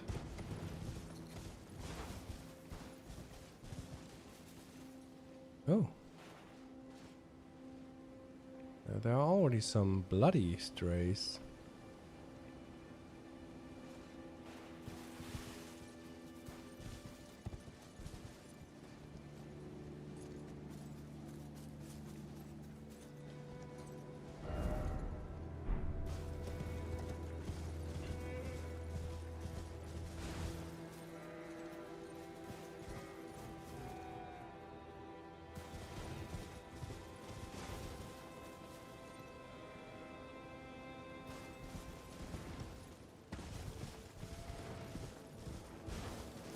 Rams.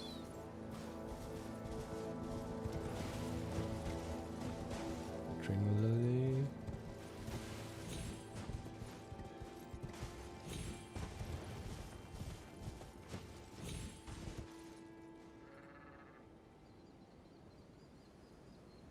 Would be interesting for more bosses to do that, yeah.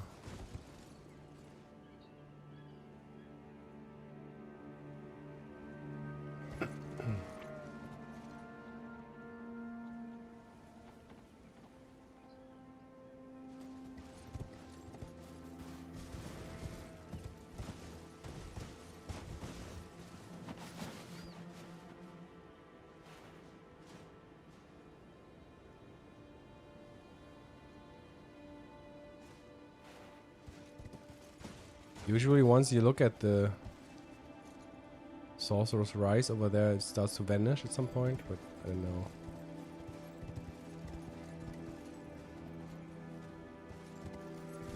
Whatever. The first defense of Leyndell, a sovereign alliance rots from within, traces yet remain of bloody conspiracy.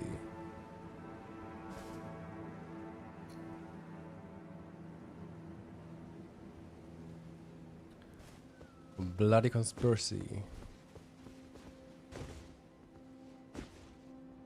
I think it's no coincidence why they're placed right in front of this church, which has the bloody, well, the blood theme in general.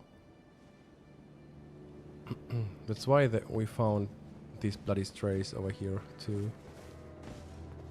Oh, where are they?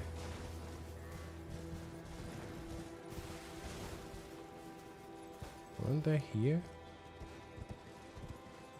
Over there, they are.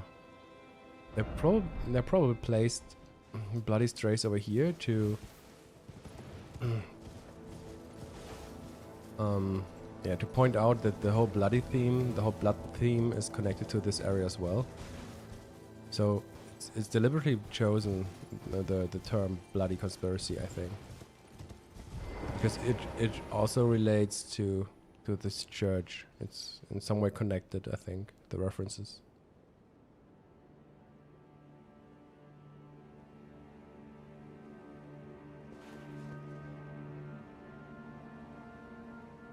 There's so much gold on it.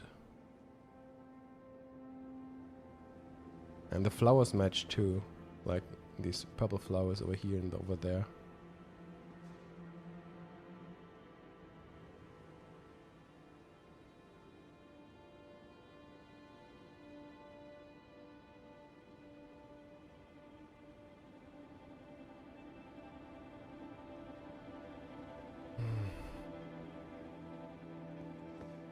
Yeah. And this one, we are fighting Eleonora. And we also find Yura.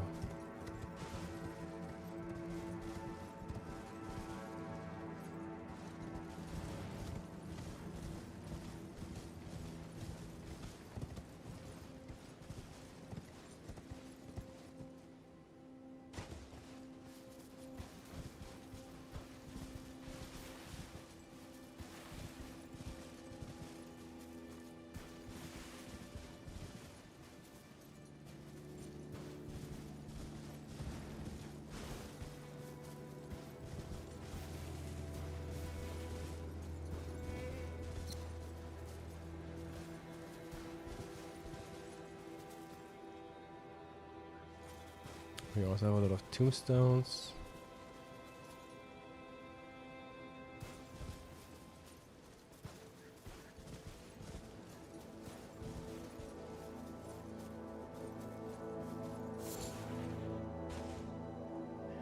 Human bone shards 6 times.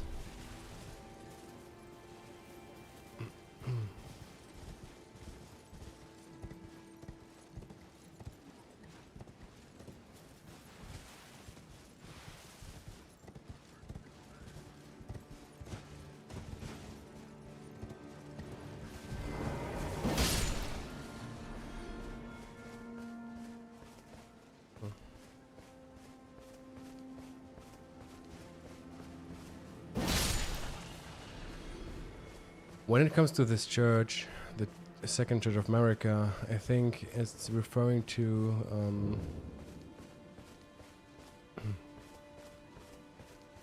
the bloody conspiracy and the first defense of Leyndell.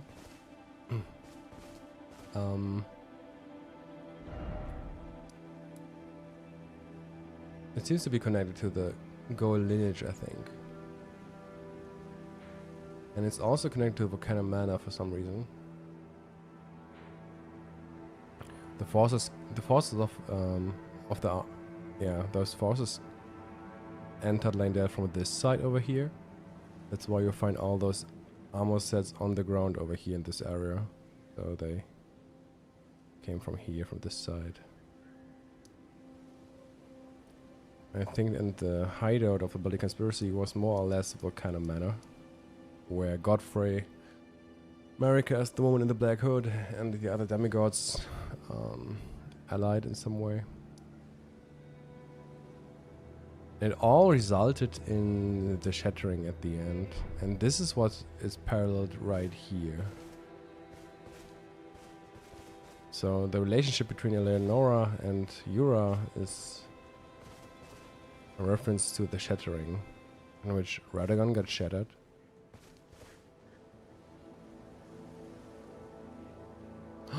Hey, Carrie lived. You too. Are you offended in a way, probably?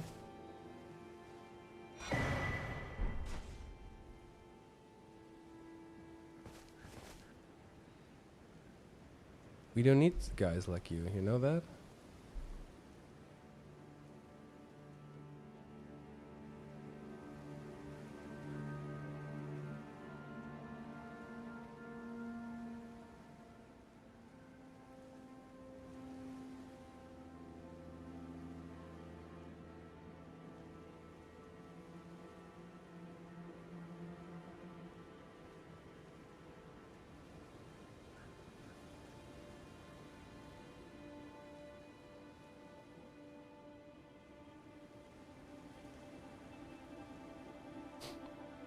And he's gone.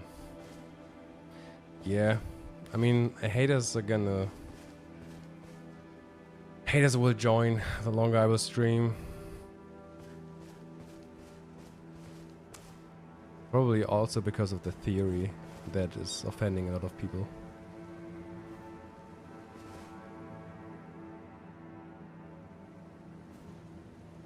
I have a lot of experience with those guys in the subreddits and on the Elden Ring Discord as well, so... Okay, but this, yeah, Euro seems to be a Radagon parallel, and as I said, it's probably referring to the shattering. Eleonora, it seems I am no match for you, but I've learned a thing or two myself. You see, I've sliced the finger off. Please. Please. Eleonora. Yield to the cesspool no longer. Do not stain the immaculacy of your sword. Your flesh. Your fire.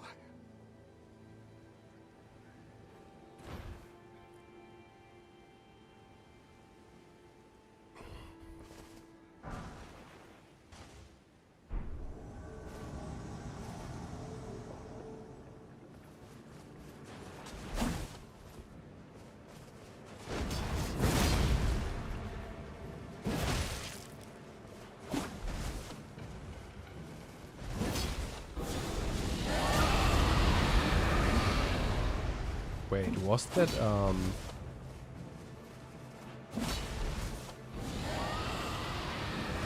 was that Grey Old's war or so?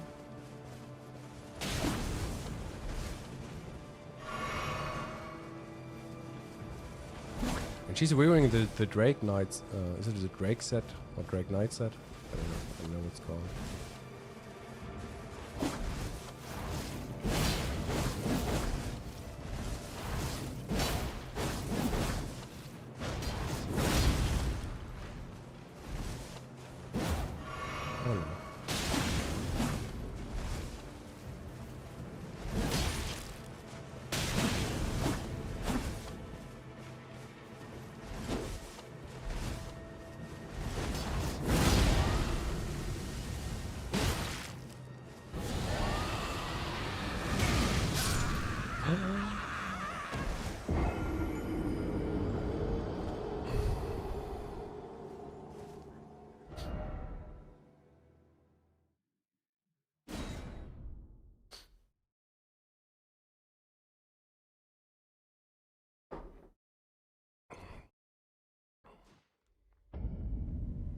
I wonder what else. What else? What else?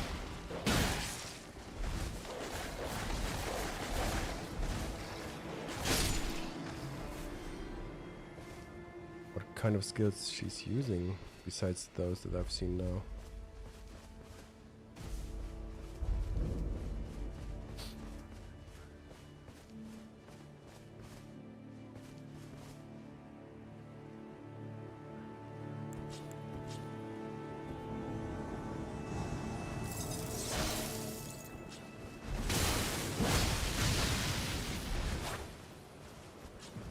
Oh, fuck.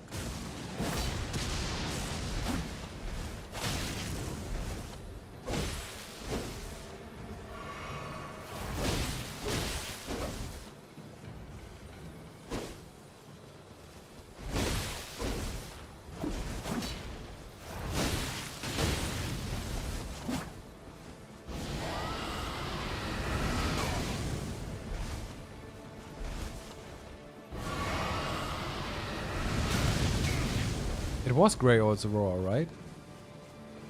Yeah. It's kind of interesting that she's using this one.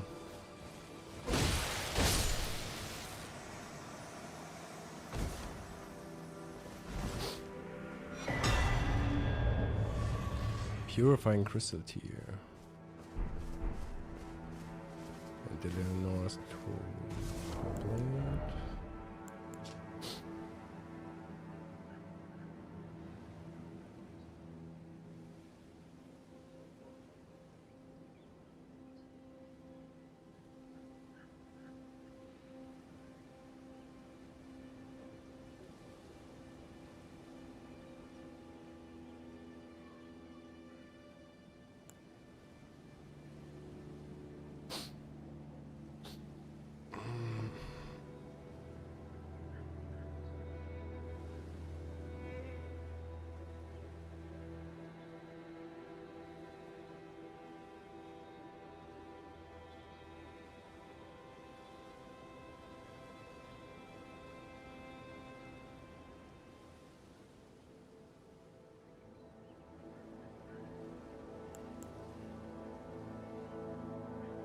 I think she's violet coded because she's in some way referring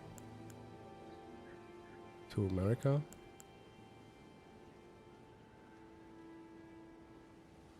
And isn't it interesting that she also leaves behind the purifying crystal? So in some ways she's the only one not getting controlled by the accursed blood.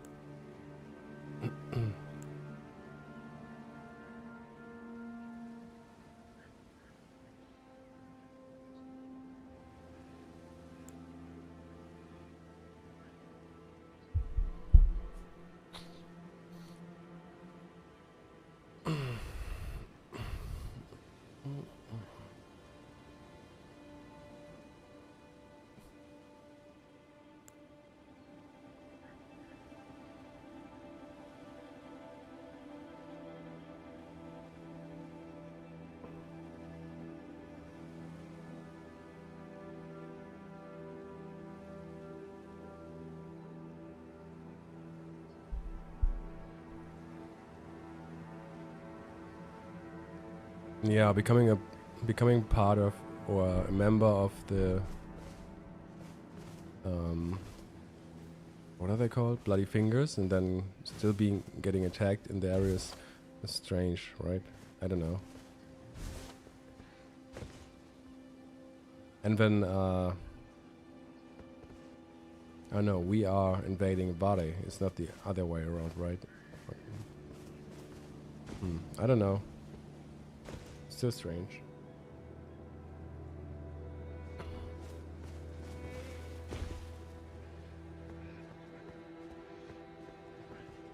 I mean, in the end, I would say the way Vara is talking to us and calling us a little lamb the whole time. Maybe it's about, I mean, maybe we are fated to get slaughtered in the end by them anyway, and they're just waiting for us to get stronger, I would say. You know? Like a little lamb who's getting fed until the slaughter is more worth it. I think it's a theme that is present in a lot of cases. It's also present, for example, in the Volcano Manor, where we are supposed to kill other Tarnished and get stronger, and after we got stronger, we we are allowed to meet Rykard, which is then which then usually devouring the tarnished or the recusants.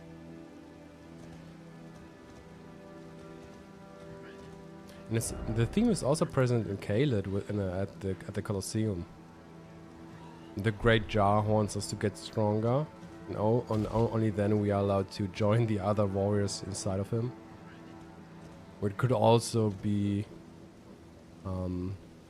representative for getting consumed when we get stronger. I haven't watched the Grand Unified Theory, to be honest. I think I've watched some part of it, but it was not much, and I don't really remember much, to be honest.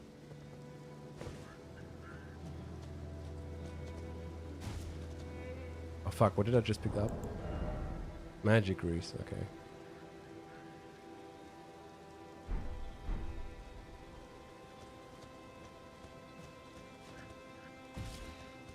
And we got a golden sunflower, another one.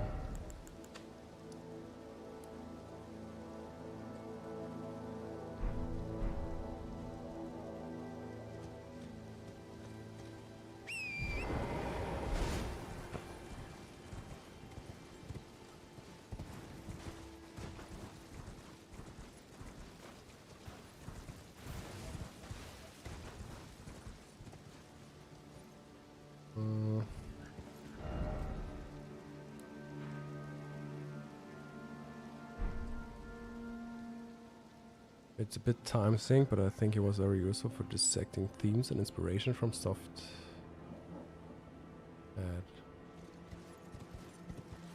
Oh, might be. I have to say, the last video, I haven't watched it, but the thumbnail was kind of crazy. And yeah, crazy in a way where I think, yeah, I don't know. I don't know what to think about that.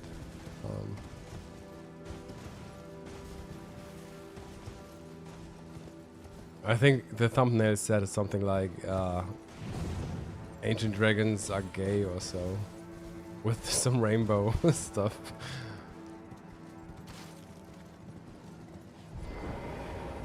I mean, I know it was meant as a joke because of rainbow colors.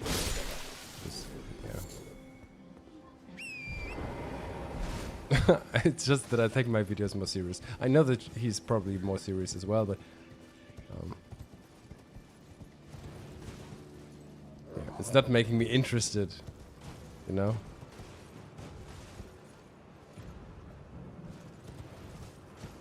Okay, we got so many wolves in here.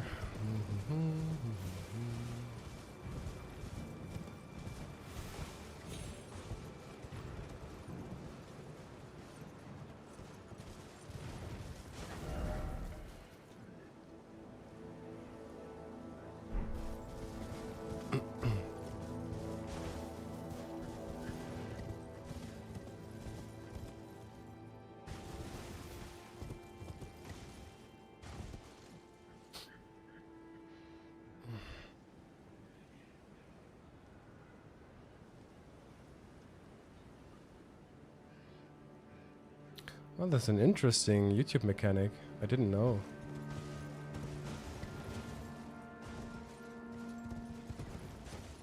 I didn't even know that this existed. That this is existing, I mean, it's pretty useful for content creators, I would say. Yeah, but I don't know. I go with the thumbnail that I want to go with, that I want to have, you know? I'm doing it more for myself anyway.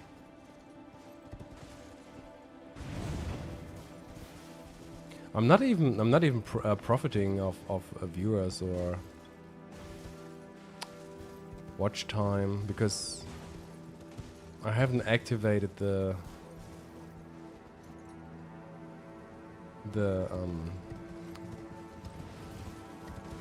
stuff where you are getting what is it called? Ad revenue. I don't get any revenues from my videos, but it has to do with yeah, some bureaucracy that I should do beforehand, and I haven't done it yet, so I'm a bit lazy when it comes to this. But yeah, whatever. In the end, I'm doing this for myself anyway, or for you guys who enjoy the videos. And another golden sunflower.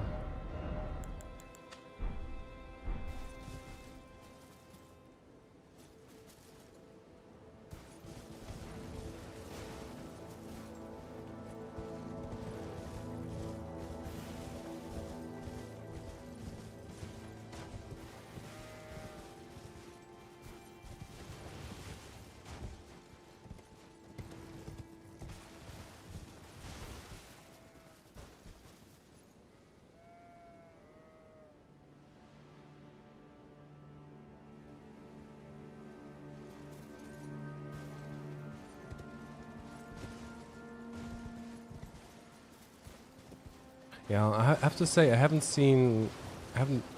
watched much of the other videos of other Lord tubers. The videos I usually watch are those of Zali the Witch, for example, or closer look videos from Bonfire. What is it called? VN Bonfire.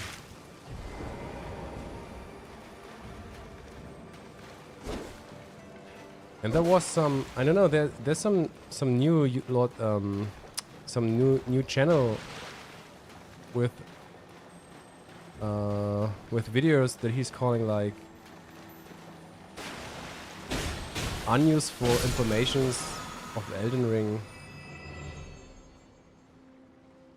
where he's showing just different interesting facts inside of the game.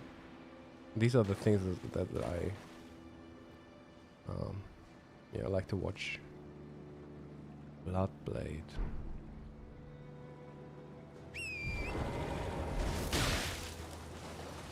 And when it comes to Jaggis the Mimic, I have some strange relationship to him, although not really much. Not really much happened. It's just that he was offended by one of my videos for some reason, which I don't really get, but yeah.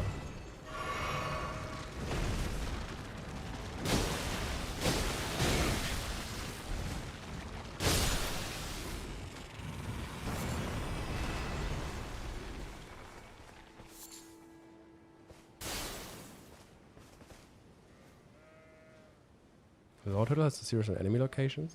Oh, yeah, that's also interesting. It's just because usually for myself, when it comes to lore hunting, I want to have some primary sources, like just facts that are inside of the game. For example, like enemy locations, and then I want to interpret these myself, and yeah, sometimes it's not that I can't work a lot with interpretations of others when I'm not really agreeing with them. So that's why I watch more of those videos which are just showing or discussing or interesting things inside of the game, like locations of specific items or mechanics or specific details.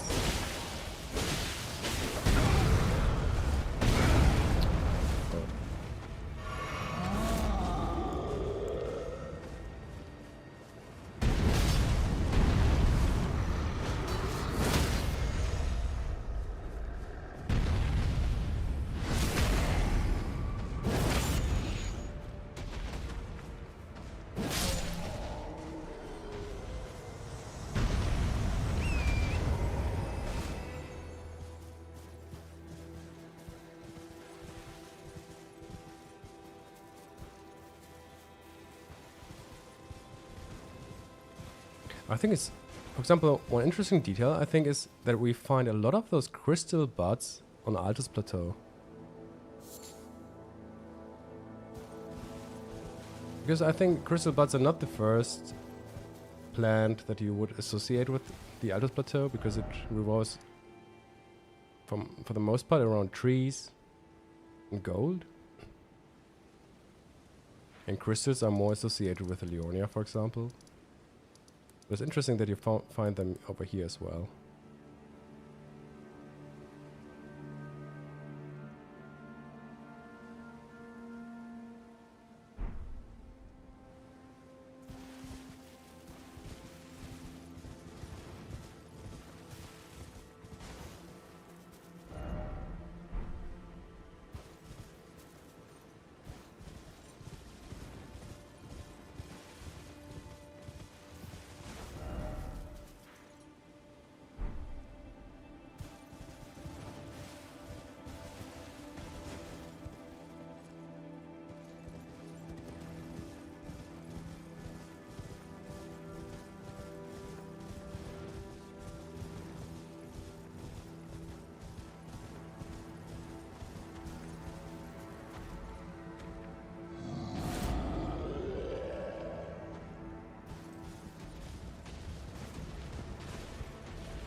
I don't really get why are there so many trolls over here.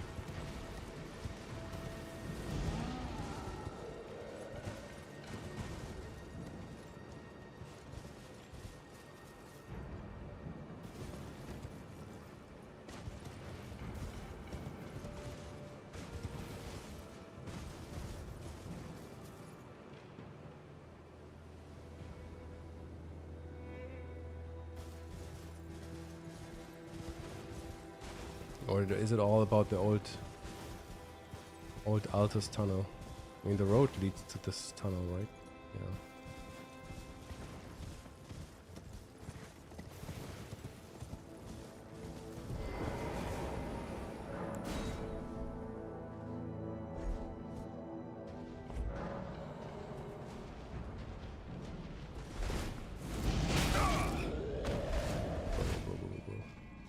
Oh. 3 times explosive stone clone. Bad luck and an explosion?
And we got explosive barrels as well, a lot of them. And some do spreading fire.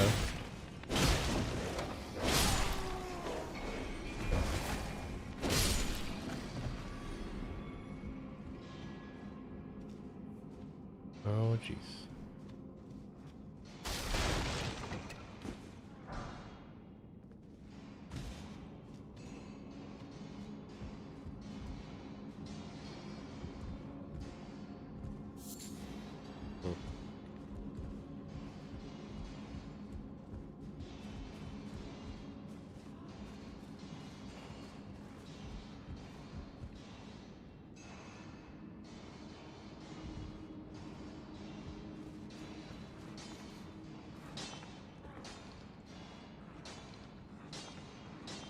What about theories that look outside the game, where the George R. R. Martin works, archaeology, alchemy, history, and such? Do you think such analysis is valuable?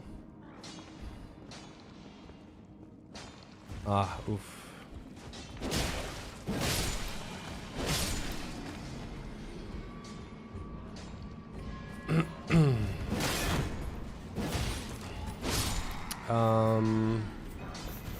Let me think about that for a second.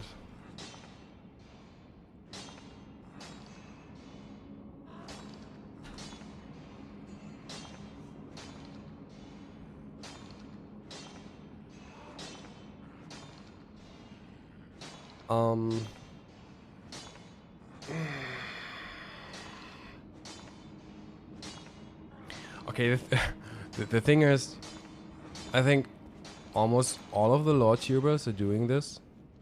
Most of them are doing this. I would say that they look a lot at concepts or real life parallels or possible inspirations.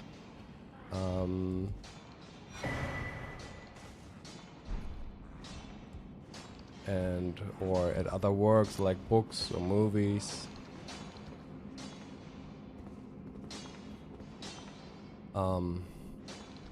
Yeah. But that's the reason why I don't choose this approach, why I don't choose these this kind of stuff as arguments for my theory. I don't want to dismiss all of this. I don't want to dismiss all of the concepts or inspirations or other kind of works that might be might have some connection to the game. It's just nothing that I would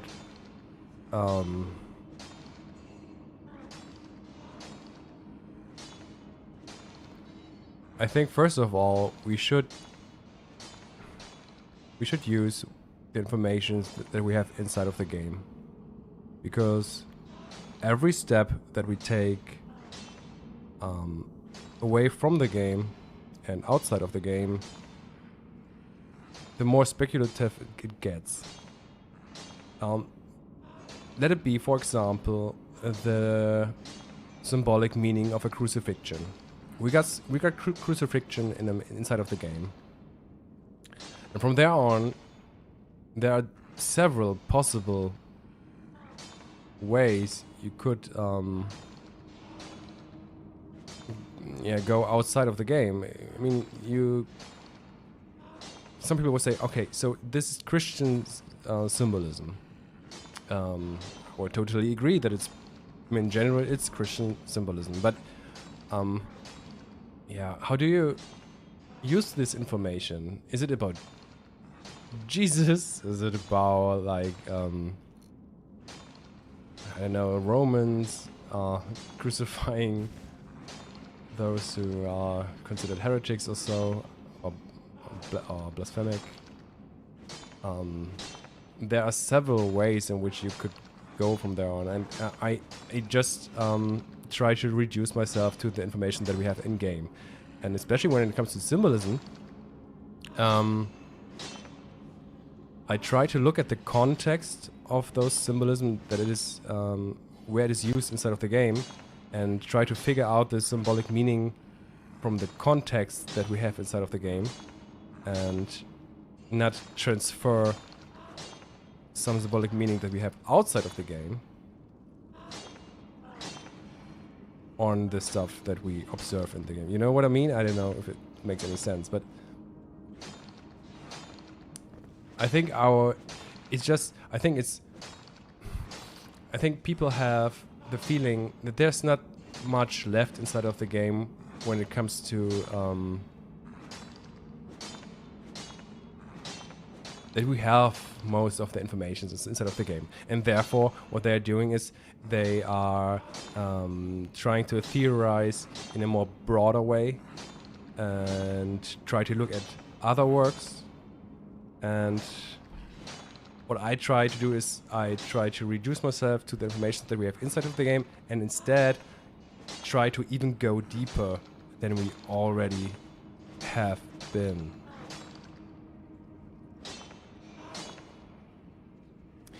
But I have to say, there are exceptions where even I would say, it's definitely, there are definitely works that I think might help us in understanding the relationships inside of the game.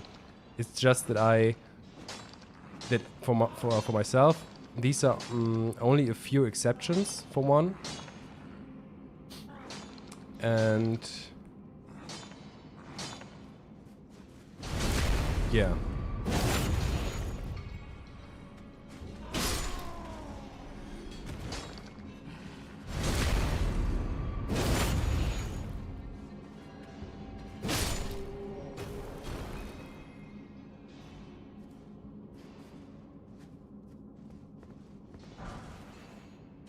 Benching policies.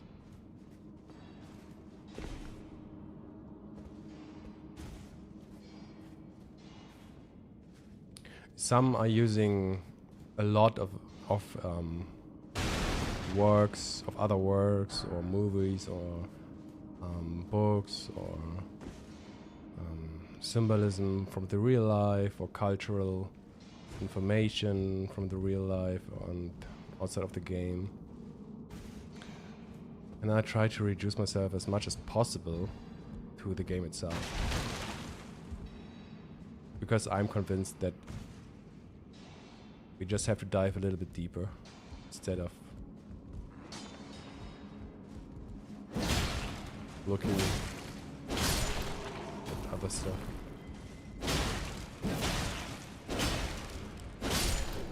Because we will never really know which books, movies, or whatever might have served as inspiration.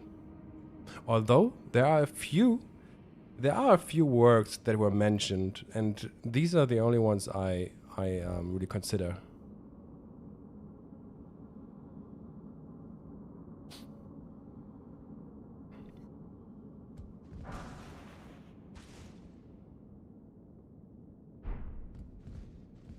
So, the books that I recommended a lot in my streams, or at least a few times,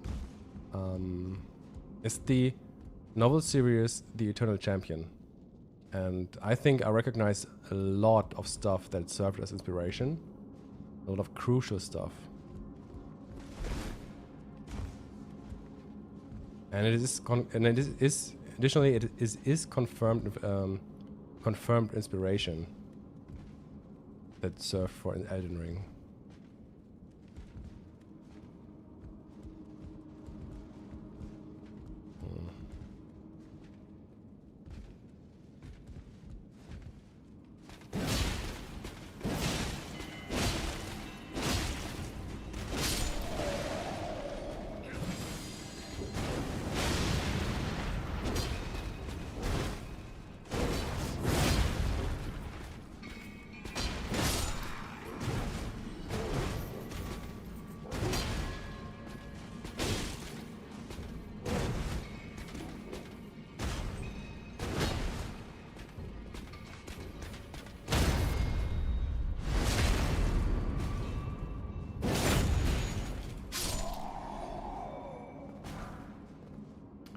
Even George R. R. Martin mentioned some inspirations for Elden Ring.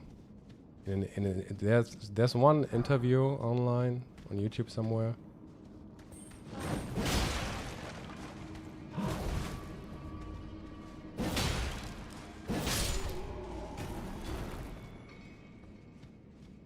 But even then, when it is confirmed, confirmed inspiration, even then you don't really know which parts were carried over, or were used, or if these were used as visual inspiration, or if they were used as inspiration for concepts. Even then, you don't know that. So.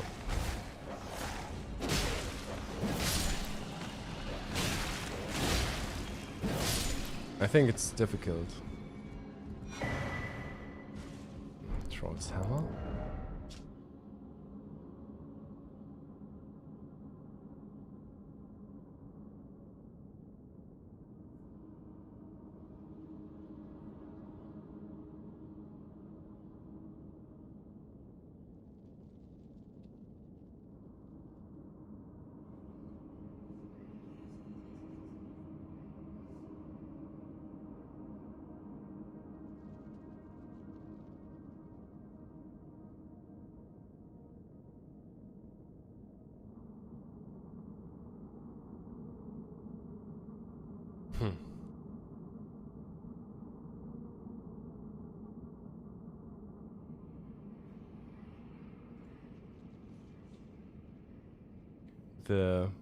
The handle of this troll's hammer even looks like a braid.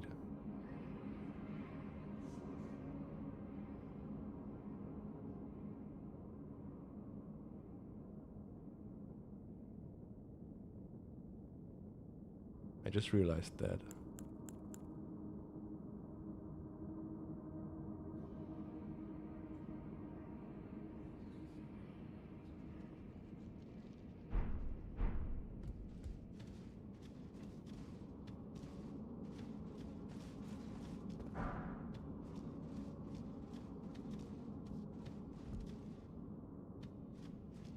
So in the end, yeah, I reduced myself to the information that we have inside of the game for the most part. There are some exceptions though, and I know that a lot of other Lord viewers and a lot of other even viewers of mine use a lot of stuff outside of the game. It's just that I don't want to talk bad about others or their approach, you know. It's I think we should encourage each other, and if people think they should go for parallels outside of the game, then yeah, go for it. I mean, in the end,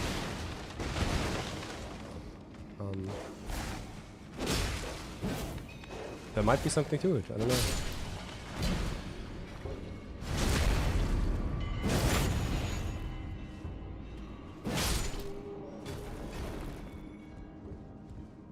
But it's not really part to my of my approach. But as I said, there are some exceptions where even I will. At some point, I will discuss some of the inspiration that probably came from the Eternal Champion novel series.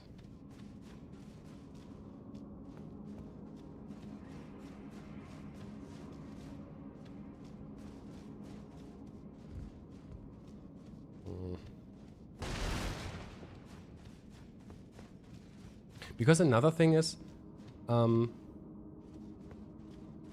the perspective that the lore is a mystery and a puzzle which can be solved in a way, or at least which we can solve in a way that we can infer it from the information that were given to us. It would make sense. So if it's designed like a puzzle, it would make sense that you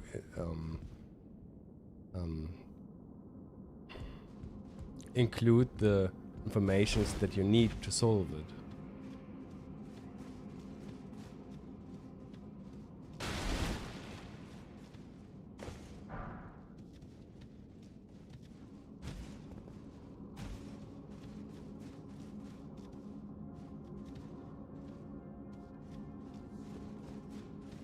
I think the problem of our community, or at least that's what I think, is just the perspective that we have overlooked a lot of stuff just because we looked at everything literally.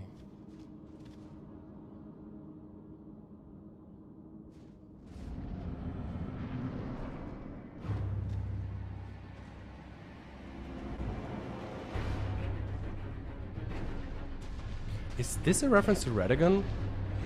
We got so much of the explosive stuff in here, and he got a shattered head as well.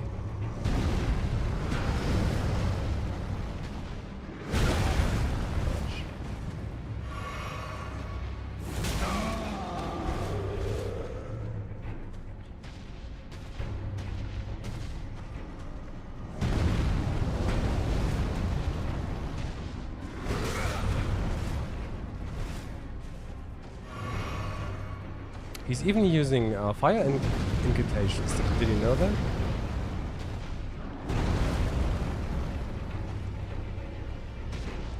Let's see if we can trigger him to use fire incantations.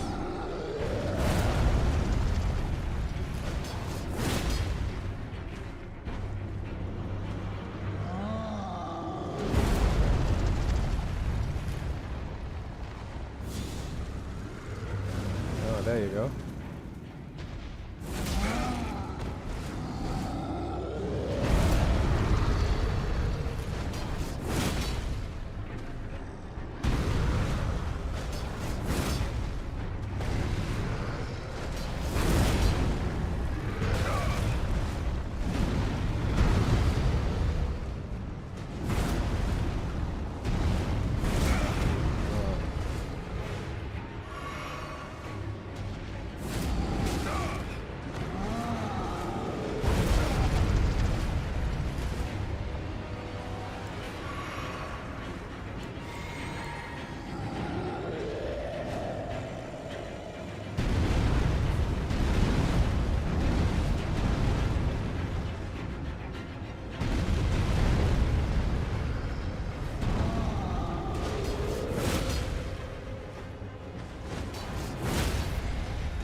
Night Rain does feel rather siloed in the end. What does it mean?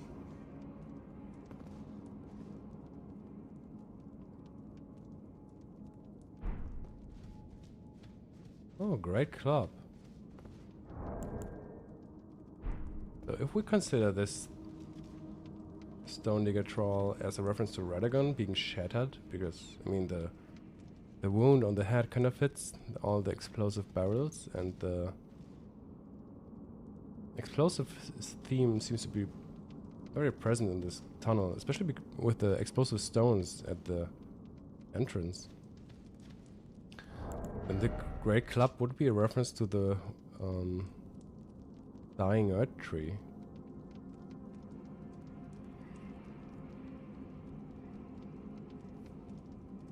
As it is a withered branch of the Earth Tree. So it might support, if we interpret this whole area like this, it would support my interpretation that the physical Earth Tree kinda withered away after the shattering, and what we see is only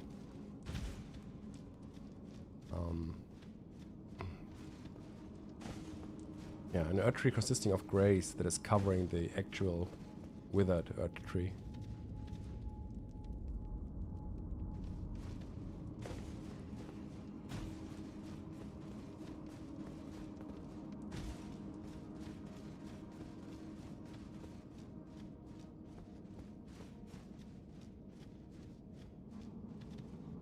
Troll hammer, what else did we found here? Bench bonuses, the bolt drake talisman.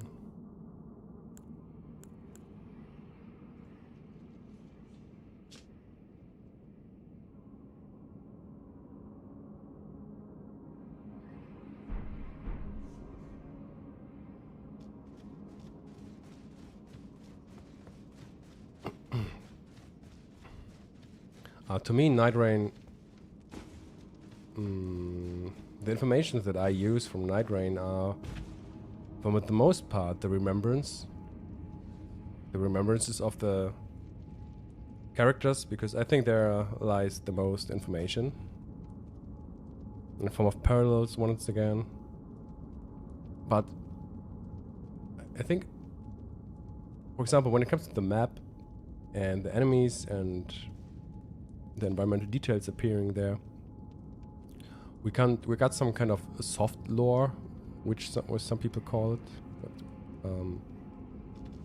where it's just about thematic connections.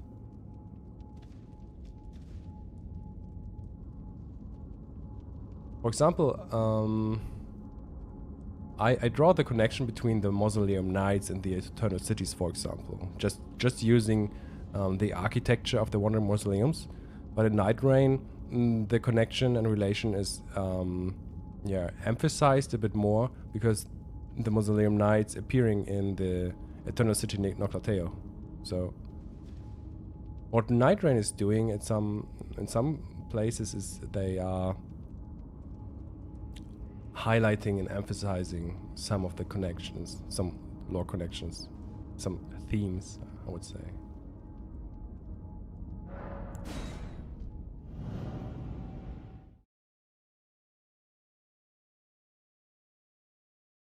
Not much in direct digital information, but some environmental storytelling.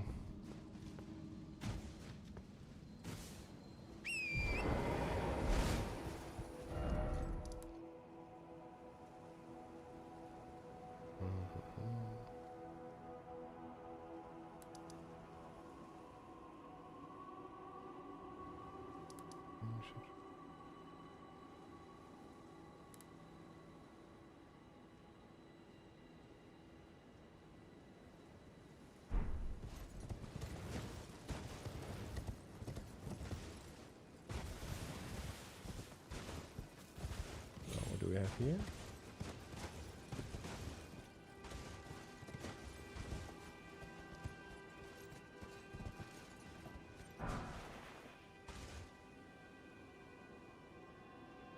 Godwyn Run 3.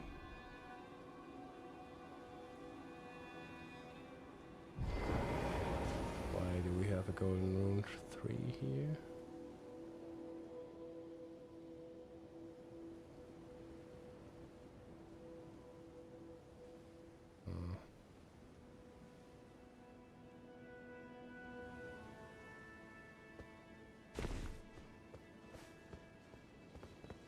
There's something about it.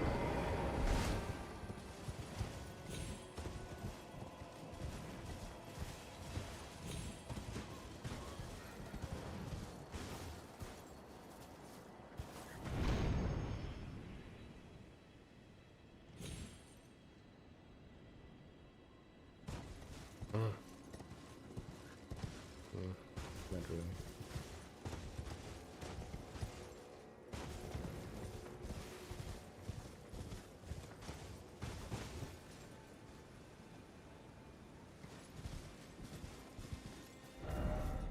Did you guys know that this bridge, in 1.0, it was called Black Guard Bridge? I was wondering if there's something to... if they planned something in connection to Blackguard Boggart in that place, I don't know. It's just an interesting detail. Not really useful, but yeah.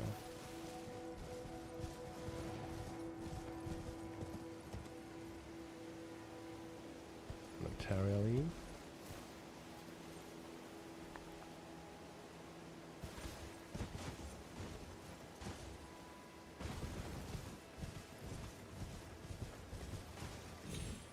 Oh.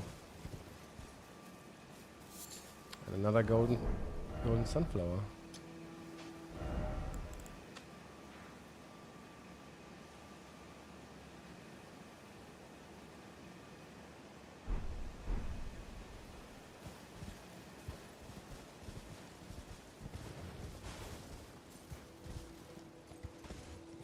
And the sacramental bud.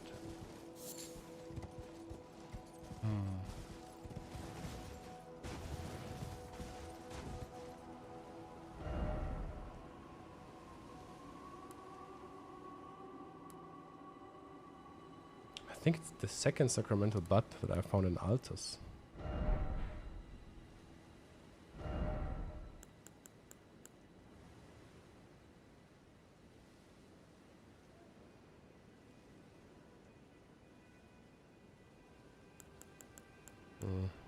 Let's mark them as well.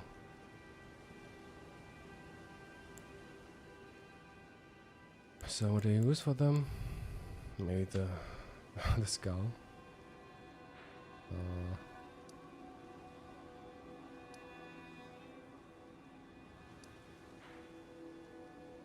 think they were over here somewhere.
Three Michaelos lilies. I wonder if there's something on the tower, but I don't think they can get there.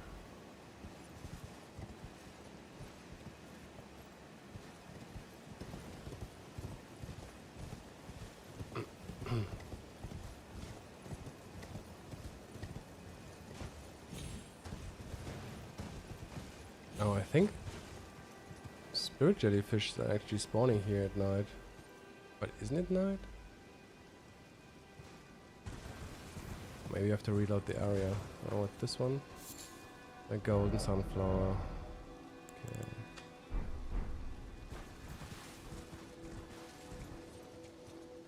Yeah, the more I find, the more recognizable it gets that these are more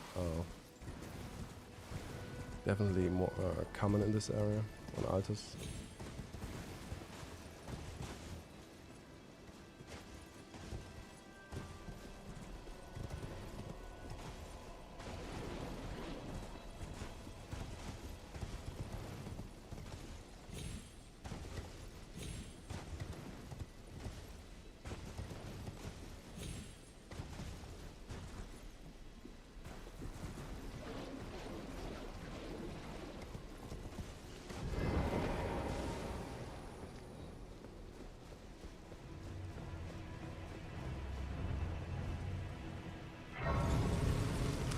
Okay, guys, I will make a break for now.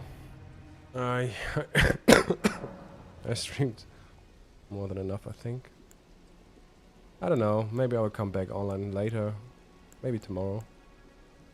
I don't know yet.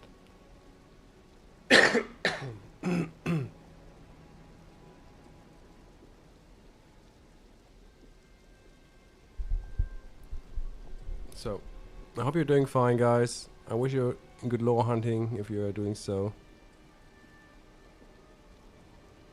And yeah, enjoyed the chat as always.